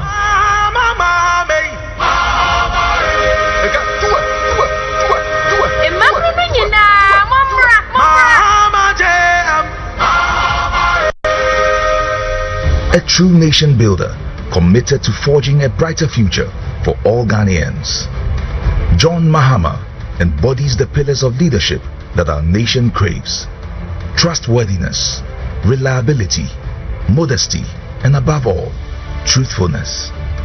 From the moment he stepped into the political arena, John Mahama has demonstrated an unwavering commitment to the people of Ghana. His approachable demeanor, paired with his genuine concern for the needs of the Ghanaian, has earned him their trust. A trust that is pivotal for any leader aiming to guide a nation through challenging times. What I really like about JDM is his humility. The man is simply so down to earth, it's unbelievable. He's so humble, it's unbelievable. I really like that about him. John Mahama osuro nyame, odo nyame, osuro nyame, openi pasem, okita kumapa. Mihu ne se mihu mi nuabema. Oye obi nso a onyiyi nipam. Wo ya akwala o, wo ya opani o, wo ya pepeni o, wo ya twivi o, wo ya bebia o, tribe bia o fi bia John Mahama pe wase. On ka se we nye twivi, we nye we. Honorable members, President Mahama is practical. He communicates his issues very, very well, and he understands the Ghanaian politics very well. He understands the Ghanaian people very well, and that is what I like about him. The brand John Dramani Mahama is not just a name. It represents resilience, strength, progress, and empathy. I believe John Dramani Mahama is loved by many. His personality. And now, on your behalf, invite His Excellency, the President of the Republic of Ghana, to deliver his inaugural address. Your Excellency, you may now proceed to do so.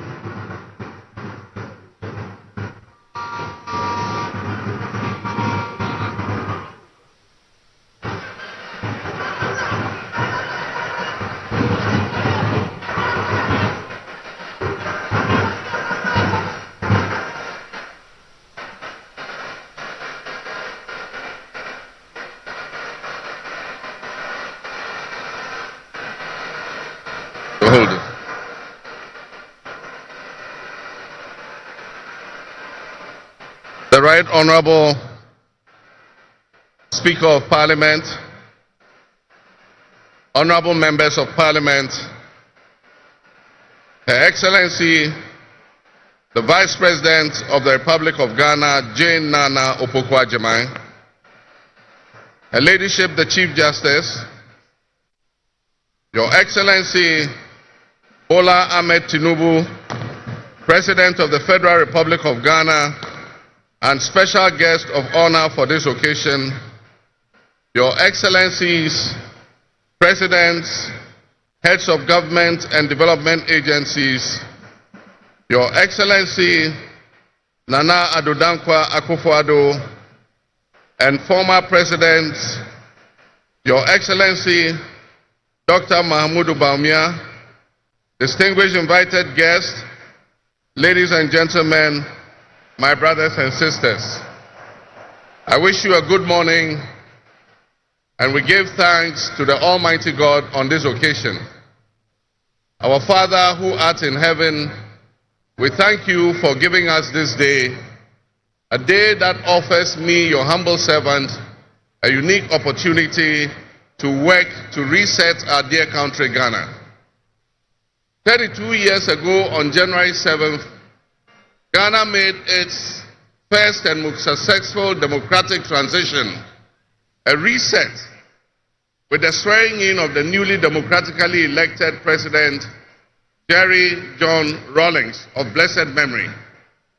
our nation was returned to a multi-party democracy with a new constitution that went into effect, and the Fourth Republic was officially established.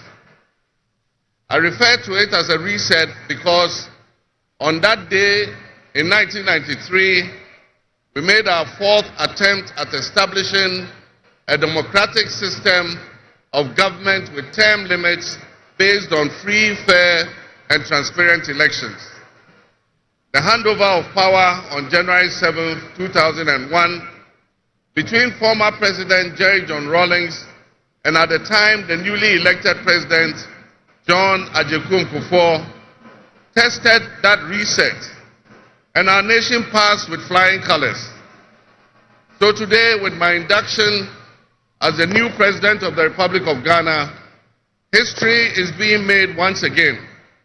And it is a history worth repeating every 4 years with each newly elected president.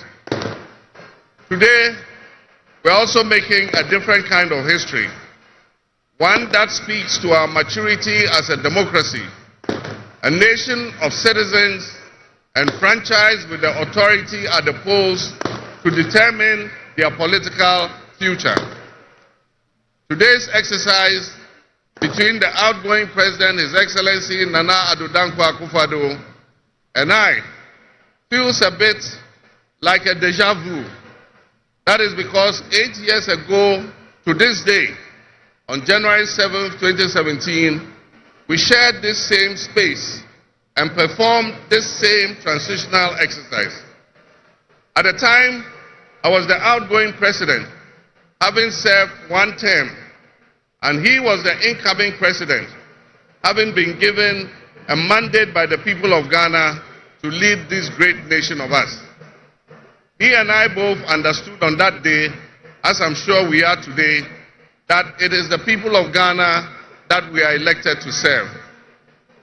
Somehow, it seems fitting that it is with Nana Akufo-Addo that I twice shared this stage and this unique historical distinction, because Nana Akufo-Addo and I began our national political careers in Parliament in the same year, 1996. He has always greeted me with warmth, a firm handshake, and a smile, and he is perhaps the only person in my life who has persistently chosen to call me Johnny. While we belong to opposing political parties, we shared a sense of mutual respect. In those early days, we probably could not have imagined that destiny would bring us to the leadership of our respective parties, and that we would have to face off 3 separate times as we each vied for the highest office of the land. Nana asked this to be our final meeting under these circumstances. And as I look back on the journey we have traveled together, 2 much younger men who entered Parliament together with a full head of black hair, and you with the same bald head and round eyeglasses, I have to say that you have, without exception, been a worthy opponent. I extend my warmest wishes to His Excellency, the former Vice President, Dr. Alhaji Mahmoud Bawumia. It was a grueling campaign, and we gave it our all. Your sportsmanship in making an early concession eased tensions and contributed to the early conclusion of the electoral contest. I wish you all the best in your endeavors.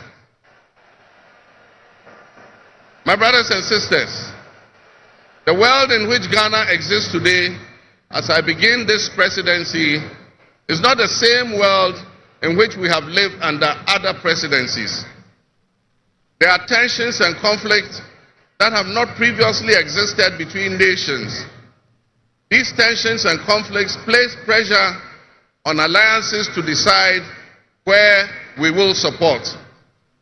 There's a seismic shift happening within the system of global economic dominance.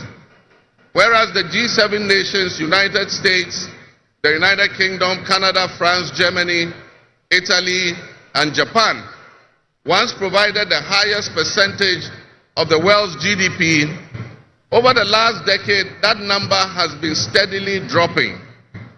However, the combined total of the GDP of the BRIC nations, Brazil, Russia, India, China, South Africa, Iran, Egypt, Ethiopia, UAE, their GDP has been consistently increasing. In 2023, for instance, the G7's combined total of world GDP was 30%.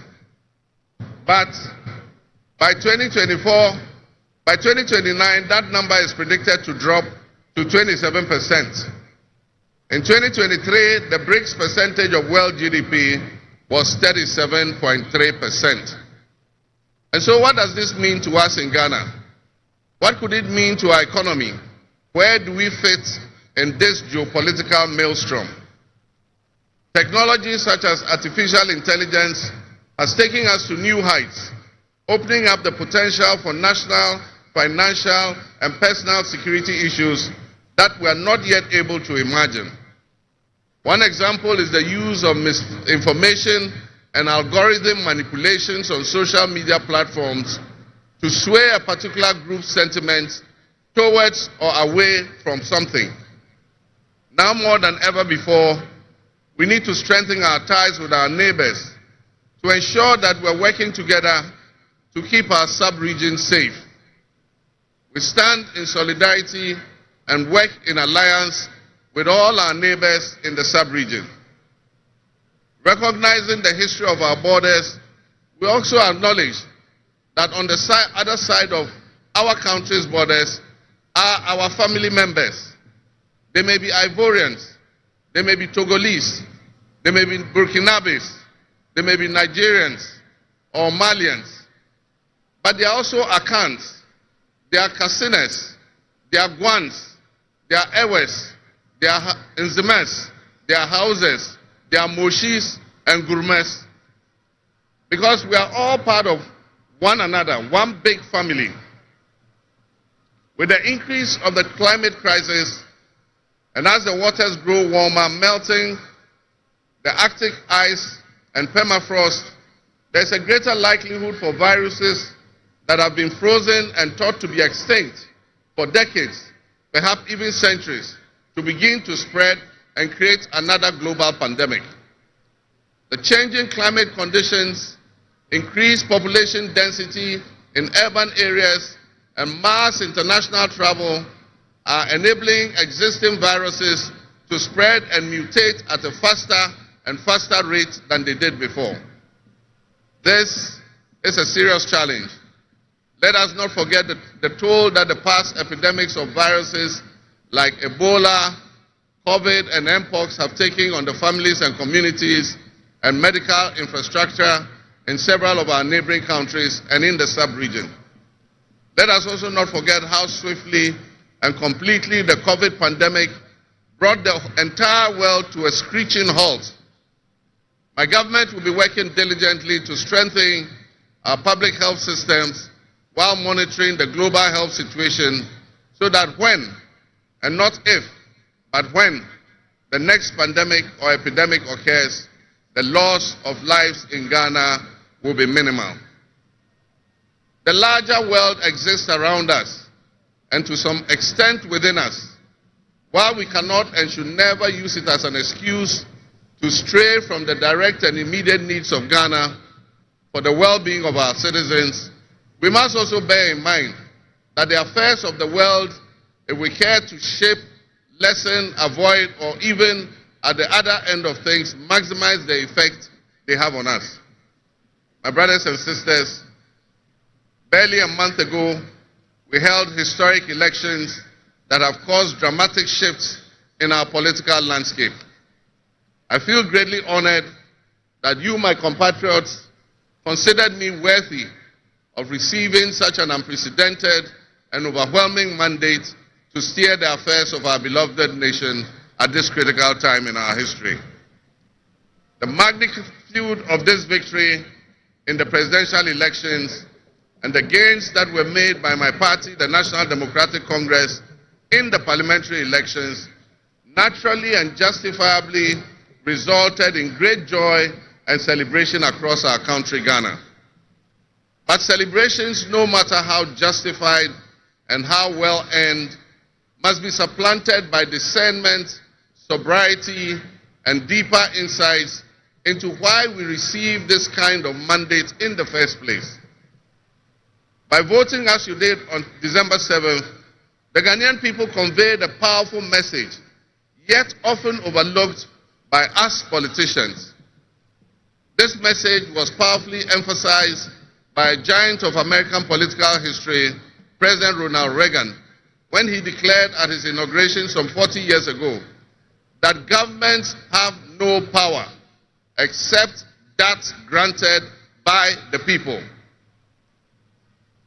While Ghanaians take great pride in our thriving democracy, they are deeply dissatisfied with the quality of governance over the years and have openly voiced that dissatisfaction through the decisive actions that they undertake at the elections.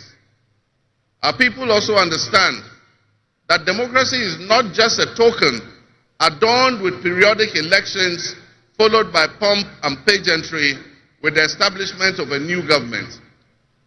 They expect that if democracy is celebrated as a superior means of governance, then its outcomes must be more tangible and benefit them in their individual lives. Any honest introspection and reflection on the pulse of our nation would reveal that many within our population do not feel that they have benefited from or partaking in this democratic dividend. Where people buffeted by severe economic crisis and hardships, and in the last few years we have lurched from crisis to crisis. But there is hope on the horizon. Today should mark the beginning of a new opportunity. An opportunity for us to make a difference in our governance and our economic management. We shall reset our dear nation, Ghana.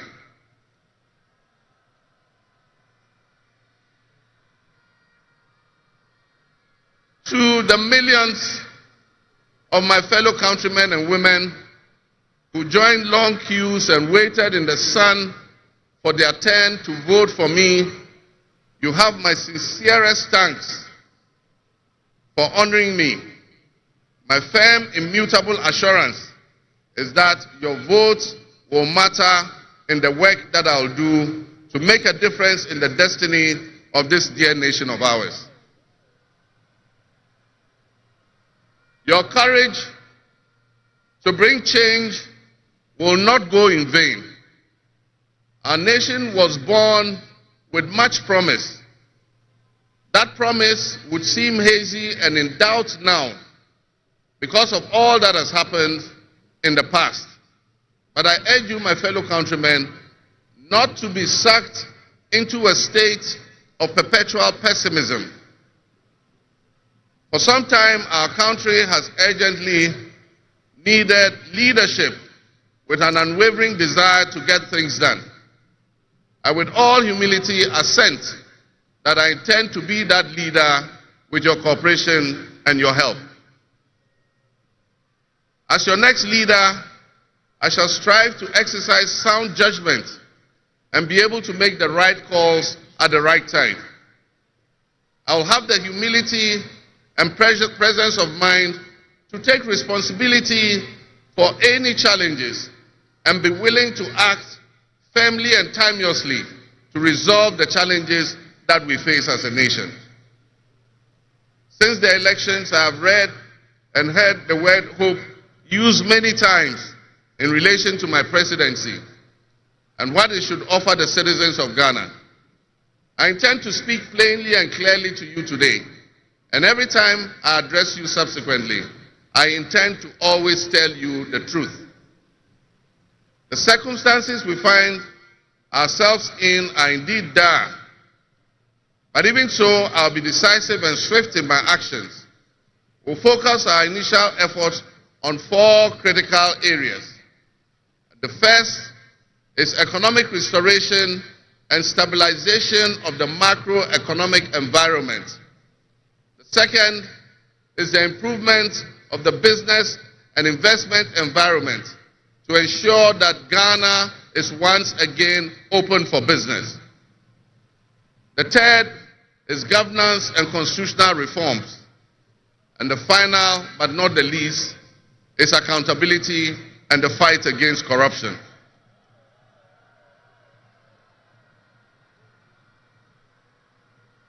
My brothers and sisters, actions have always spoken louder than words. With that in mind, I have entered into a covenant with you, the good people of Ghana, in which I have enumerated 26 actions that I'll take within my first 120 days. There is reason for hope, and there is every reason for hope. But we must also have faith, because faith empowers us to trust the things that will happen. With faith, you believe what you know, and that is why we need faith to be able to achieve our reset. We need a reset with the faith we have in our country and our leadership. We need a reset with the faith we have in our institutions. We need a reset with our faith in our dear nation, Ghana. And by that, I mean in all of us, because all of us are Ghana. You are Ghana, and I am Ghana. All of you seated here today, Ghanaian citizens, you are Ghana. The people who you are with or near you as you watch this on television, in your homes, or listen on radio, or follow on social media are what we call Ghana. I ask that we enter into the covenant with the Ghana we all love and the good people of our country who make up this dear nation.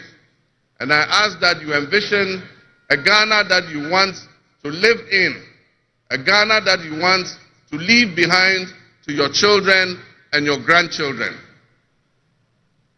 What can you do to help build that better Ghana that we all strive for? What behaviors, what attitudes and mindsets can we reset? We need a reset, and we have faith in Ghana's ability to overcome, excel, and be so successful with this reset that it will be difficult to imagine a time when that was not the case. As we stand at this momentous crossroads in our nation's history, I am honored and humbled to accept the mantle of the President of the Republic of Ghana. Today we celebrate a new administration and herald an unprecedented era of opportunity and transformation. With Nana Jane Opoku-Agyeman by my side, we are poised to embark on a journey of progress and inclusivity, united in our vision for a more prosperous Ghana. This day is particularly special for us and for every Ghanaian who dreams of a society where barriers are shattered and ambitions are realized. With the inauguration of Ghana's first female vice president, we have turned a significant page in our history. Nana Jane's ascension to the high office is not merely a personal triumph.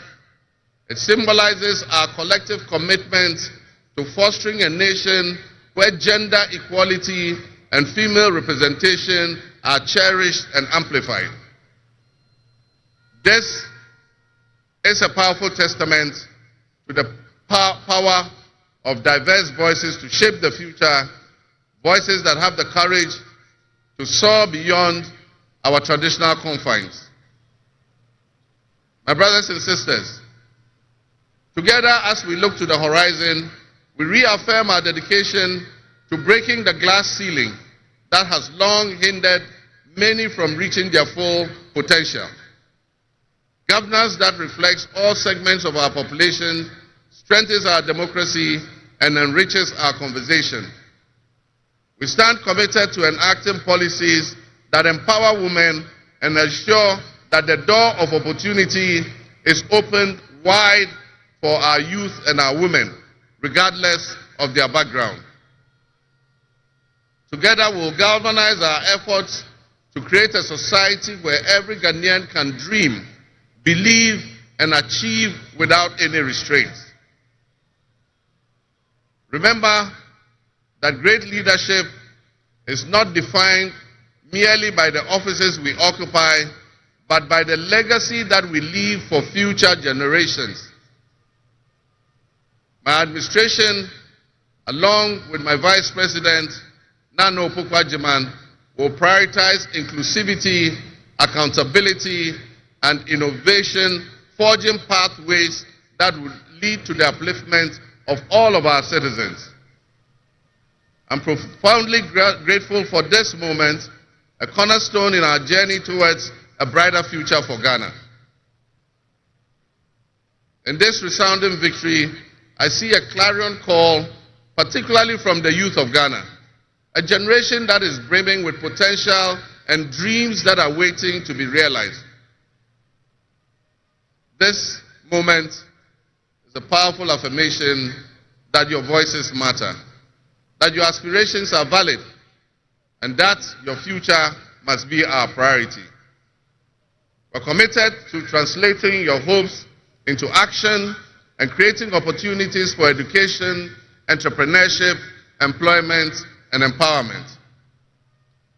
Our policies will be tailored to sustain innovation and foster industry that engages today's young minds and equip them with the skills needed for tomorrow's challenges.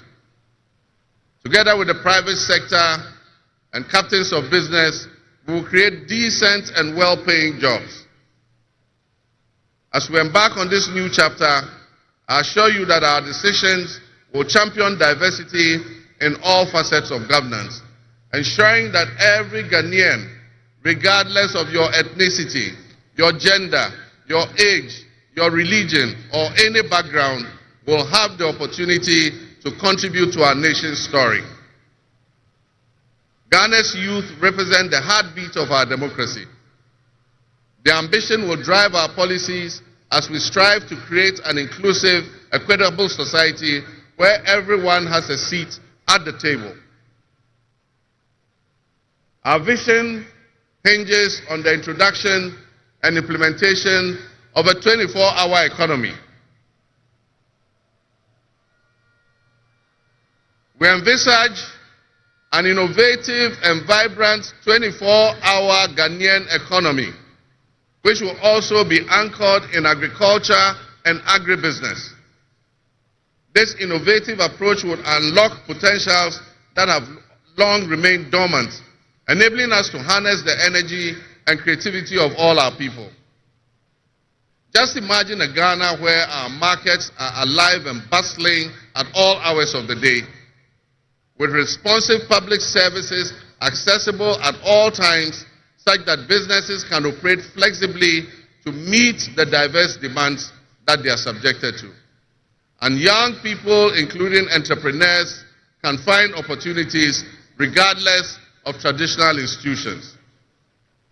The 24-hour economy model will also bolster job creation for the young people, stimulate local industry, and attract foreign investments, and allow us to build resilient communities and a sustainable future. This vision extends beyond mere economic transactions.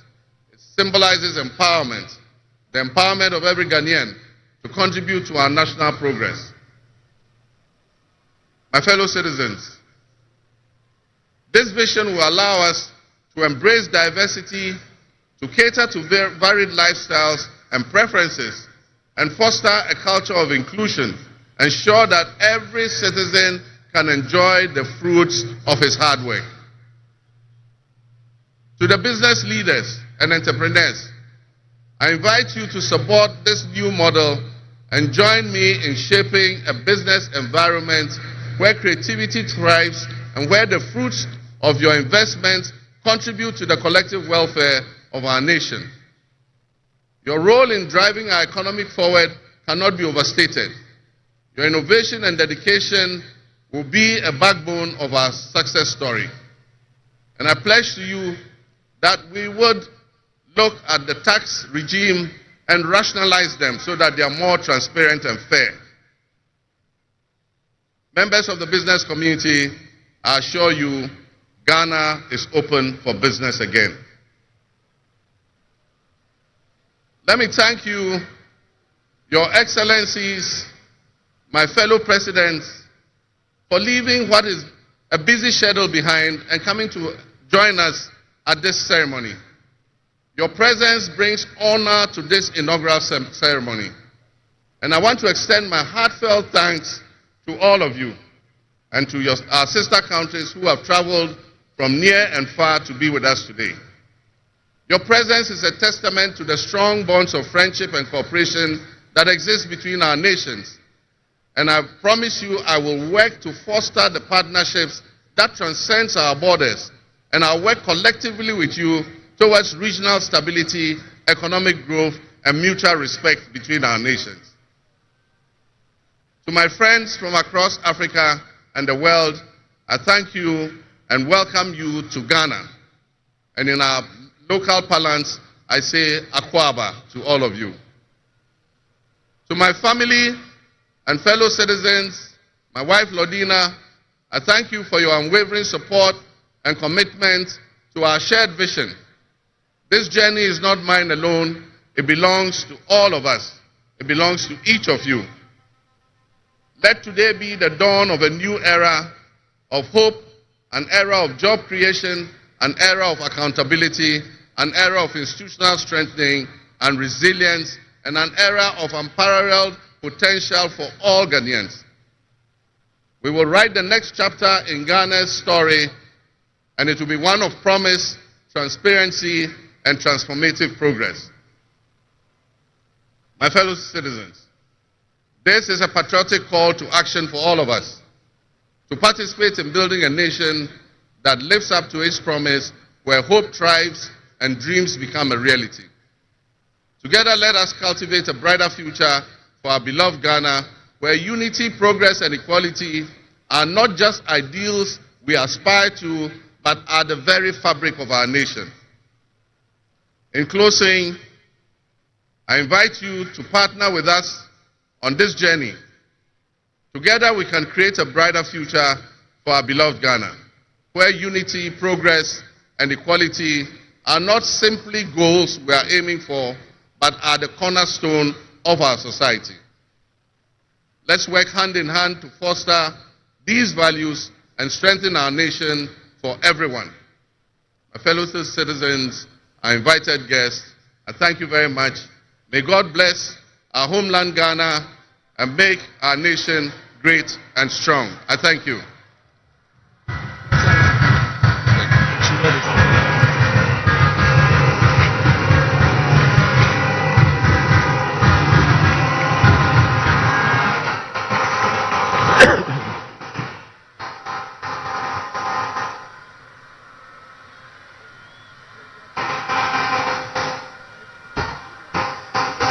Yeah.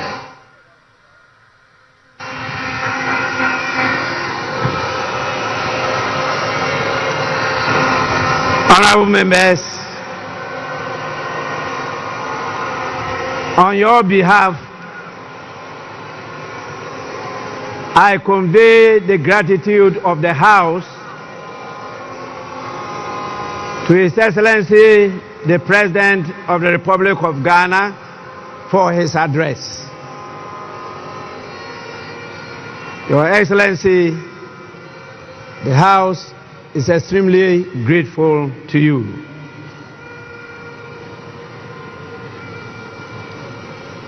Honorable members,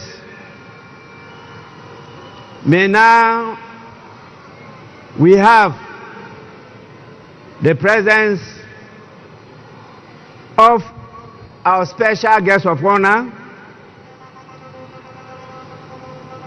in the distinguished personality of His Excellency Bola Ahmed Tinubu, the President of the Republic of the Federal, I should say the Federal Republic of Nigeria. It is my honor to now invite him to deliver his address.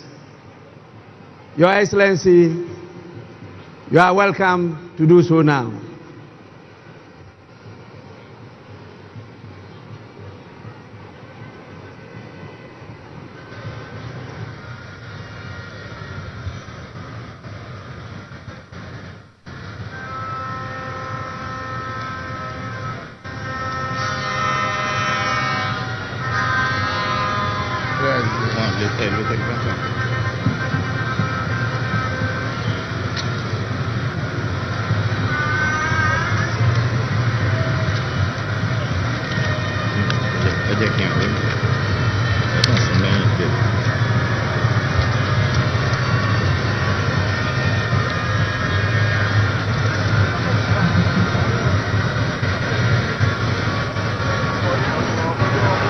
Your Excellency,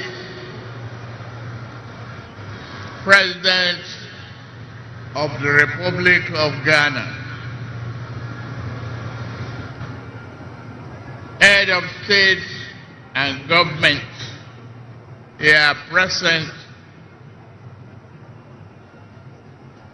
Right Honorable Speaker and Members of Parliament of Ghana, members of the diplomatic corps, eminent personalities here present, distinguished ladies and gentlemen. It is always good when a friend and brother can visit the home of a close neighbor to celebrate his success and progress with him. Today, we celebrate African democracy as Ghana and our beloved people mark the transition from one democratic government to another. This moment does not merely symbolize another milestone in the evolution of Ghanaians' democratic society. It further demonstrates that in West Africa, we are capable of democratic and productive endeavors. It is time that our continent critics stop forgetting the strides that Ghana, Nigeria, and others have made. We need not prove ourselves to them. We have nothing to prove to anyone except ourselves. We will lift our nations out of poverty and build strong and resilient economies for our people. Today, I am here not only as the President of the Federal Republic of Nigeria, but also as an African in resolute support of Ghana and our people. This moment is a source of pride and honor for Ghanaians, the entire continent, and its diaspora. The sun is out and the sky may be blue, but I see today a black star rising high in African sky. This black star shines over this nation, and its rays spread across this continent with a sense of shared history, hope, compassion, unity, devotion to our common welfare. While others may seek to demean Africa and keep brothers pitted against brothers, that shining star reminds us of who we are. Better yet, it reminds us of who we can be. That star reminds us always to strive and work together, bond together, even when we disagree. We must choose the path of peaceful dialogue. Never can we do harm to our brothers, nor can we permit any outsider to disrupt our bonds of brotherhood. The spirit of Ghana, the first Republic President, Osagyefo Dr. Kwame Nkrumah, is here present today, lifting that star higher and higher. Just as Ghana draws inspiration and a well of strength from Kwame Nkrumah and many of his past leaders, Nigeria similarly draws inspiration from its founding fathers, who not only fought for our independence, but also cherished the close relationship between our two nations. May we always walk in the way and in the spirit of these enlightened leaders. Ghana is in harmony with that spirit, and President John Mahama inauguration today reflect that. Your new president is a man of patriotic vision and substance. He loves his nation and his people to the core. He believes that your nation has a mission and intend for you all to fulfill it. No one can ask more of a leader than that. President John Mahama and I share a deep friendship. My dear brother, I am here to work with you. You know you can count on Nigeria's support at any given time. You call on me. We are your brothers and sisters. We shall always be there for you. May your administration be a profound success and progress for you, Ghanaians, and the entire region.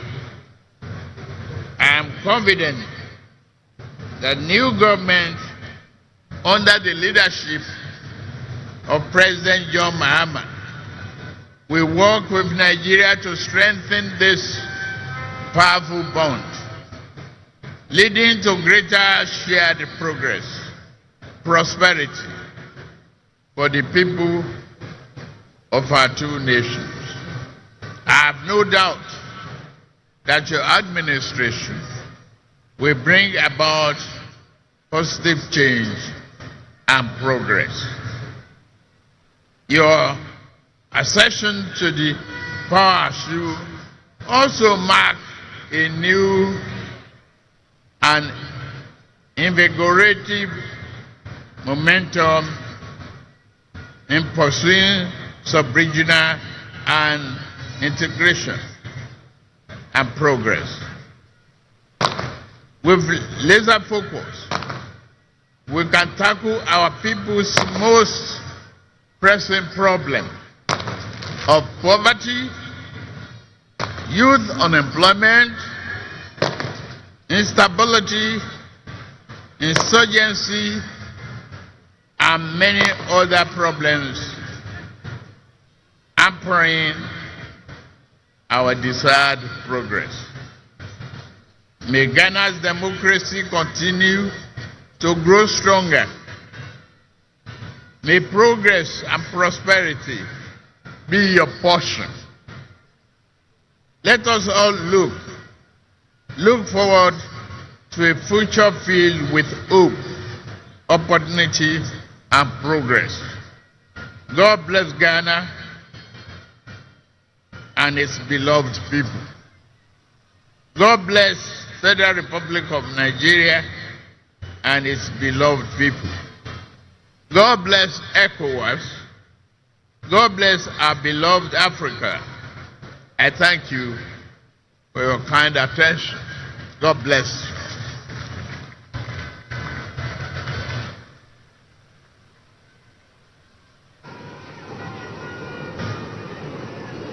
Honorable members, we are indeed inspired by the warm words of His Excellency, the President of the Federal Republic of Nigeria.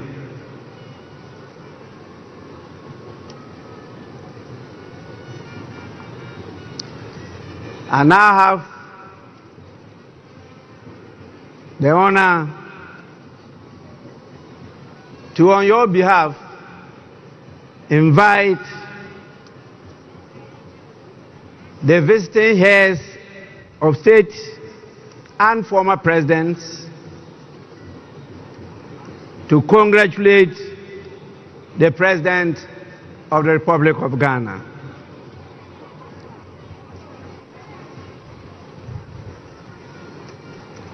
I have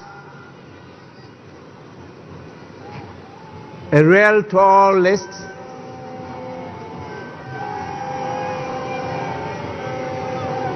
It is my hope and prayer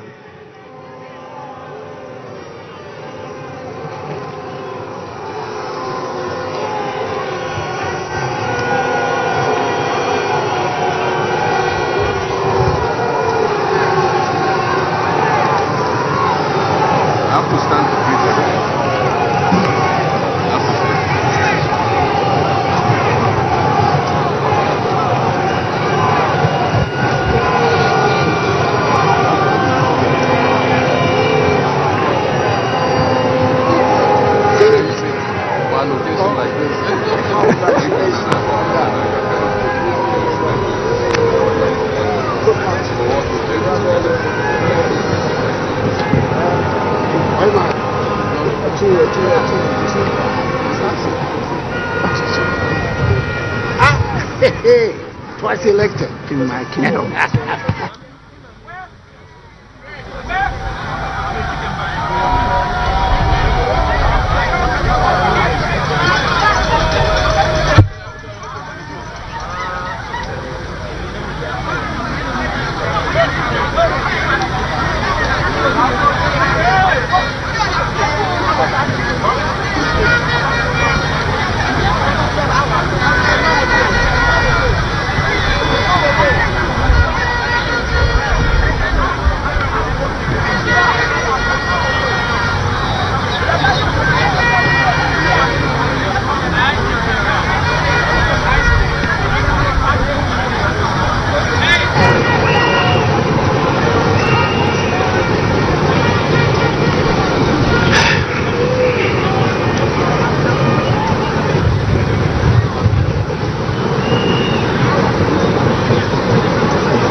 These are special. We are special people. We have to.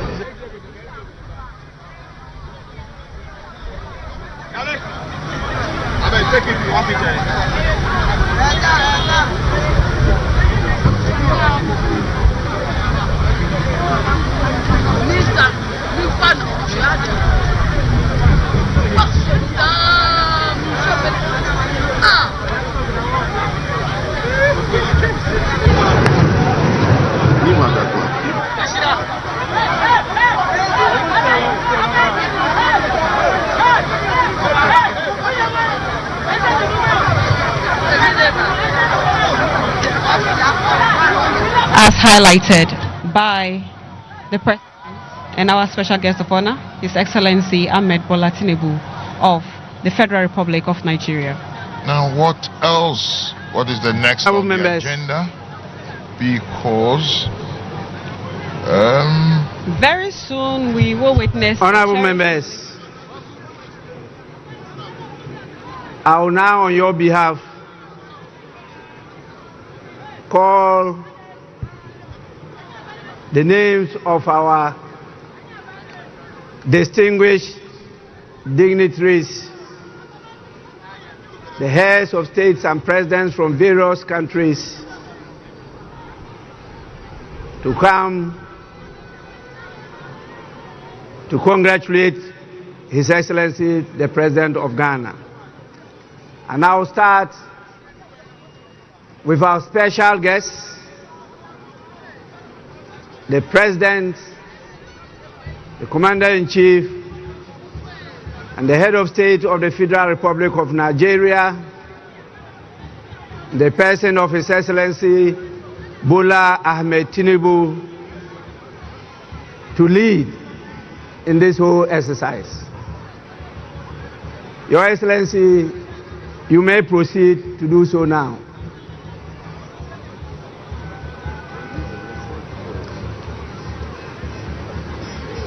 Immediately after him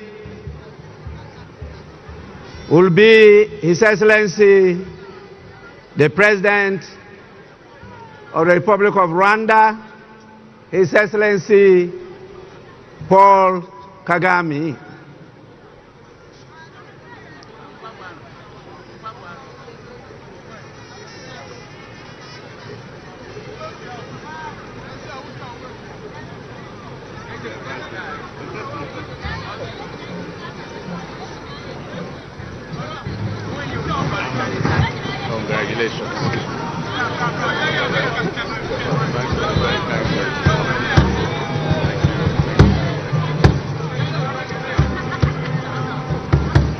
Then follows His Excellency the President of the Republic of Togo,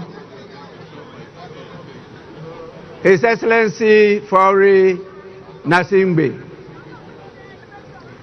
After him comes His Excellency the President of Benin, the Republic of Benin, in the person of Patrice Talon.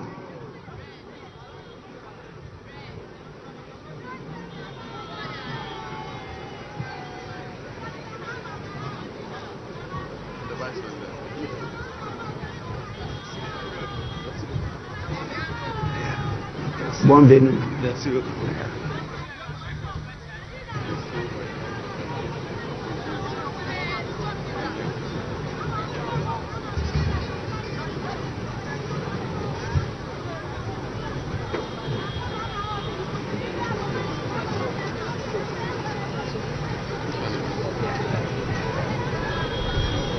Félicitations. Yeah.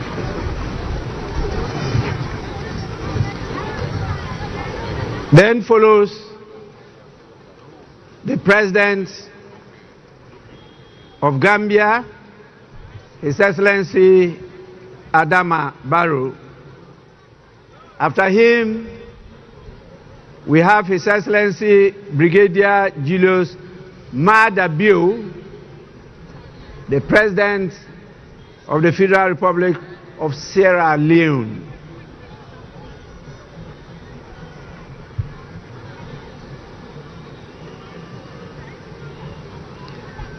Immediately follows His Excellency Felix Antoine Tshisekedi Chilombo, the President of the Democratic Republic of Congo.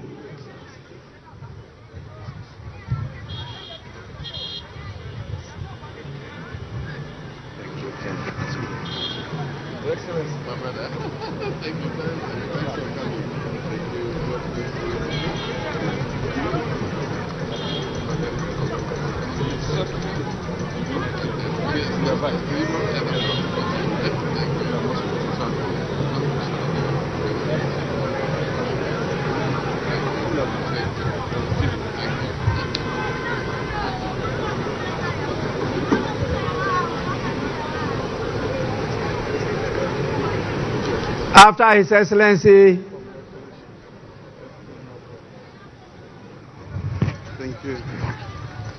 the President of the Democratic Republic of Congo, we have His Excellency Umaru Sissoco Embalo, the President of the Republic of Guinea-Bissau. After him follows the President of the Republic of Cabo Verde, His Excellency Jose Maria Neves.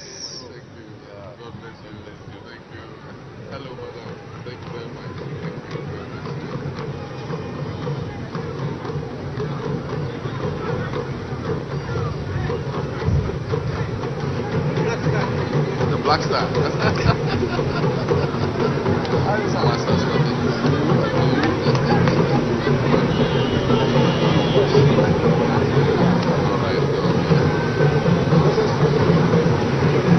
After the President of Cabo Verde, we have His Excellency William Samoei Ruto, the rural boy, who is the President of the Republic of Kenya. I went to his farm, beautiful farm. Rural boy.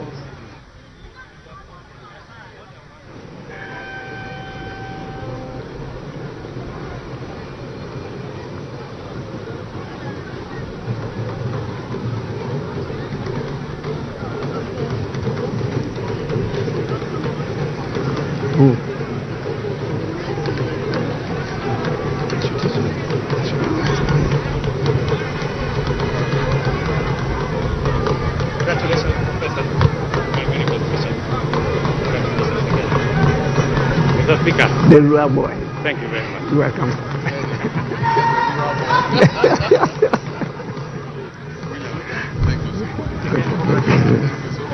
Honorable members, after His Excellency William Ruto, this is the President of the Republic of Liberia, His Excellency Joseph Numa Boakai Sr. We also have His Excellency the President, Dr. Nangolo Mbumba. He is the President of the Republic of Namibia. Sorry. That is a she, not a he. Doctor, you may forgive me.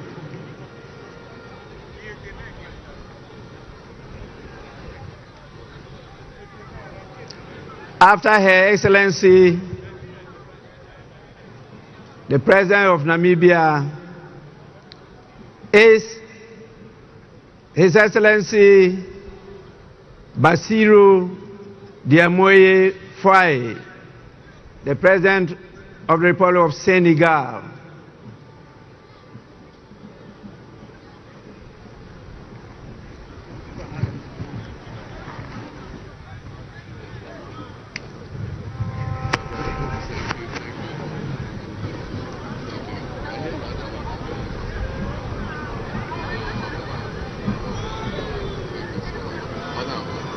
God bless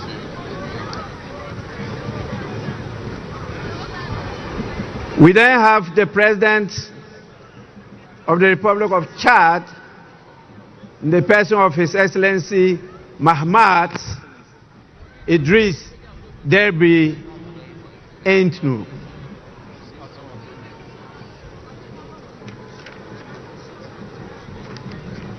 After him, we have the President of the Republic of Botswana,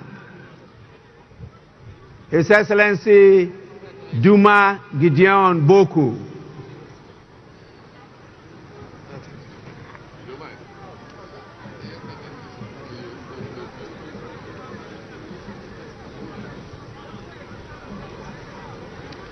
After him comes the head of state of the strong people of Burkina Faso, His Excellency Captain Ibrahim Traoré.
Members, the full meaning of Burkina Faso means strong men and women of integrity.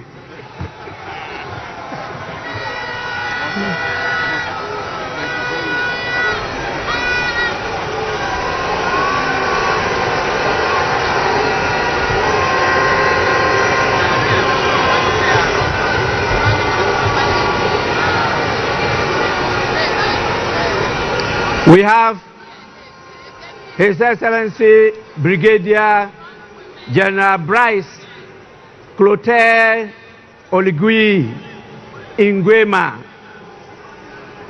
the President of the Republic of Gabon.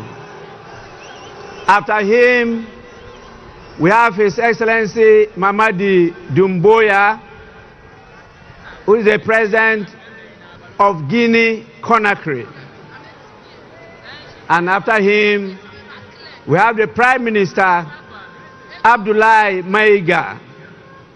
He's the Prime Minister of Mali.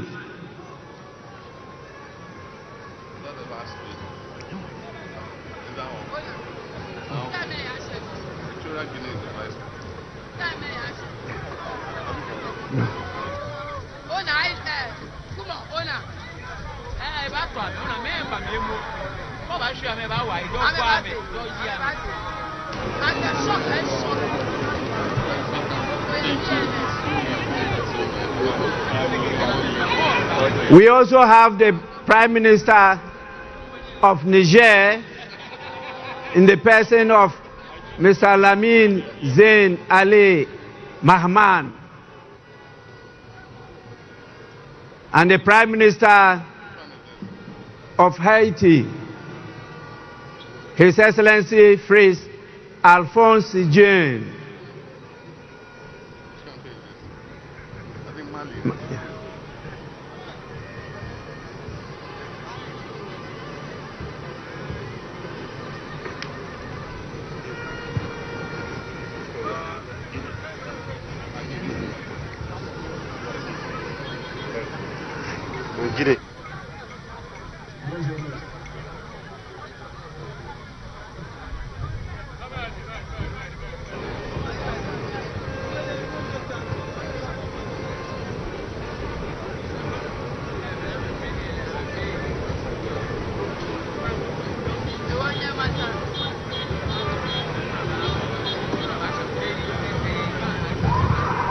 Prime Minister Mali,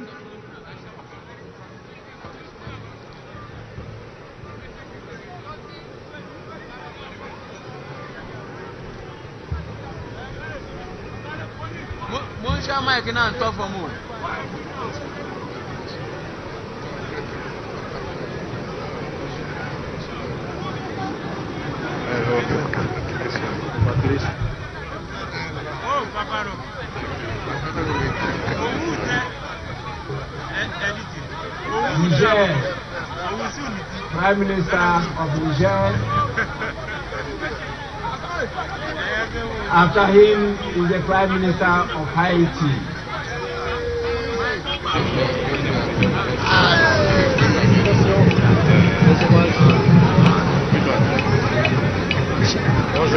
Bonjour, ça va? Bienvenue.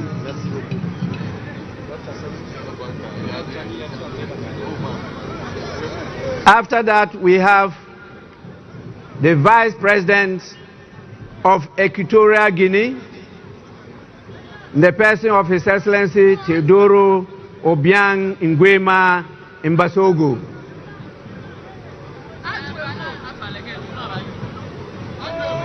Then follows the Vice President of Uganda,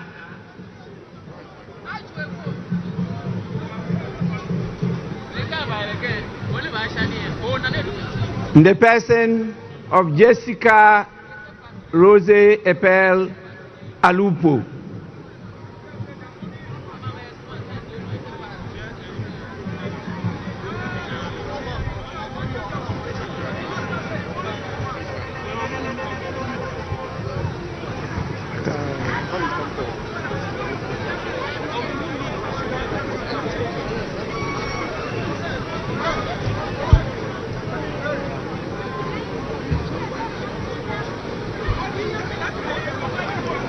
We have the Vice President of the Republic of Tanzania, His Excellency Dr. Philip Isdor Mpango.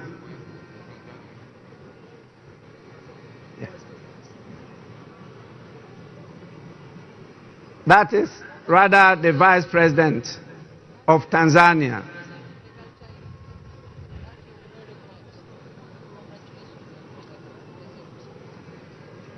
We also have with us the Vice President of La Côte d'Ivoire. Greetings from President Museveni.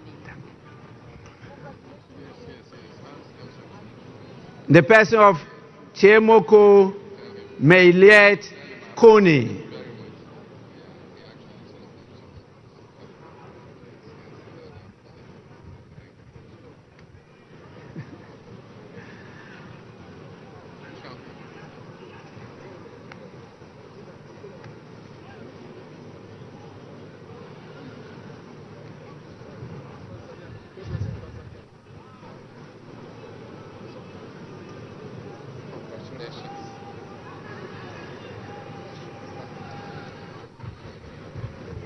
Tanzanite.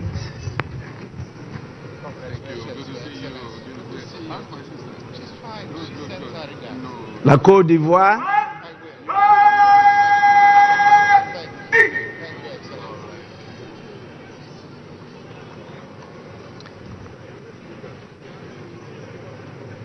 After His Excellency the Vice President of La Côte d'Ivoire, we have the Vice President of Mauritania, His Excellency Mohamed Adihali Khatra.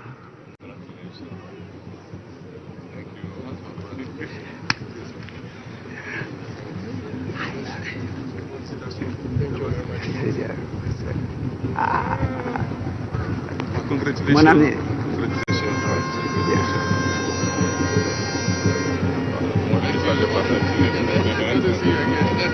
My father. Congratulations.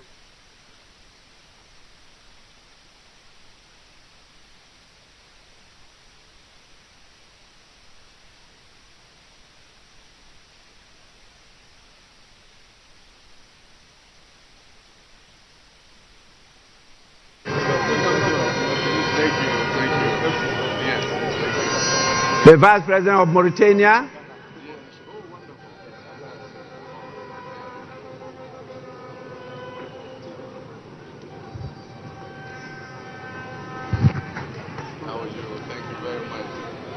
we now have the Speaker of Parliament of the Kingdom of Morocco, His Excellency Rashid Talbi Alami. After him is the former President of the Federal Republic of Nigeria, His Excellency Olusegun Obasanjo.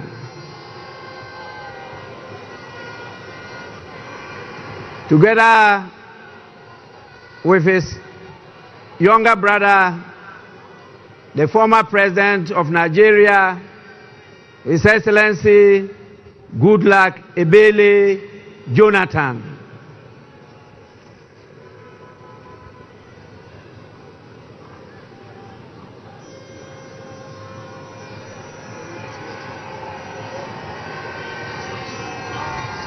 Speaker. Morocco. I'm Speaker of Morocco. Yes. I hope to see you. Yes. Thank you so much for the invitation. Yes, thank you. Thank you. Thank you. Thank you. Thank you.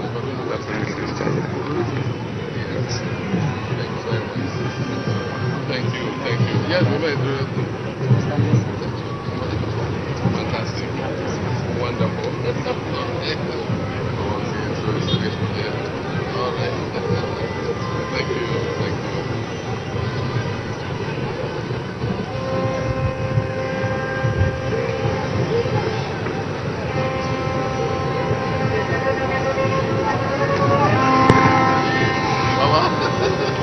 Thanks for coming. Thanks for coming.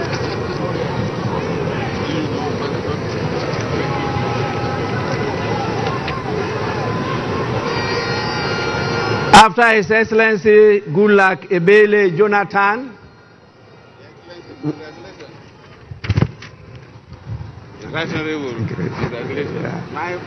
we have the former President of Liberia, in the person of Her Excellency Ellen Johnson Sirleaf. After her, we have the former President of the Federal Republic of South Africa,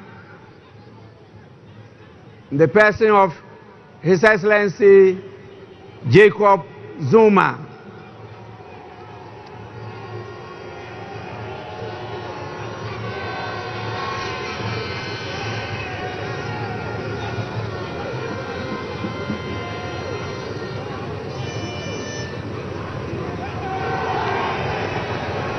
After the former President of South Africa, we have the former President of Germany, His Excellency Christian Wolff.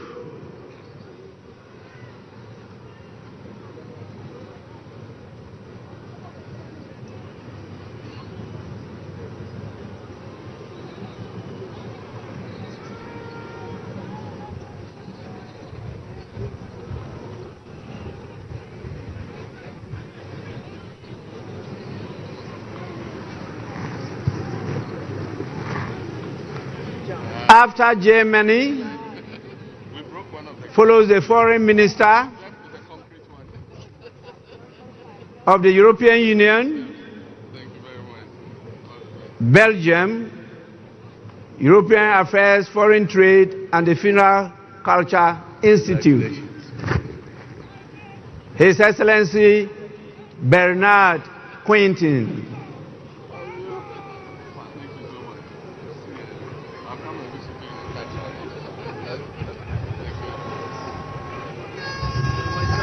Chairman. Thank you very much. Thanks for coming. Mr. Chairman. Yes. Good to see you, Speaker. Thank you.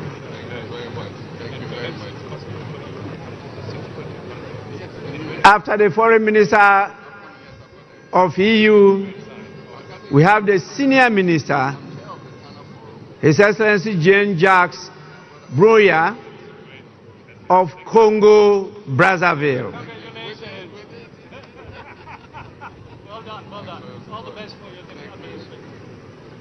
After Congo Brazzaville, we have the Minister for Africa, the United Nations, the Commonwealth and Human Rights of United Kingdom.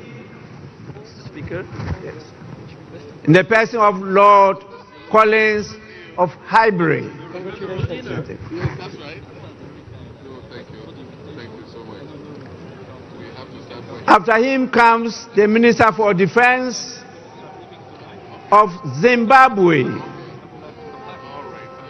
Honorable Opa Michinguri Kashiri.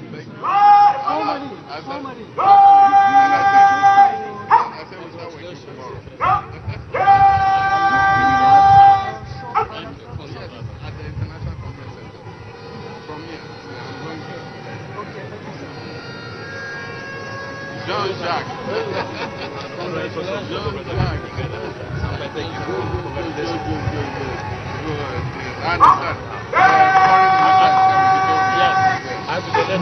President Baumia.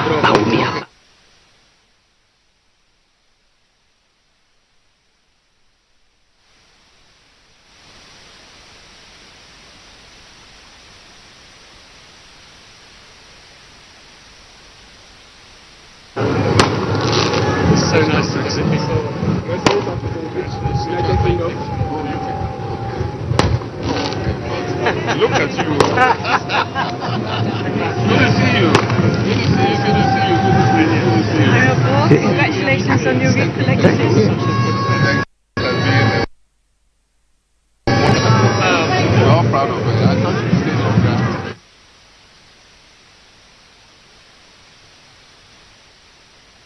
Thank you. All right. So we start work tomorrow. Yes. We also have the Minister for Housing, Lands and Maintenance of Barbados, Honorable Dwight Sutherland, Member of Parliament.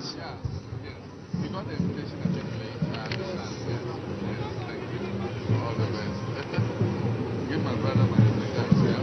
Yes, and tell him I'll come and visit. Yes. Okay. Are we done? Thank you.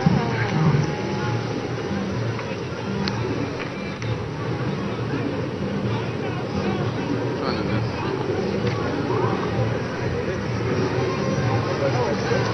Greetings from Prime Minister Mayor Amomoni. Barbados. Greetings from Prime Minister. Yes. Sir.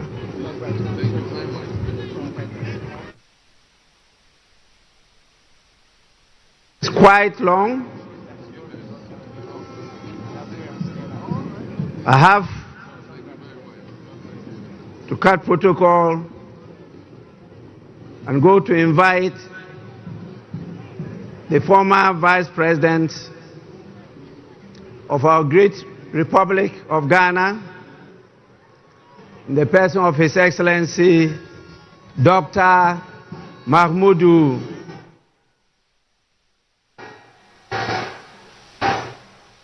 Baumia. At the end, we invite Lordina, and then also maybe Chairman of Council of Elders and the General Secretary. It's a long list.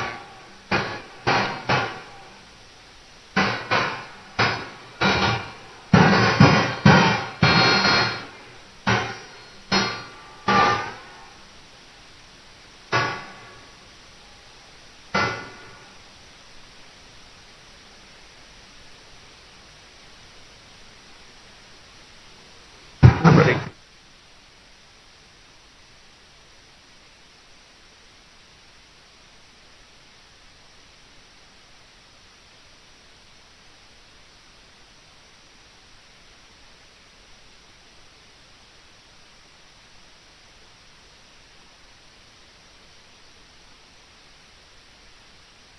Honorable members, Once again, the list is very, very long.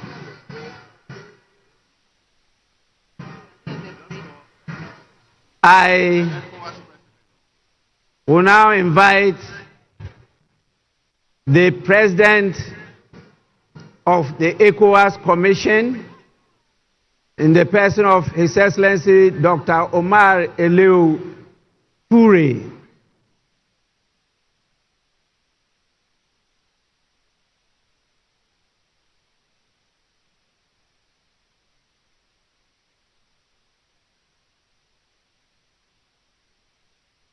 We have so many special envoys and ministers from Czech, Israel, Spain, China, Japan, Russia. We have the mayor of Los Angeles, United States. And please, you are all invited to follow in this order, the order I just mentioned. Thank you. Czech, Israel, Spain, China, Japan, Russia, Mayor of Los Angeles, Deputy General Secretary of the United Nations, Ms. Amina Mohammed, Secretary General of the Commonwealth, Right Honorable Patricia Scotland,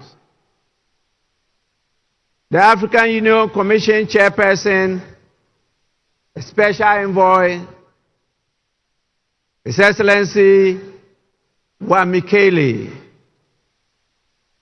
And we have the Honorary Consul General for Nigeria and Ghana of Belize, Dr. Ifeanyiku Ifede.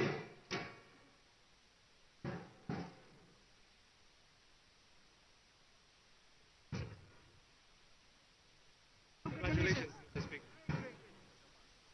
Speaker, expecting the meeting.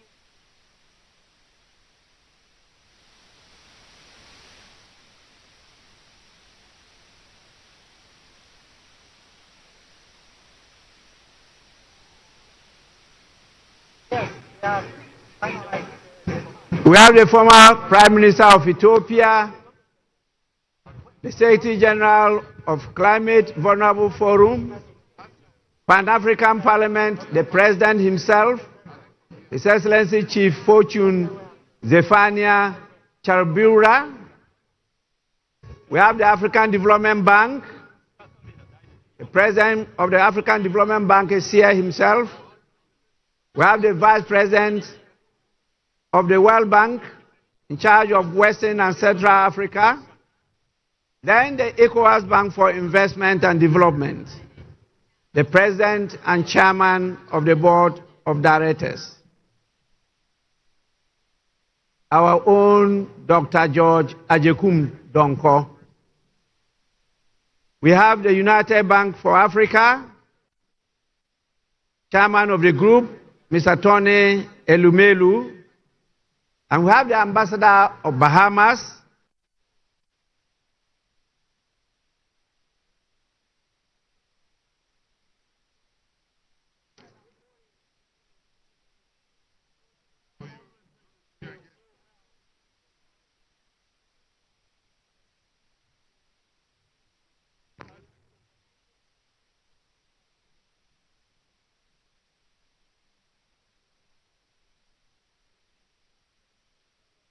yes.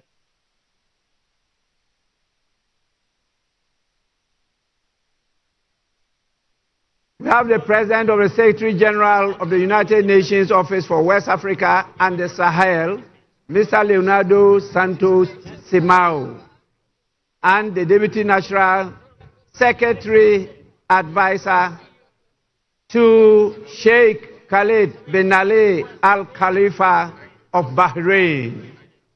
And then the Executive Director of Africa Development Bank Group,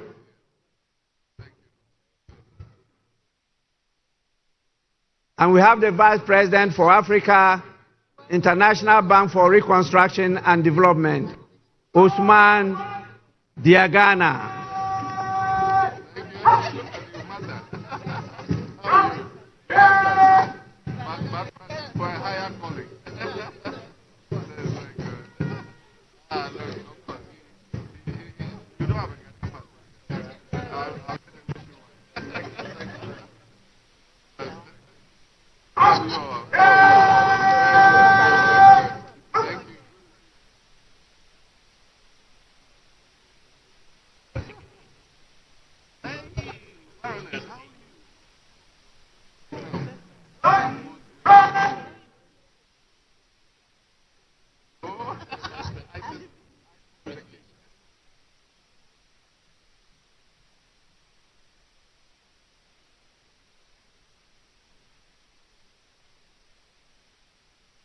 After all this, I will invite the former speakers of our parliament.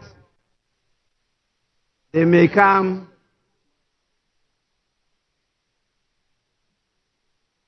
congratulate His Excellency the President.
I am compelled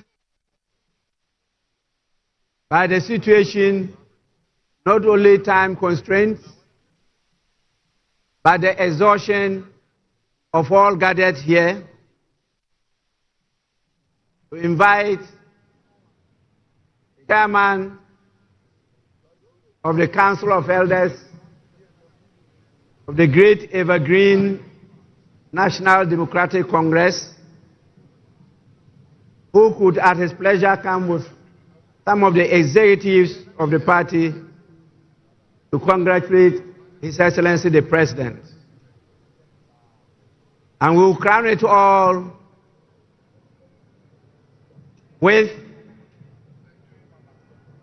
the First Lady of the Republic of Ghana, Her Excellency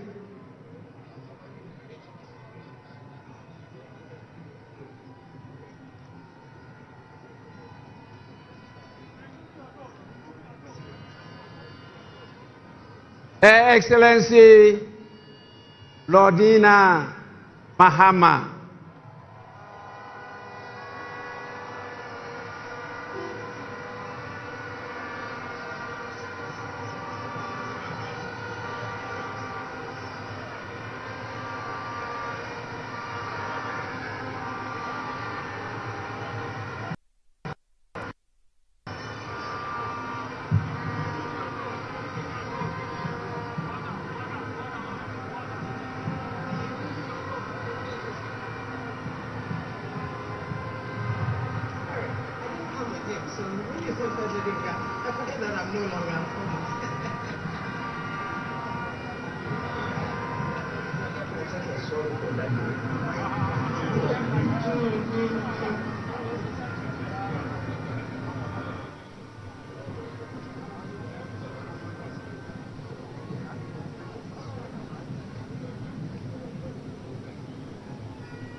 We have joined.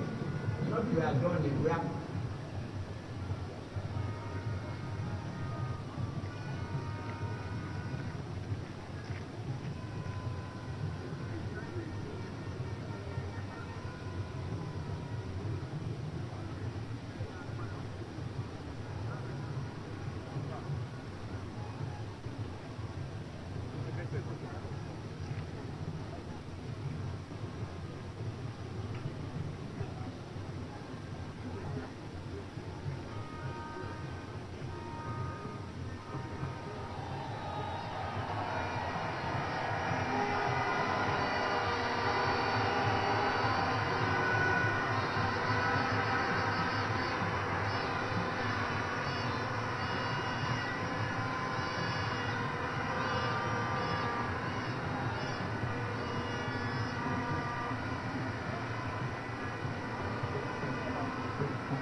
Don't forget yourself. Don't forget yourself.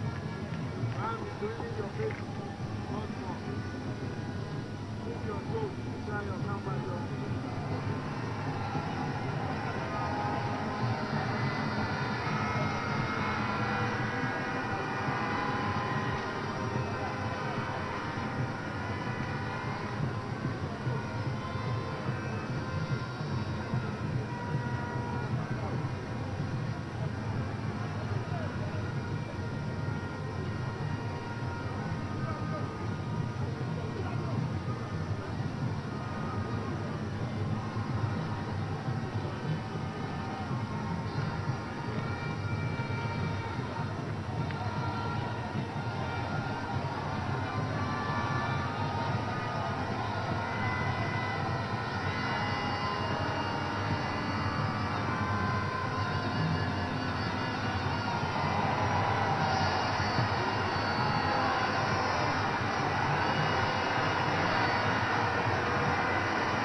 Honorable members,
stand by. Sure.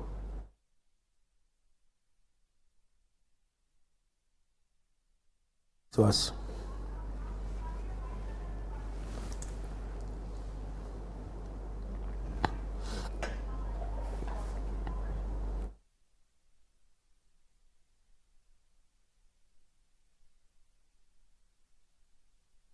So officially, John Dramani Mahama has been sworn in as the 6th president of the 4th Republic of Ghana.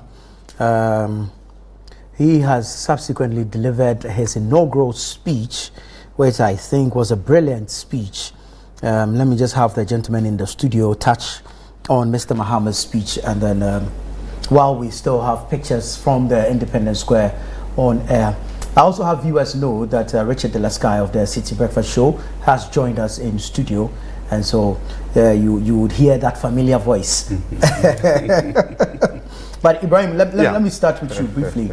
The president's speech, Mr. Mahama's speech today, this will be his inaugural speech officially as president for the second time. What do you make of it? First, but before he comes in, these are all English trained, gentlemen. He seems to be the only local boss here. Domesticated. However, there's one thing we four share in common. What is that? If you look closely, you know. The beard gang. No, we've just relocated our hair from the top to the. Very well, Ibrahim. Let's hear you. Yes, firstly, congratulations to His Excellency John Dramani Mahama. Yes. I say this as a patriot, and in terms of his speech, which was what your question was, is very unifying, very statesman, and it embodied both elements of speaking to we, the domestic audience here, and the international community. You know, I was very much infused with what he talked about, his 4 thematic areas. I think he's looking at making sure that accountability, transparency are part of the, I guess, the driving forces. He mentioned about global tensions. I'm talking about the international community side as well. He was situating, I believe, Ghana's presence within foreign relations. He spoke about how we're having AI as a threat in terms of algorithms that can be used to manipulate. In the forenoon. I think we would have to quickly go back to the Independence Square. I see both majority leader and minority leader on their feet. Let's hear from them. That this house be suspended, so we continue to do business in fulfillment of the 24-hour economy. However, if the majority leader so pleases, I shall second his motion for adjournment. Thank you very much.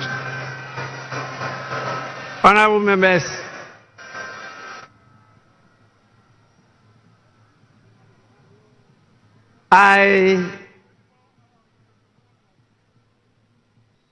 in view of what your leaders have said, adjourn the House to tomorrow, Wednesday,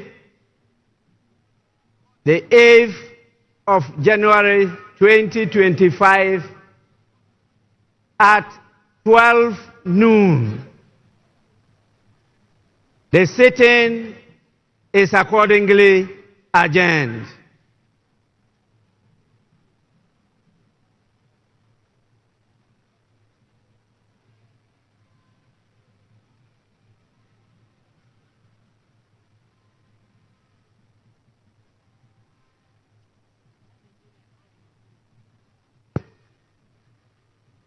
Mahama as President of the Republic of Ghana. Ibrahim, let me come back to you to wrap it up on the speech of the President. Yes, I'll be direct on my points here. The 4th thematic area that His Excellency John Mahama spoke about was economic restoration, improvements in business environment, governance and institutional reforms, accountability, and then he mentioned the 24-hour economy. And I said initially in my submission to 4 that I like the unifying components of it. Right. We're all politicians, and you know, you can use such a stage to, you know, do some hitting back, so to speak, but nothing of that I found within his speech. Very statesman-like, and the audience, both global and domestic, I think were properly addressed in that, giving a vision of what he intends to do under his administration. And so, and the whole architecture, the organization, I think you have to be blind not to see how, because the organization is on point. He has transformed, although the organizers has transformed Independence Square. And I think visually, because remember, we are representing Ghana by the MPP. What we are showcasing to the world now is Ghana, for me, at its best in terms of how this inauguration has gone on. We all yearn to make sure that how we present ourselves can speak to an international community, and I think we've done that very, very well. So a very, very, very, these are my opening remarks, very encouraged. Right. John Mahama, this will be the second time he's being sworn in by a female Chief Justice. Initially by Georgina Wood, and now by Her Ladyship, Justice Gertrude Tokonu. Sky, let me pick your thoughts on the President's inaugural address. Well, I think before I go there, I think I observed something remarkable. And this has to do with the Vice President of the Republic, Jane Nana Opoku Agyemang. You saw a swearing-in process officiated by a female Chief Justice. So the first female Vice President of the Republic, sworn into office by a female Chief Justice. Yeah. Looking on or witnessing that process, we had a female Judicial Secretary. Yes. Now, that's an image that should travel... Symbolic. Yes. Beyond the borders of this country. Yeah, tell them that you have a lot of daughters. And it's consistent with, the fact that we recently passed a legislation that calls for equal representation of women at the table of decision making. And I mean, young ladies should be given a framed photograph capturing this particular essence. I thought that I should take the opportunity to congratulate the first female Vice President of the Republic, Jane Nana Opoku-Echiman, and then also to celebrate all the women who would be in that frame or who have become part of the history just made. If you are a woman or you are a man and you believe in female empowerment, I believe somewhere in your office or somewhere in your album, you should find space for that particular image, because it speaks volumes. And we congratulate the good people of Ghana for making this happen. Well, she has said she will open the door. Yeah, keep the door open for more women to come in. So She need a lot of strength. Wow. We wish her well. Yeah, exactly. And then also, let me take the opportunity to congratulate His Excellency John Dramani Mahama, the new President of the Republic. Richard, before we get into your analysis of the speech, John Dramani Mahama will now inspect the Guard of Honor. So we'll take you back to the Independence Square and observe proceedings. Comes to the saluting days.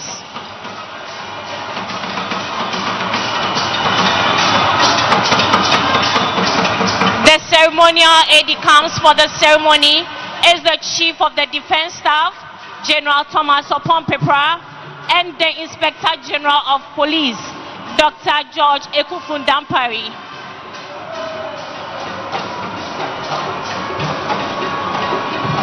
Honor is a military ceremony performed on special occasions to convey respect, dignity, and solemnity. A guard of honor is a formal gesture offered to dignitaries such as heads of state, government, distinguished guests. The Guard of Honor is under the command of Lieutenant Ghana Navy Kenneth Opoku. The second in command is Sub-Lieutenant Harrison Na. The color ensign is Sub-Lieutenant Richard Abuaji Sapon. The conducting warrant officer is Chief Petty Officer Class 2 Kwa Richard. The color escorts are Petty Officer Class 2 Amure Koko Daniel and Petty Officer Class 2 Owusu Emmanuel. Defense Staff General Thomas Opon-Pepra. Shall we please be upstanding for the national anthem and the 21 gun salute as mentioned earlier.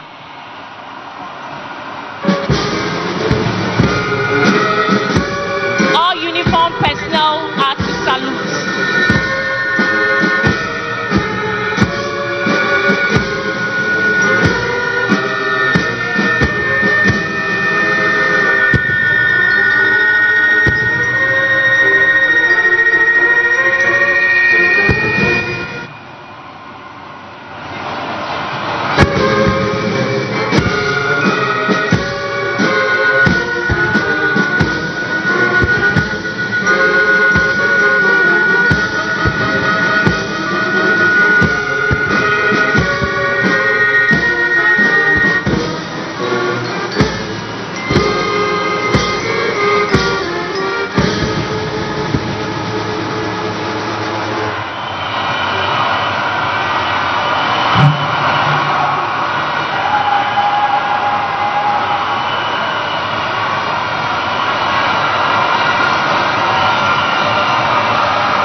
parade commander is marching to ask permission for the inspection of the parade. Presidential inauguration ceremony, guard honor conduct. Guard mounted by the Ghana Navy. 96 rank and file with the Ghana Navy regimental band in attendance, ready for inspection. Lieutenant Ghana Navy, Kenneth Opoku, report Your Excellency. Aye, Your Excellency.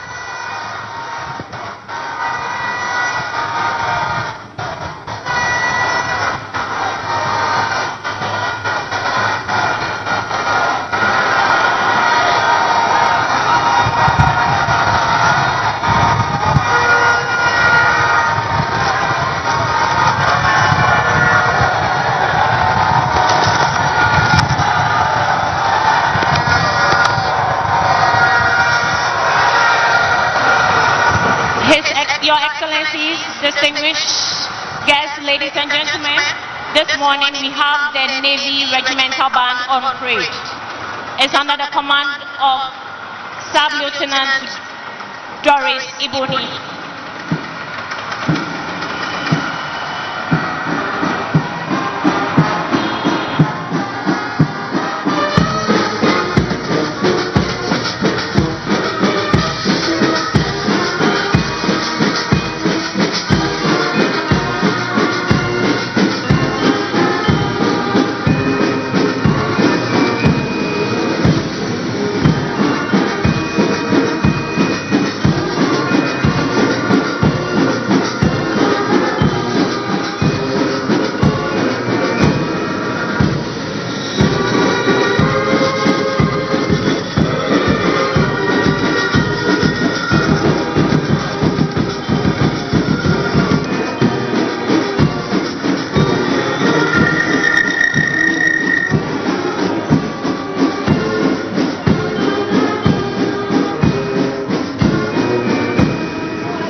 May I have your permission to march off the guard? Aye, Your Excellency.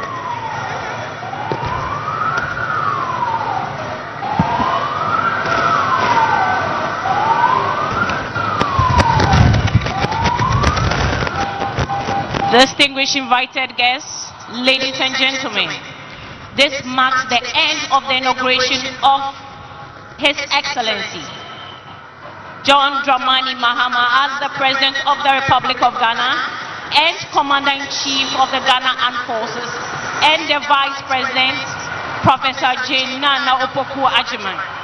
Distinguished invited guests, ladies and gentlemen, let's all remain seated as the President takes leave of us.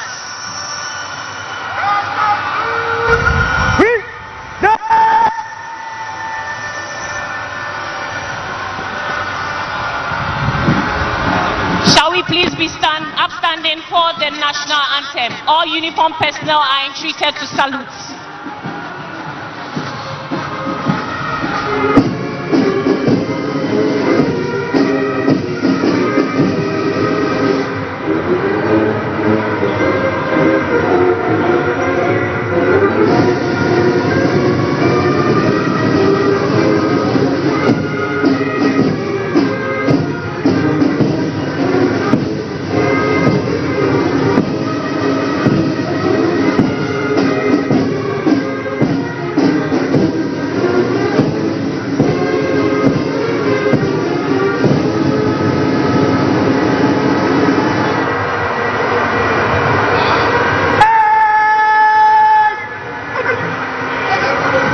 Distinguished invited guests, ladies and gentlemen, let's all remain seated as the President takes leave of us.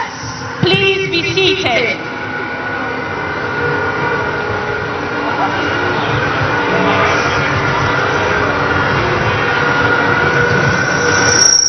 After the President leaves, the Vice President will also depart.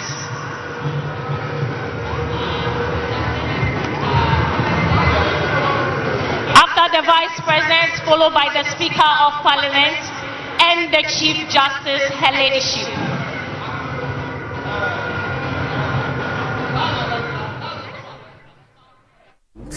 John Dramani Mahama taking office as the 6th President of the 4th Republic of Ghana. Beautiful scenes there. We have a team at the Independence Square, also known as the Black Star Square. Umaru Sanda, Amadou Frema, Edunyame, and Samiri Afe. Let's throw it over to them. They'll do a wrap of the ceremony, and then we'll come back into the studio for a conversation.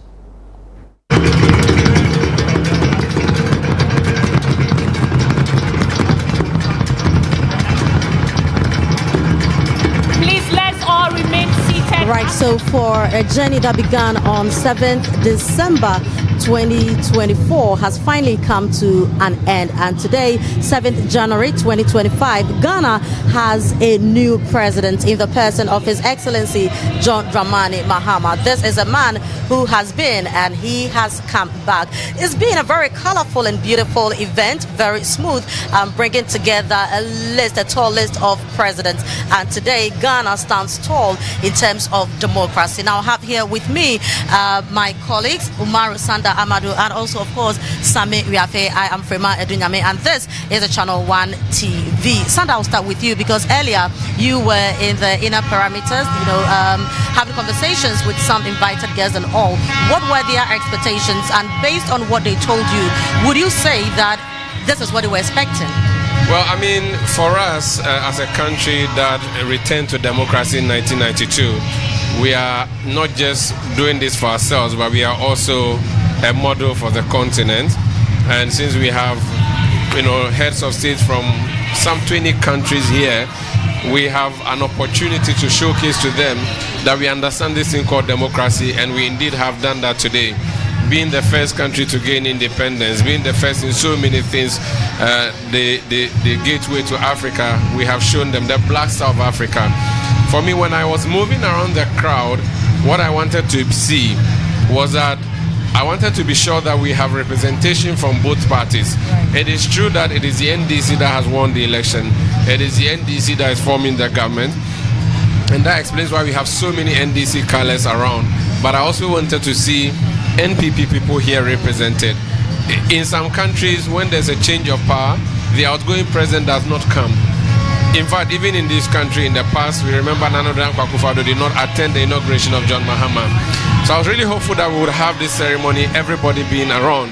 And for us to have Nana Dankwa Akufo-Addo, the outgoing president, John Ejekum Kufuor, the former president, and Dr. Mahmoud Bawumia, the man who contested John Mahama in this election, for me, is very critical. And when I went into the crowd, I saw other members. For instance, I saw lawyer Sam Okujetu. He's a member of the Council of State under the Akufo-Addo government, and he was here.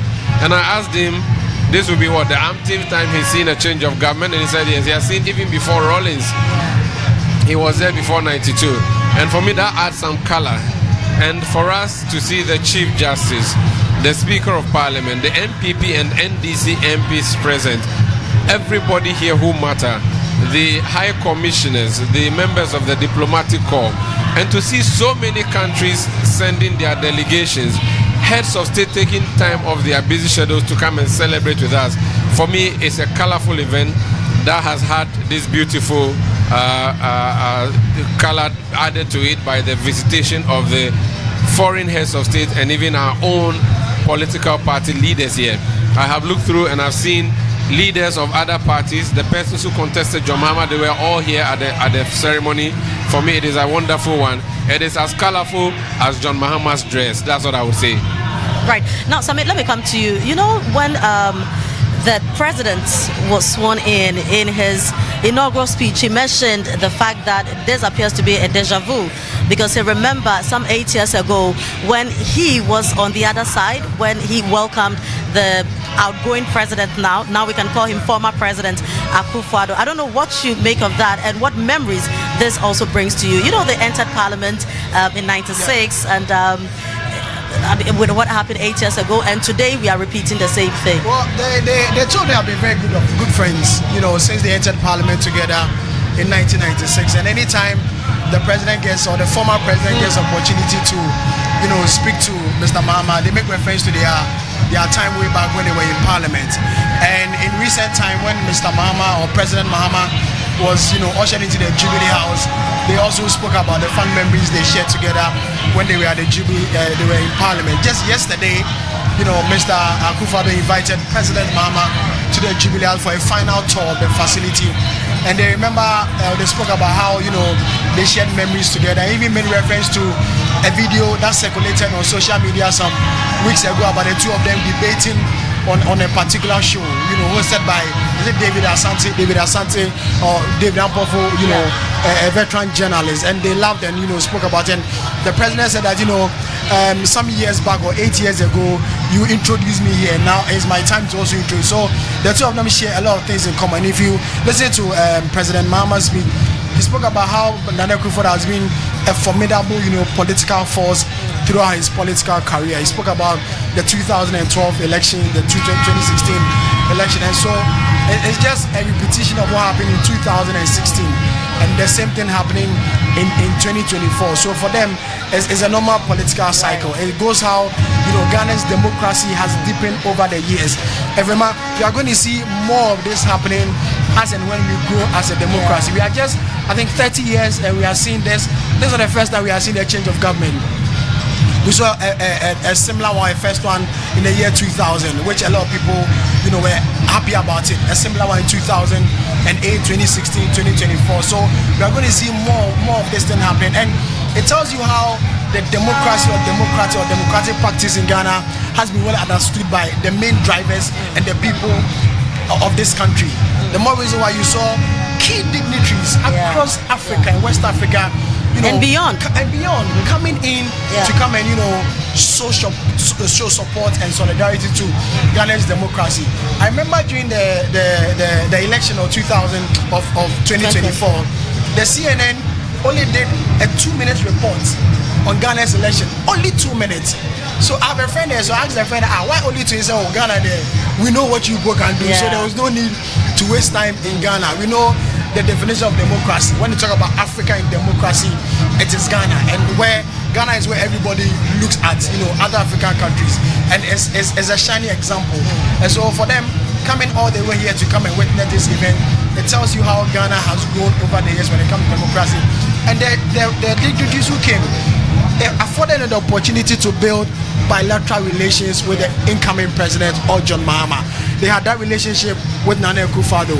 He's no more president. He's now a former president. So it's an opportunity for them to build new relation and then capitalize on the existing relation between John Mahama and the NDC. So this is a good news for Ghana. Let me just quickly pick your thoughts on this as well. You know, right after the elections, you know, when he was declared president-elect, the former president Nana Addo Dankwa Akufo-Addo invited him to the Jubilee House, you know, throughout the transition and all.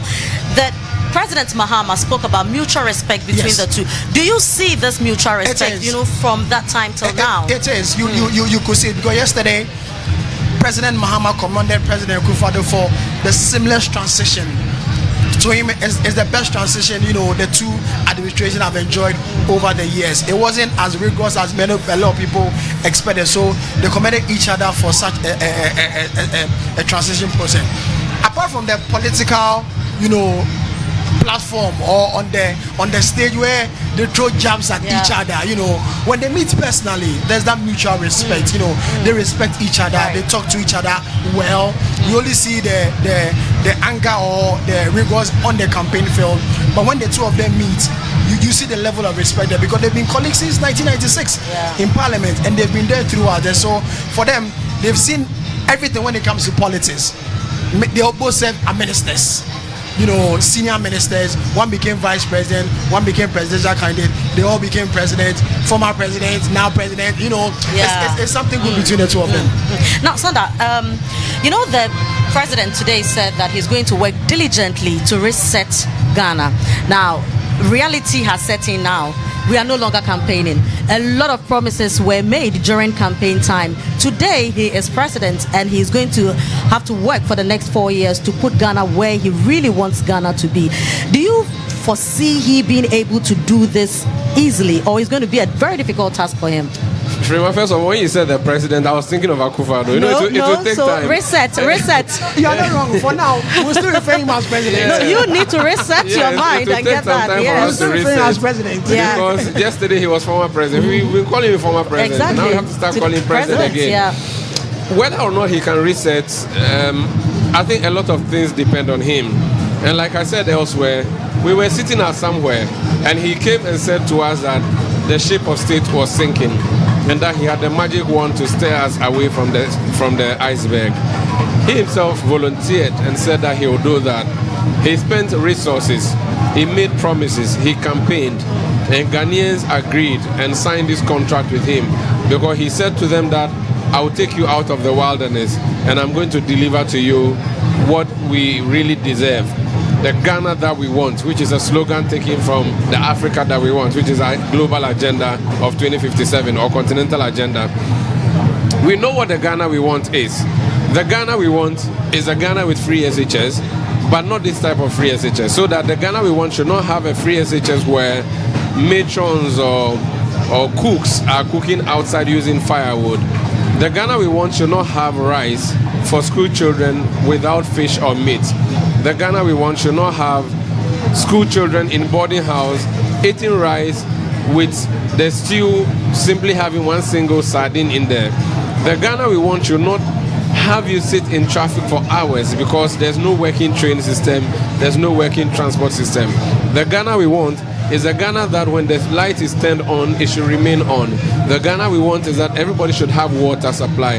The Ghana we want is that when you want to go and deliver your baby, you do so in a hospital that has the appropriate technology and the resources and the personnel to help you. The Ghana we want is what you and I desire, and we know what it is. And he has promised to give us the Ghana we want. And for me, he has had the privilege of seeing Ghana on all levels, moving from the lowest of the low to the highest of the highest. And you can even look at the spiritual side of things, where possibly God said to him, go back home and go and learn and come back. God sent him in the wilderness for 8 years, and I'm sure you can find a verse that would support that. Sent him away for 8 years, and he has brought him back. And he said he can do it. But he's not the only one who can do it. And I'm happy today when he was speaking, he said that it is for all of us. It is true that he's the one we elected. It is true that he's the one who is going to be the one holding the steering wheel. But we all have to support, right? But we have to see a semblance of willingness to be supported. If he doesn't want to be supported, we cannot support him. Right. He should show that he really wants our help, and then we'll help him. And I've said that when coup d'etats happen, usually the soldiers, when they come, the people show up on the street and say that we support you, do what you want to do. What has happened now is not a coup d'etat. It's a change of government, but it's the people who have given you the mandate. And these people are saying to you that we support you. Today, if Mahama comes and says to Ghanaians that let's tighten our belts, Ghanaians will be willing to tighten their belts, knowing that this is a situation we are in. But when we tighten our belts, and you losing your belt and go and wear palazzo trouser, and you are eating like jolly nobody's business, we would then say that no, you are defrauding us. But if he says tighten your belt, we saw the reaction of people when the Burkinabe leader came. Yeah. Because that guy is doing something in his country where a lot of his citizens are happy. A lot of people on the continent who know his predecessor, Thomas Sankara of Burkina, are saying that this guy is giving some semblance or giving Thomas Sankara level. If John Mahama comes and start giving us Nkrumah vibes in the sense of development, we would all follow him. Yeah. And that's what I want to see him do. The work has started. He has a huge parliamentary majority. The only thing he cannot do is to turn a man into a woman, but he can do so many things. We want to see the resources. Nana Akufo-Addo said Yetisikaso. That statement was true then, and it is true today. You know, talking about the only thing he cannot do is turning a man into a woman. I think even with that, he's been able to do something about it. Because in times past, we've always seen the vice president's, seat going to the men. The president has said that gender equality is his priority. He has demonstrated this. I'm very excited about the fact that history has been made, and for the very first time in our democracy, in our governance, we have a woman, Professor Jane Nano Pokwajman, as the vice.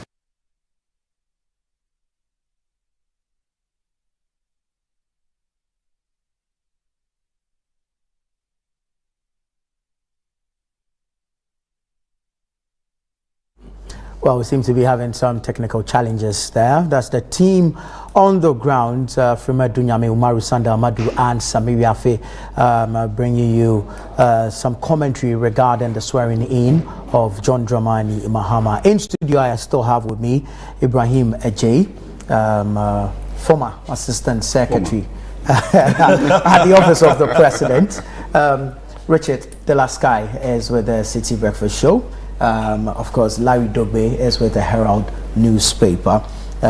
Before we went to Frima and the team, we're looking at John Dramani Mahama's speech as delivered at his inauguration ceremony. Richard, you were going to have a bite at that, having spoken about the all-female representation earlier. Yes. So, yes, I thought I should, first of all, use the opportunity to congratulate the new president of the Republic, John Dramani Mahama. I mean, he and I shared very great time together in Parliament, not me as a member of Parliament, as a reporter. I was virtually doing almost every interview that mattered for him, and on some of the cardinal issues that actually drove, his own, fame and popularity.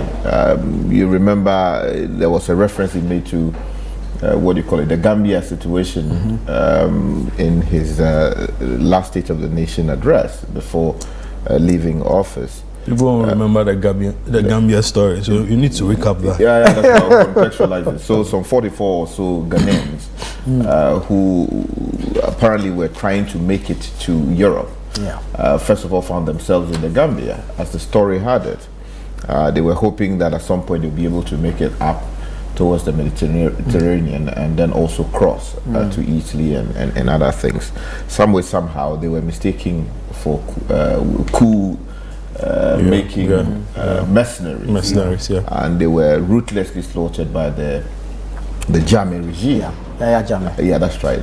That story hit us back home so badly, and I was tasked with the responsibility of covering the story. This was under Kufuor? This was under the Kufuor. Akufo-Addo was exactly the foreign minister. Yeah, that's right. So I was investigating the story, in touch with reporters in the Gambia, and coordinating affairs with the newsroom back here in Ghana. And at the time, John Dramani Mahama was the spokesperson of the minority on foreign affairs and was also dealing with matters relating to communications, if my memory serves me correctly. Yeah, that's true. And he took up the matter firmly. And I was, the man conducting almost all the interviews that dealt with the matter. And it built a certain relationship. Yeah. And over time, of course, Nana Addo became, the man who became president, and we heard that there was some compensation paid. Something was done ultimately. But the point I'm trying to make is that... No, I think the compensation was paid under the... was it under Kufuor? No, under Mills. Under Mills. Yes, under Mills. I'm just looking back and seeing a younger Mahama in those days. Return as president of the Republic. Looking back, seeing my interview with him at the Assemblies of God Church, opposite, not far from GIJ, your former school, right? Yeah. Where he spoke for the first time to a journalist after he was named by President Mills as his running mate. This was ahead of the 2008 elections. And I remember some of the things he said in that interview, both off and on the record. And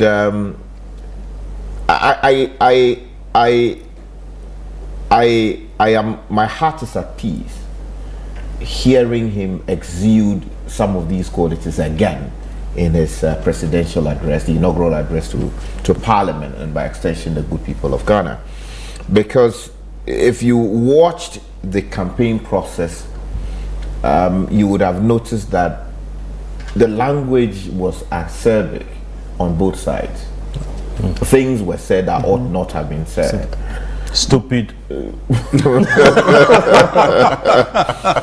But you saw all of that shredded off, and a new Mahama emerges, delivering an address that sort of brought all of us together. Even if you did not vote for him, you would not feel that you are isolated in what he was trying to say. You did not feel that this was a man coming in to blast the opposition. Some people use their inaugural address to, go lay into the opposition or the settle scores. But he sort of, was able to first of all celebrate, the gathering, was able to celebrate Nana Addo Dankwa Akufo-Addo, their years back in Parliament.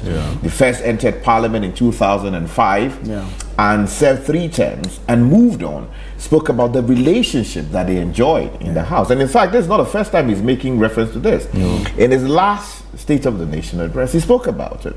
Spoke about how, the president normally, the former president would normally call him Johnny. In those days, at the tea cafeteria area in Parliament. Nana Addo would have his handkerchief there in the suit, and then the two of them would be exchanging all kinds of things as they ate or drank tea together. But how is he able to do that? But Nana Addo hasn't been able to do that. Nana Addo always combative, sees him and is like, Charlie, I have to kill you now before tomorrow. I think that approach was during the campaign. It's toned down after the elections. Oh, no. Yesterday we saw them together when Nana Addo hosted John Mahama at the Jubilee House. Quite a cordial anyway. Charlie, let's go. Well, the point I'm trying to make is that these should send a signal to all Ghanaians watching that look, it's a democracy. Some people will win, some people will lose, but together we all win. Because if you have a bus that is being pushed in a certain direction, so we make progress, and you have half the people pulling back the bus, or if you like, as people say jovially these days, you have 38-point-something%, as some people claim. We have not seen the final results. Are pulling back the bus, you will not make the kind of progress you want to make. So it is a message to everybody watching that the president exuded today a certain statesman-like, demeanor in how he communicated his first message to the Ghanaian people through their parliament. And that should reflect in what we do going forward. Of course, there will be disagreements along the way. There will be people who will not be happy with how the agenda of government is prosecuted. Whether it is through the law courts that they will seek to advance their case, to vindicate what they intend to have the courts decide, or it is through petitioning Parliament for certain things to be done, or even petitioning the President himself so that certain actions get taken. All of these things are done in order to build the country we say we want to build, not to undermine it. Yeah. So it is important that that message of what he sought to achieve sinks in. And you know, my good brother Ibrahim spoke about some of the broad four themes that the President used to, you know, anchor his message. But I've been able to distill at least 11 broad areas covered, and let me just mention them quickly. So, for instance, he spoke about mutual respect and unity across political divides. That was when he, you know, spoke about President Nana Addo Dankwa Akufo-Addo and thanked him for what he did for the Republic. Then he acknowledged the economic challenges that we face ourselves in, without blasting or blaming anybody for it. And then he called for hope to be able to turn around the situation, working with everybody who is Ghanaian and, of course, the international community to make it possible. Then he situated the speech within the global context and spoke about Ghana's role in a changing world. You know, the world is no longer what we used to know. Of course, the whole, you know, bipolar, multipolar, all these things that, you know, Russia is fighting, you know, Ukraine, you have what's happening in Israel. You know, the world has now been misaligned in a way. You know, this on a lighter note. Before you came, we went off. The conversation with Caleb earlier. Yeah, and then Caleb said, "Oh, now Russia, Ukraine can rest." You know, the role of BRICS now in the globe, you know, in global affairs. He mentioned that, and how we need to navigate all of these, you know, terrains in order to get to where we want to get to. Then he spoke about public health and climate change and the need for us as a nation and as a people to be prepared. Because one thing that he mentioned, we're told that global warming is affecting the icebergs or ice whatever food production. Yeah, that's right. In the colder areas of the world. And as these things melt, we're told that some of these diseases that have been frozen for centuries could be released and they become a problem. Already we are told that something is happening in China. And if we are not careful, we will have another global There was pandemic. a 7.1 magnitude earthquake this dawn in China. Okay, so that's one. And then also something akin to COVID, which is also creating problems in that country. So he tried to position the address also within that context. Then he spoke about commitment to gender equality and breaking barriers. Of course, he should speak about it, because here's the person who produced, you know, a female running mate. The first time it didn't work, this time around it worked, and now we have the first female vice president of the Republic. And I spoke about the significance of that, especially when you had a president who just left office having passed an act, getting Parliament to pass an act which seeks to bring equal opportunity to the table for women. And so talking about that, especially you go to the market, you see women, many of them are doing their best to put food on the table. Shouting, "Mom, you didn't do." Charlie. Then, you know, the grand vision, the 24-hour economy, that anchored his campaign to the, you know, before the people of Ghana. That he believes that it is possible to run the Ghanaian economy 24 hours a day, so that there will be shifts. You know? It's interesting, Richard. He mentioned that the 24-hour economy is anchored in agriculture and agribusiness. He made that distinction, which he hadn't done before. So it's interesting where his focus is. Like the anchor is agriculture, which is the mainstay, and agribusiness. And then responsible public sector institutions being available to service those needs. Why that is important? Agri drives everything. You know, basically. Basically, agri is everything. Industrial revolution started with agriculture.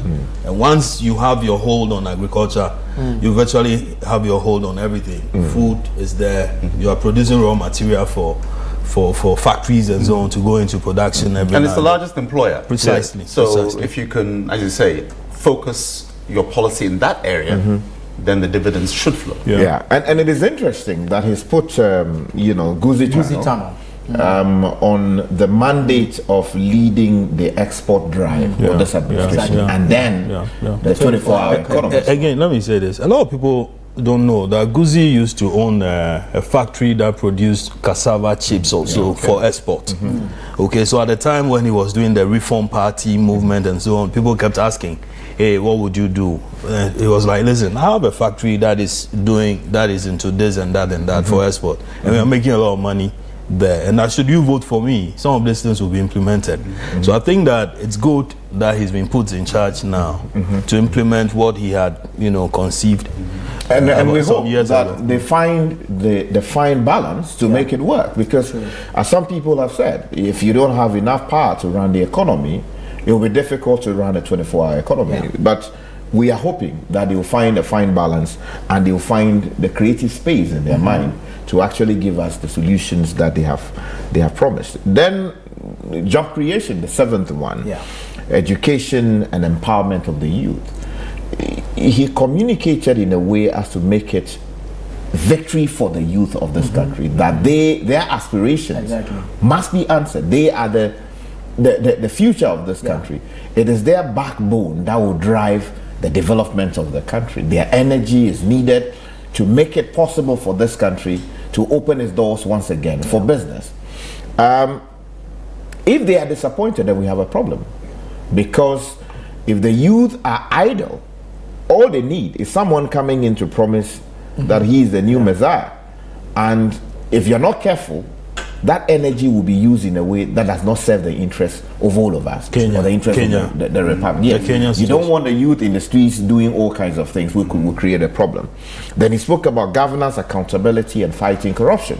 We do know about the aura, which I have criticized, that there may not be any constitutional or legal foundation for it, especially when it's coming in from a president-elect. Now he's president of the Republic. Now he can use the executive authority he now has to get through Parliament the appropriate legislation if he wants legislation. But aura, we all knew, or you and I know, that it was just something knee-jerk, if for want of a better word, that because Okujeto is a member of Parliament, who Okujeto heads that that body, sure. So he's a member of Parliament, and obviously, I'm sure he's being marked for some ministerial appointment.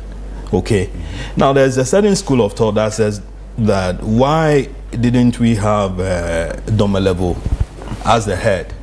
So that you free the likes of Okujeto and all the other people away from it.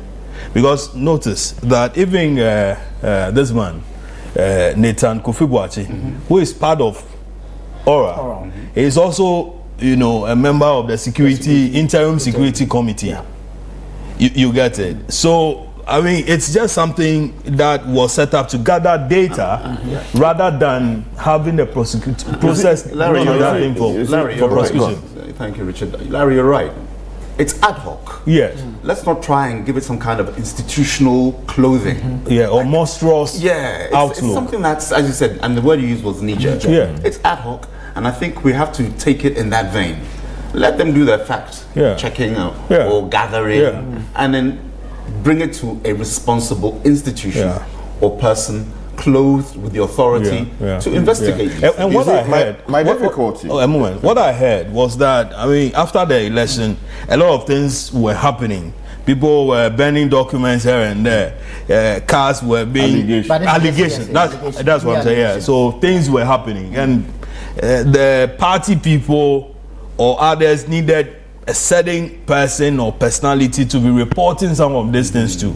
Others were carrying documents, confidential documents also were like, Charlie, we don't know who to give it to. So a body like that was needed. For them. I'm saying that this is what I heard. I'm sharing. Exactly. So after this, because Okujeto, obviously he wouldn't head an institution like that. Yeah, you know the difficulty with that. If you look at the Whistleblowers Act and related pieces of legislation, there is a certain protection offered to people who bring information in order to prevent crime. Yes. Now, in that act, out of the people who have been listed as members of this oral team, only one of them has the mandate to receive information, which information, the receipt of which would not be a problem under the law. Member of Parliament. Yeah. You understand? You can take it to a member of Parliament if you suspect that something is going wrong. You can package the information, take it to a member of Parliament. He is to receive it, and the law requires that he should act on it by bringing it to the attention of an appropriate institution of state, so that investigations can be done. There will be prosecution. There is protection for the person who has brought the information. Anonymity. Yes. Now you have a bunch of private individuals with only one member of Parliament. What would have been better, which would have been consistent in my respectful view with the legislation, would have been to appoint a number of, or to ask, to just announce that, or maybe through the minority leader, whoever, that look, these MPs are available to receive information in keeping with the Whistleblowers Act, and which information has to do with corruption, bad governance, or anything that undermines, the state. It sounds beautiful. Yeah. Exactly. That's what ought to have been done without bringing in private people, because private people have no responsibility to respect the terms of the law, and they are not even recognized by the law. You understand? So that is the spirit. But there again, the counter argument is this: that I don't believe in the integrity of somebody like Domelevo, Martin Pebu, Nathan Kofi Boachi, Raymond Archer, who else? I think if the person doesn't have obligations under the law, those obligations. No, but then the people didn't come under the whistleblowers, what you call it, law, act. No, I understand. So to say, that's why I'm saying it's just a partisan thing that has been created after the euphoria that comes with victory. Yeah, it's wrong. I mean, but interim, we are dealing with interim stuff. It's wrong. Yeah, the only authority a president-elect has is prescribed by the Presidential Transition Act, and he's required to make certain appointments. You understand? I do not, with the greatest respect, believe that this oral thing sits within that, because it's not provided. But what are we afraid of? No. It's not what I'm afraid of. It's about signaling that there are things. I'm speaking within the context of corruption. Yeah. You can allow and of the law. Yes, you can allow the existing institutions of state to work. Will this committee be paid? Members of this. Well, they say that it's pro bono and all of that. Anyway, then he also spoke about faith in Ghana's institutions and citizens, and you see, institutions again, the police, all of these institutions are there. So talking about keeping faith in them also requires that what you do sends a signal that look, although I may just be coming in, there are established institutions responsible for dealing with matters like this, and I hope that with this message, the need to keep faith in these institutions, we will see a stop to the sometimes deliberate attempt to undermine institutions of state, like the judiciary, where I work, for instance, as a lawyer, an officer of the court. I get really troubled anytime I hear politicians running riot with their mouth, attacking institutions of state within the judiciary, persons serving on the courts, and in some cases threatening openly to remove some of these people from office merely because there's a change in government. Of course, if people have done certain wrongs that require some remedy, we should be prepared to say that those should be addressed. But where it is seen as someone's agenda to take down somebody merely because he or she may have taken a decision you do not like, I have a problem with that. So I am happy that he spoke about the need for all of us to have faith in our institutions. But beyond talking about it, I want to see concrete action and conduct that reflects that reality. Then also there's something here about partnership with the private sector and foreign nations. The government alone cannot develop this nation. Not at all. We will require a private sector that is vibrant. In fact, they are the people who can actually give life to the 24-hour economy. If they have light, electricity, if the tax regime is good, if they have available the skills that are needed to ensure that the machines in the factories are turning appropriately, the skills that are needed on the farms to ensure that we produce a lot more, if they have the space to actually reinvest what they earn from this country into the Ghanaian economy, and they are not taking it away, we can actually build an economy that is self-sustaining, that can help all of us get something to do. And of course, I mean, we are not in isolation. You saw the Nigerian president here. The Nigerians are sisters and our brothers. Beautiful speech. Beautiful speech that he read. And you saw the many leaders from across the world who are here. The Americans are here. Of course, they have their own interests. The UK people are here. I mean, Germany, we saw all of these people. Senegal, all these people have come because Ghana doesn't sit alone. We can only do it if we are working with other people within the same space to realize our aspirations. And it is a good thing. And the way he put it, very brilliant. And finally, he spoke about patriotism and a collective call to action, where he frames the next chapter of Ghana's history as a patriotic endeavor, calling on all Ghanaians to join hands in building a nation rooted in transparency, inclusivity, transformative progress, and some others. And I think that overall, this is a truly beautiful inaugural speech. For me, it touches on almost every aspect of what matters. It lays a vision as to what exactly he wants to achieve, and although he did not state the fine details of how he's going to do that, I believe that it provides a certain blueprint from which we can distill what is likely to go to Parliament as the budget, the very first budget of his finance minister, which will be his budget. And then of course we should see a government that should come to power with a certain mindset that it wants to prosecute a winning agenda. So I am happy generally with what the president has done today. Very well. Larry, Mr. Mahama says he describes Nana Akufo-Addo as a worthy opponent. And then, of course, he goes ahead to congratulate Dr. Bawumia for conceding early. Then he says, today marks a new beginning. We shall reset Ghana. What do you make of this?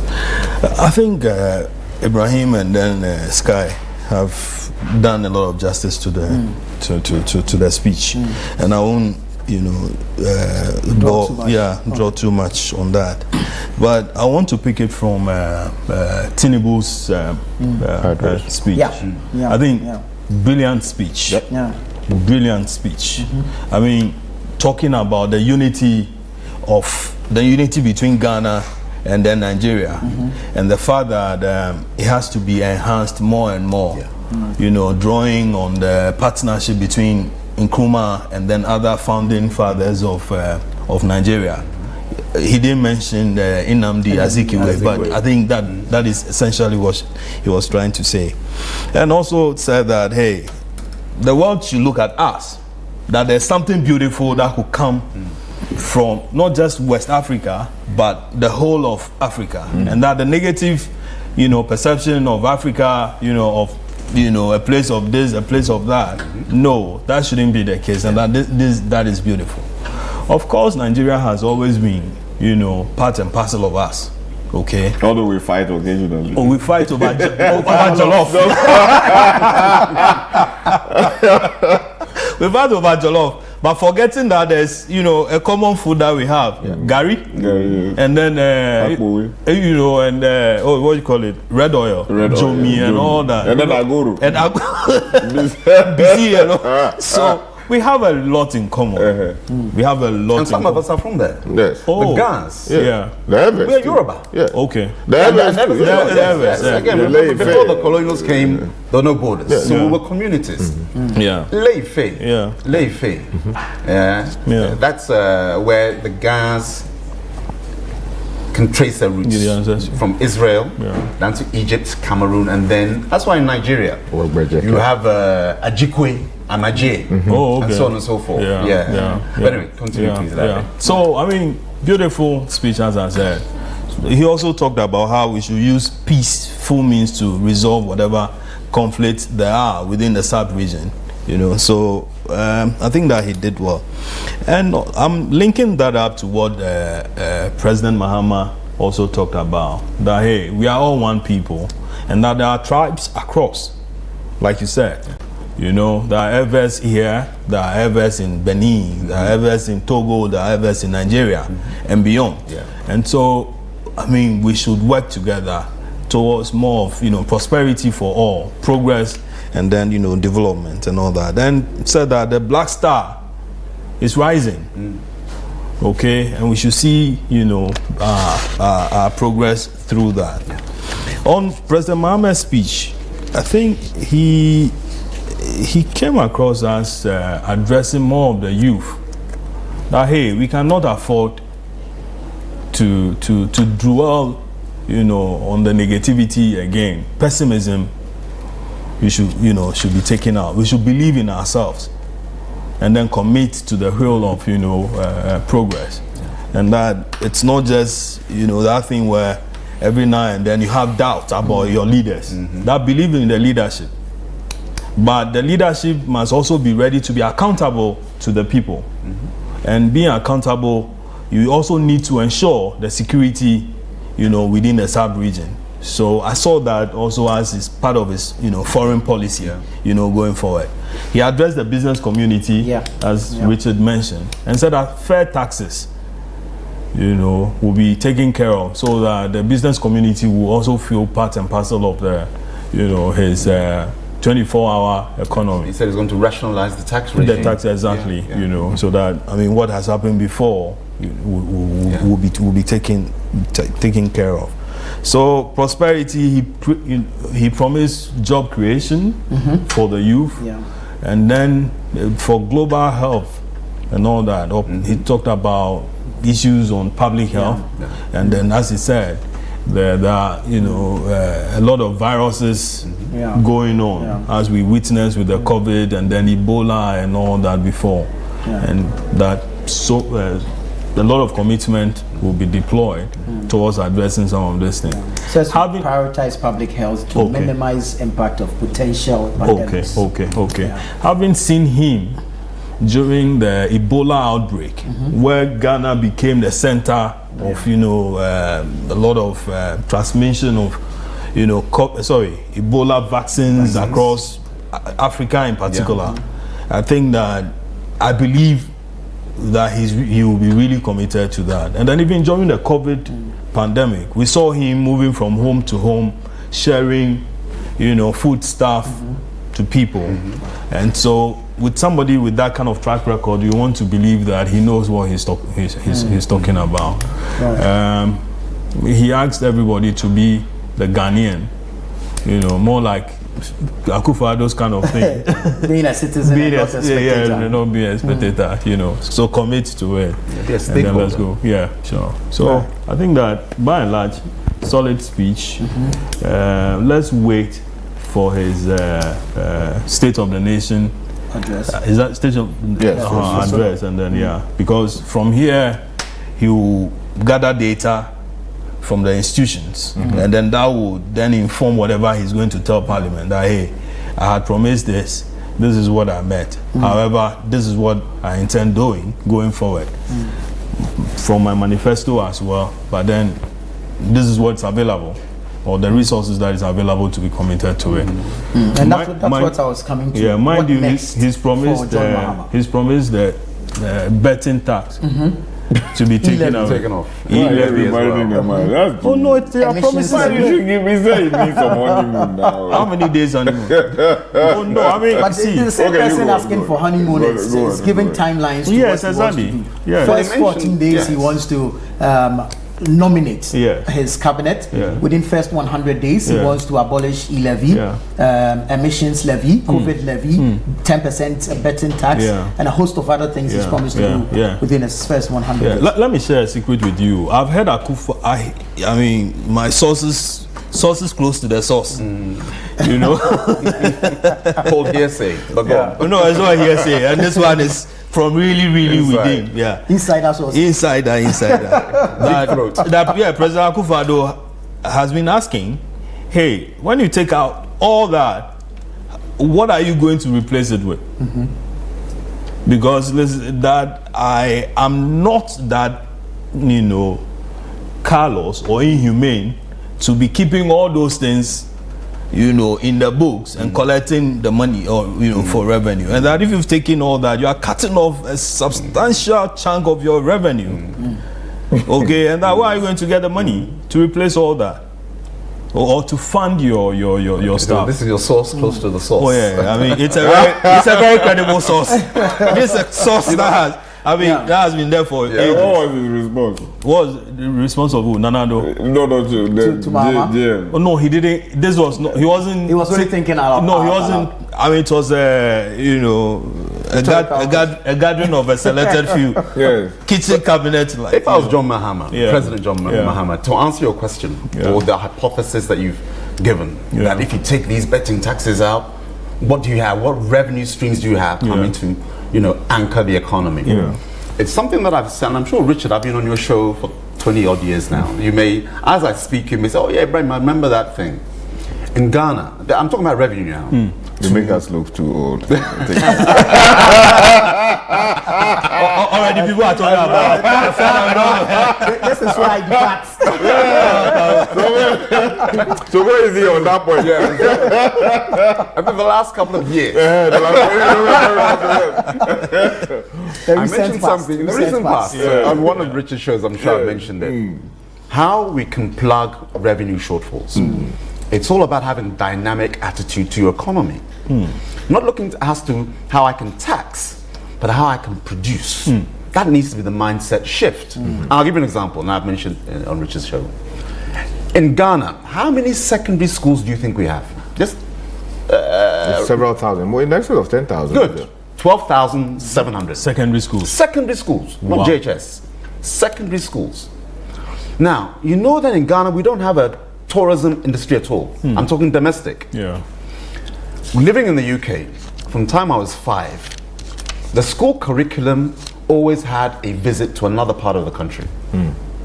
From 5 until I was 16. You always had it on your, when you check your schedule, maths, English, a visit to Madame Tussauds. Geography, maths, PE, physical education, and then RE, religious education. Then you see a visit to Scotland. It's on our curriculum from when I was 5 to 16. How long were you there? I was there until I was 19. Okay. And then I came back in 1994. I came back in 1990. And then I came back in 94, graduated, then came back for good with my wife. But you still have the accent. Of course. Richard is struggling to get it. He has it. But my accent is toned down. Richard knows those days. They say, ignore him. Coming back. Revenue shortfalls, how we can produce as opposed to tax. You have 12,700 secondary schools, and none of them generally will go and visit Mole National Park, will come and visit what do you call it, parts in Accra, Cancun Forest, all the jewels that we have in Ghana. Blee waterfall. Yes. Now why is that? They'll tell you money. Good. Now why should that be the case? If you have corporate institutions saying that, okay, we are going to fund, because all it is you put your kids in a bus. A bus can carry 88, 100 children. I'm talking the VVIP ones, And so you're going from Accra, and then we go to Tamale. Likewise, a school in Tamale, remember the 12,000 schools will say we're going to come to Boteman Sports Complex. And so on and so on. You get the one coming from. Now, what does that do? We have 12,000 schools. The population is something like 2 million. 2 million. Do you divide that by all the institutions we have in Ghana? I'm talking tourist places. Now you have 2 million children at any point in the calendar, at some point, coming to visit Takrady Central Market. You know, the Kanda Mosque here, the National Mosque, and so on and so forth. Suddenly those places of interest are having daily revenue of up to 500 or 1,000 children per day. Because it's a shift system. It's not like the children will go to school or visit these places, Richard, every single day. But across the 2 million, they are constantly in business. In circulation. In circulation. So now what does that do? You need those facilities now will generate their own revenue. Because when the children come, they'll buy your common both fruits, cocoa, and what have you. Some souvenirs. Yes, some souvenirs. And it creates an ecosystem whereby now you, government, can now go and tax that revenue generation. Because when the bus or the buses conveying those 12,000 schools nationwide, crisscrossing, increased revenue just from the petrol, the bus driver or coach driver, then the institutions themselves, then the local economy is being infused with money. So let's work out 2 million children across the calendar year, of course, not every day, visiting these institutions. Now, government, you don't need your betting tax, your e-levy. The local economy starts to thrive and you tax those points of production. And it becomes a chain reaction, Larry. Because if I organize my facility very well, and I'm getting this money coming in, now I can also open it up to the foreign tourist. That is my main target. Right.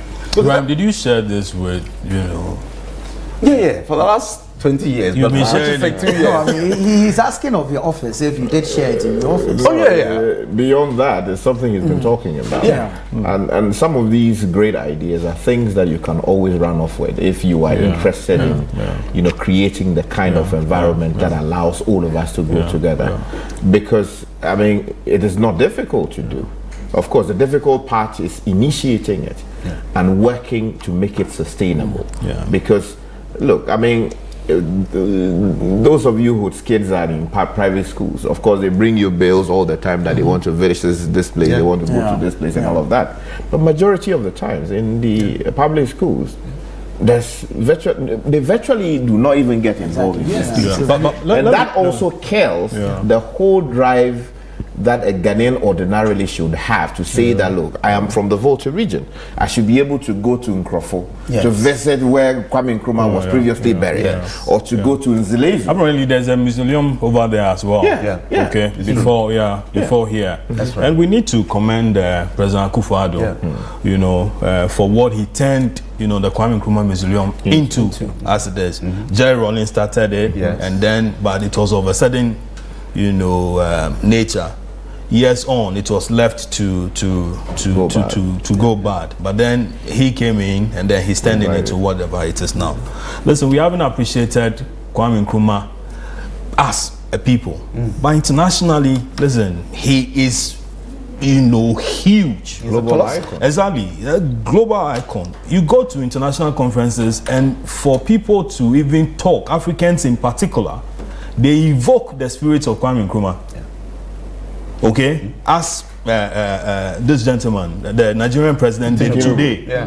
And there are instances where you evoke that. I mean, Nkrumah, I have an international relations background, so some of these things, I'm saying that out of that. You evoke Kwame Nkrumah's, whatever, and you notice that people would want to listen to you. People will want to pay attention to whatever it is. You go to the African Union headquarters in Ethiopia, and you have a statue over there. Huge. You go to Cuba.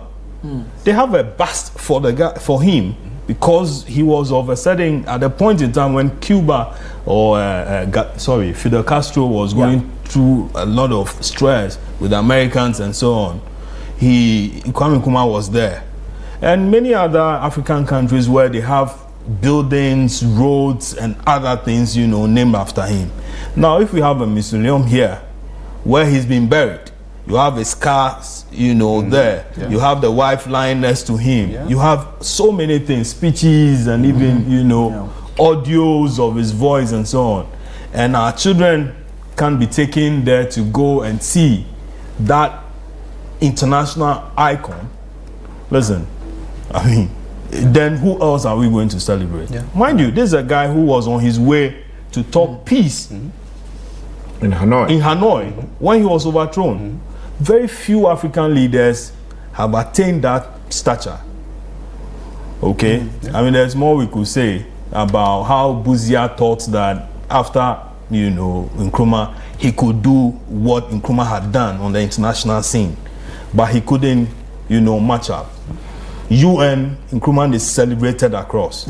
Okay, so, we have this jewel lying down there. And we need to do more. And we need to do more. Make money from it, inspire people through it, and other things that we can do as a people. And Larry, just to add, because I thought those who have heard my submission, you have some naysayers, Richard, who will say, can we afford it? And the answer is simply yes.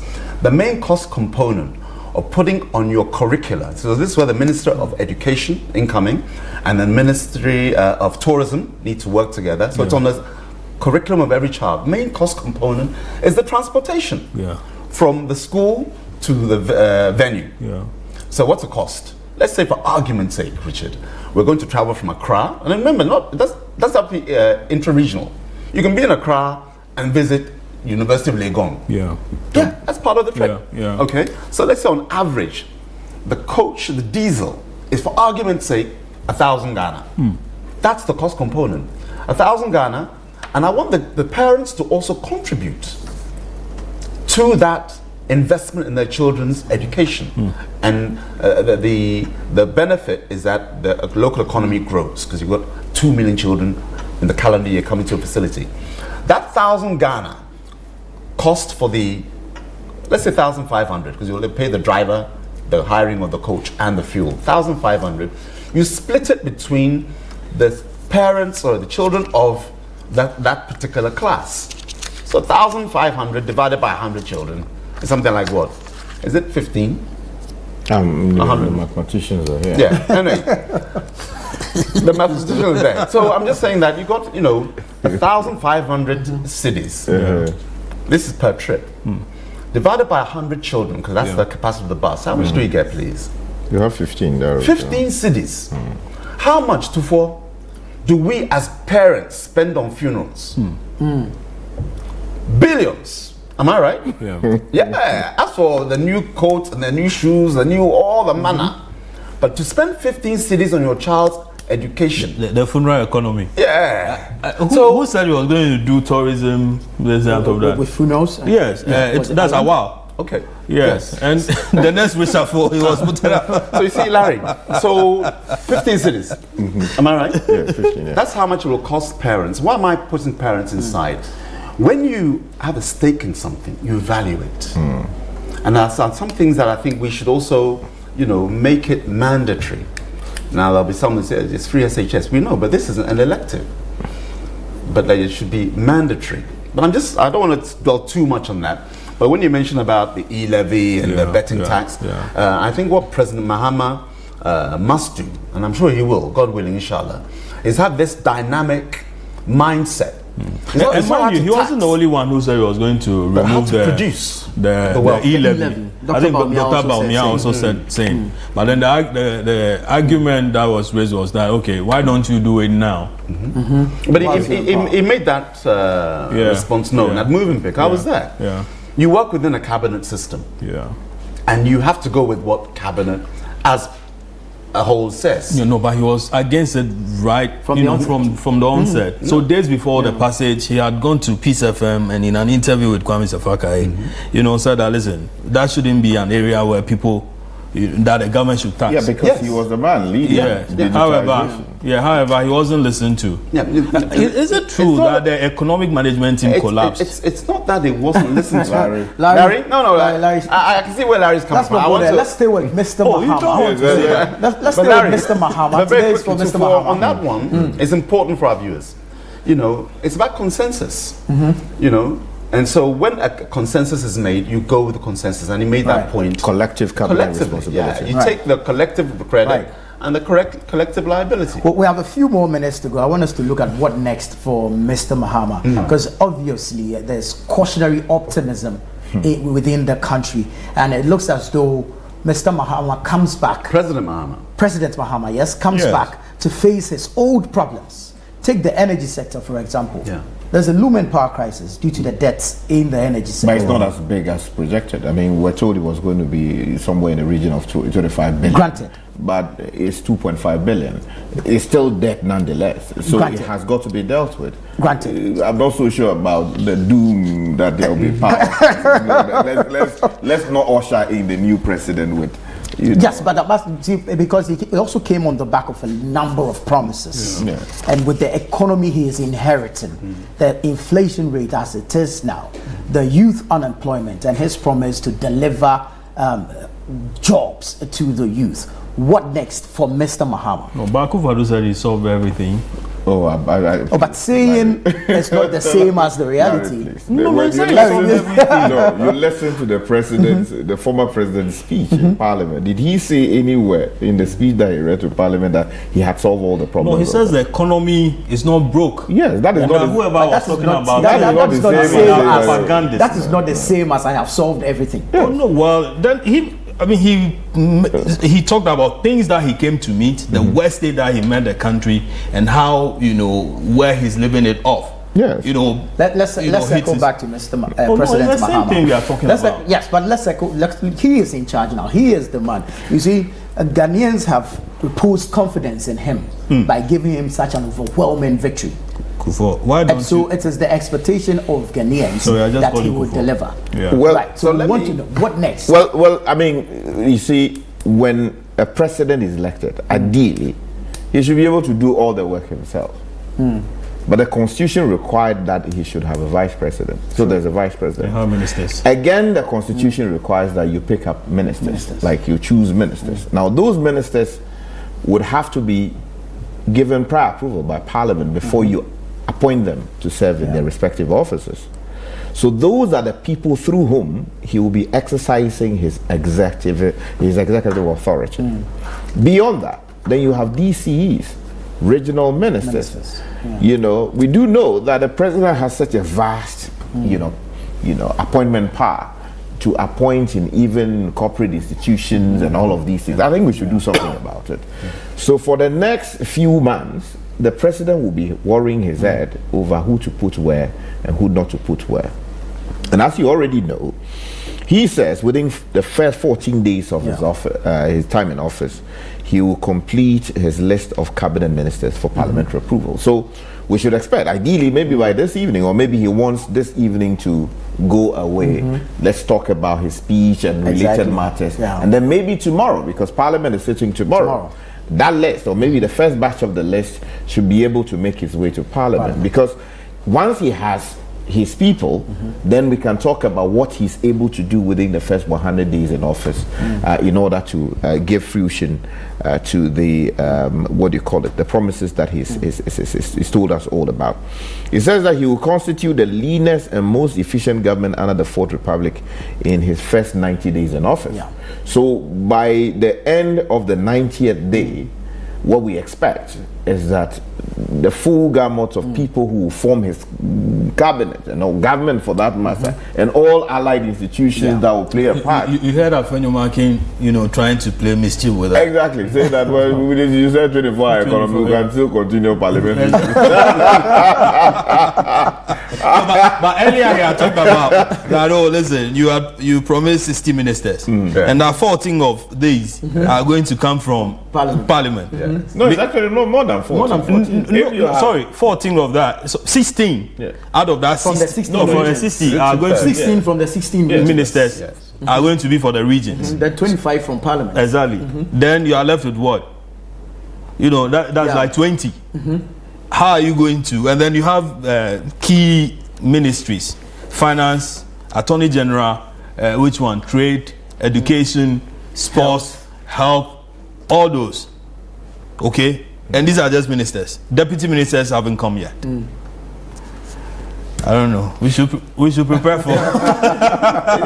You see, it's still on the subject. So you have code of conduct. He spoke about what he wants to ensure that people are accountable. The last term he did something about code of conduct, and he's talking about establishing a robust code of conduct and standards for all government officials. Because once you have formed your government, you want to ensure that there is a certain, regime within which they work. There are things that are allowed. There are things that are not allowed. But there's a basic appreciation of how you are to conduct yourself as a state official. Yeah, but you have to enforce it as a leader. I mean, some of those enforcement come, and there has to be an act with time. If all persons were to behave the same, then of course there wouldn't have been the code of conduct in the first place. Oh, how come in other jurisdictions like the UK, US, and all they have that? Yeah, they have the parliamentary rules and regulations. Yes, and we've been here before. It's not like a new thing that we're going to do. Ibrahim, Ghana has been pressing the need for the legislation they have drafted. Are they still in existence? They're there. We have just a few minutes to go, so I need you to wrap it up so I can take their bites. So you see, that is necessary. But let me end it on 4, which talks about holding a national economic dialogue to discuss the true state of the economy and prepare a homegrown fiscal consolidation program to guide the budget. Because the budget you should expect sometime in March or after March. We are currently running on the basis of what you people normally call the mini budget. Yes, so expenditure in advance of appropriation. That's the technical term. Now, where we are, we all appreciate that there are difficulties. In order to get out of it, we need a buy-in of everybody. So this national dialogue, as I understand it, is to provide that platform for people from all kinds of,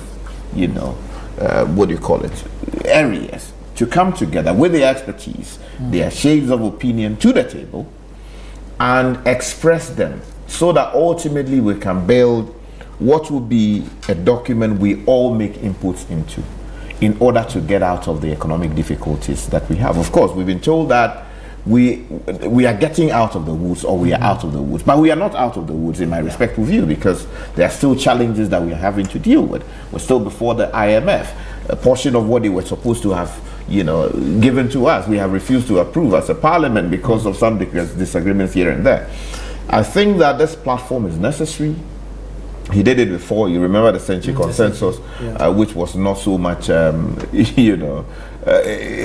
people didn't go because they had difficulty with it. I hope that people will put all their hands on board so that we can get a Ghanaian response to the Ghanaian problems that we have and get ourselves out of the difficulties. Larry, let me come to you. What next for President? I'm going to pick it from where Sky in just about a minute. Yeah, just ended. Now that he's calling for a dialogue of a sort, will the MPP side participate in it, having boycotted the other one? I'm saying this because then the former president, Akufo-Addo, has painted a picture of all that is, nice and beautiful. Okay, so if the MPP is called that, hey guys, let's go and think about this whole thing again, would they be able to go there? And if they go, what are they going to talk about? Would they say that, but we left you so and so and so? I'm sure that's what they're going to say.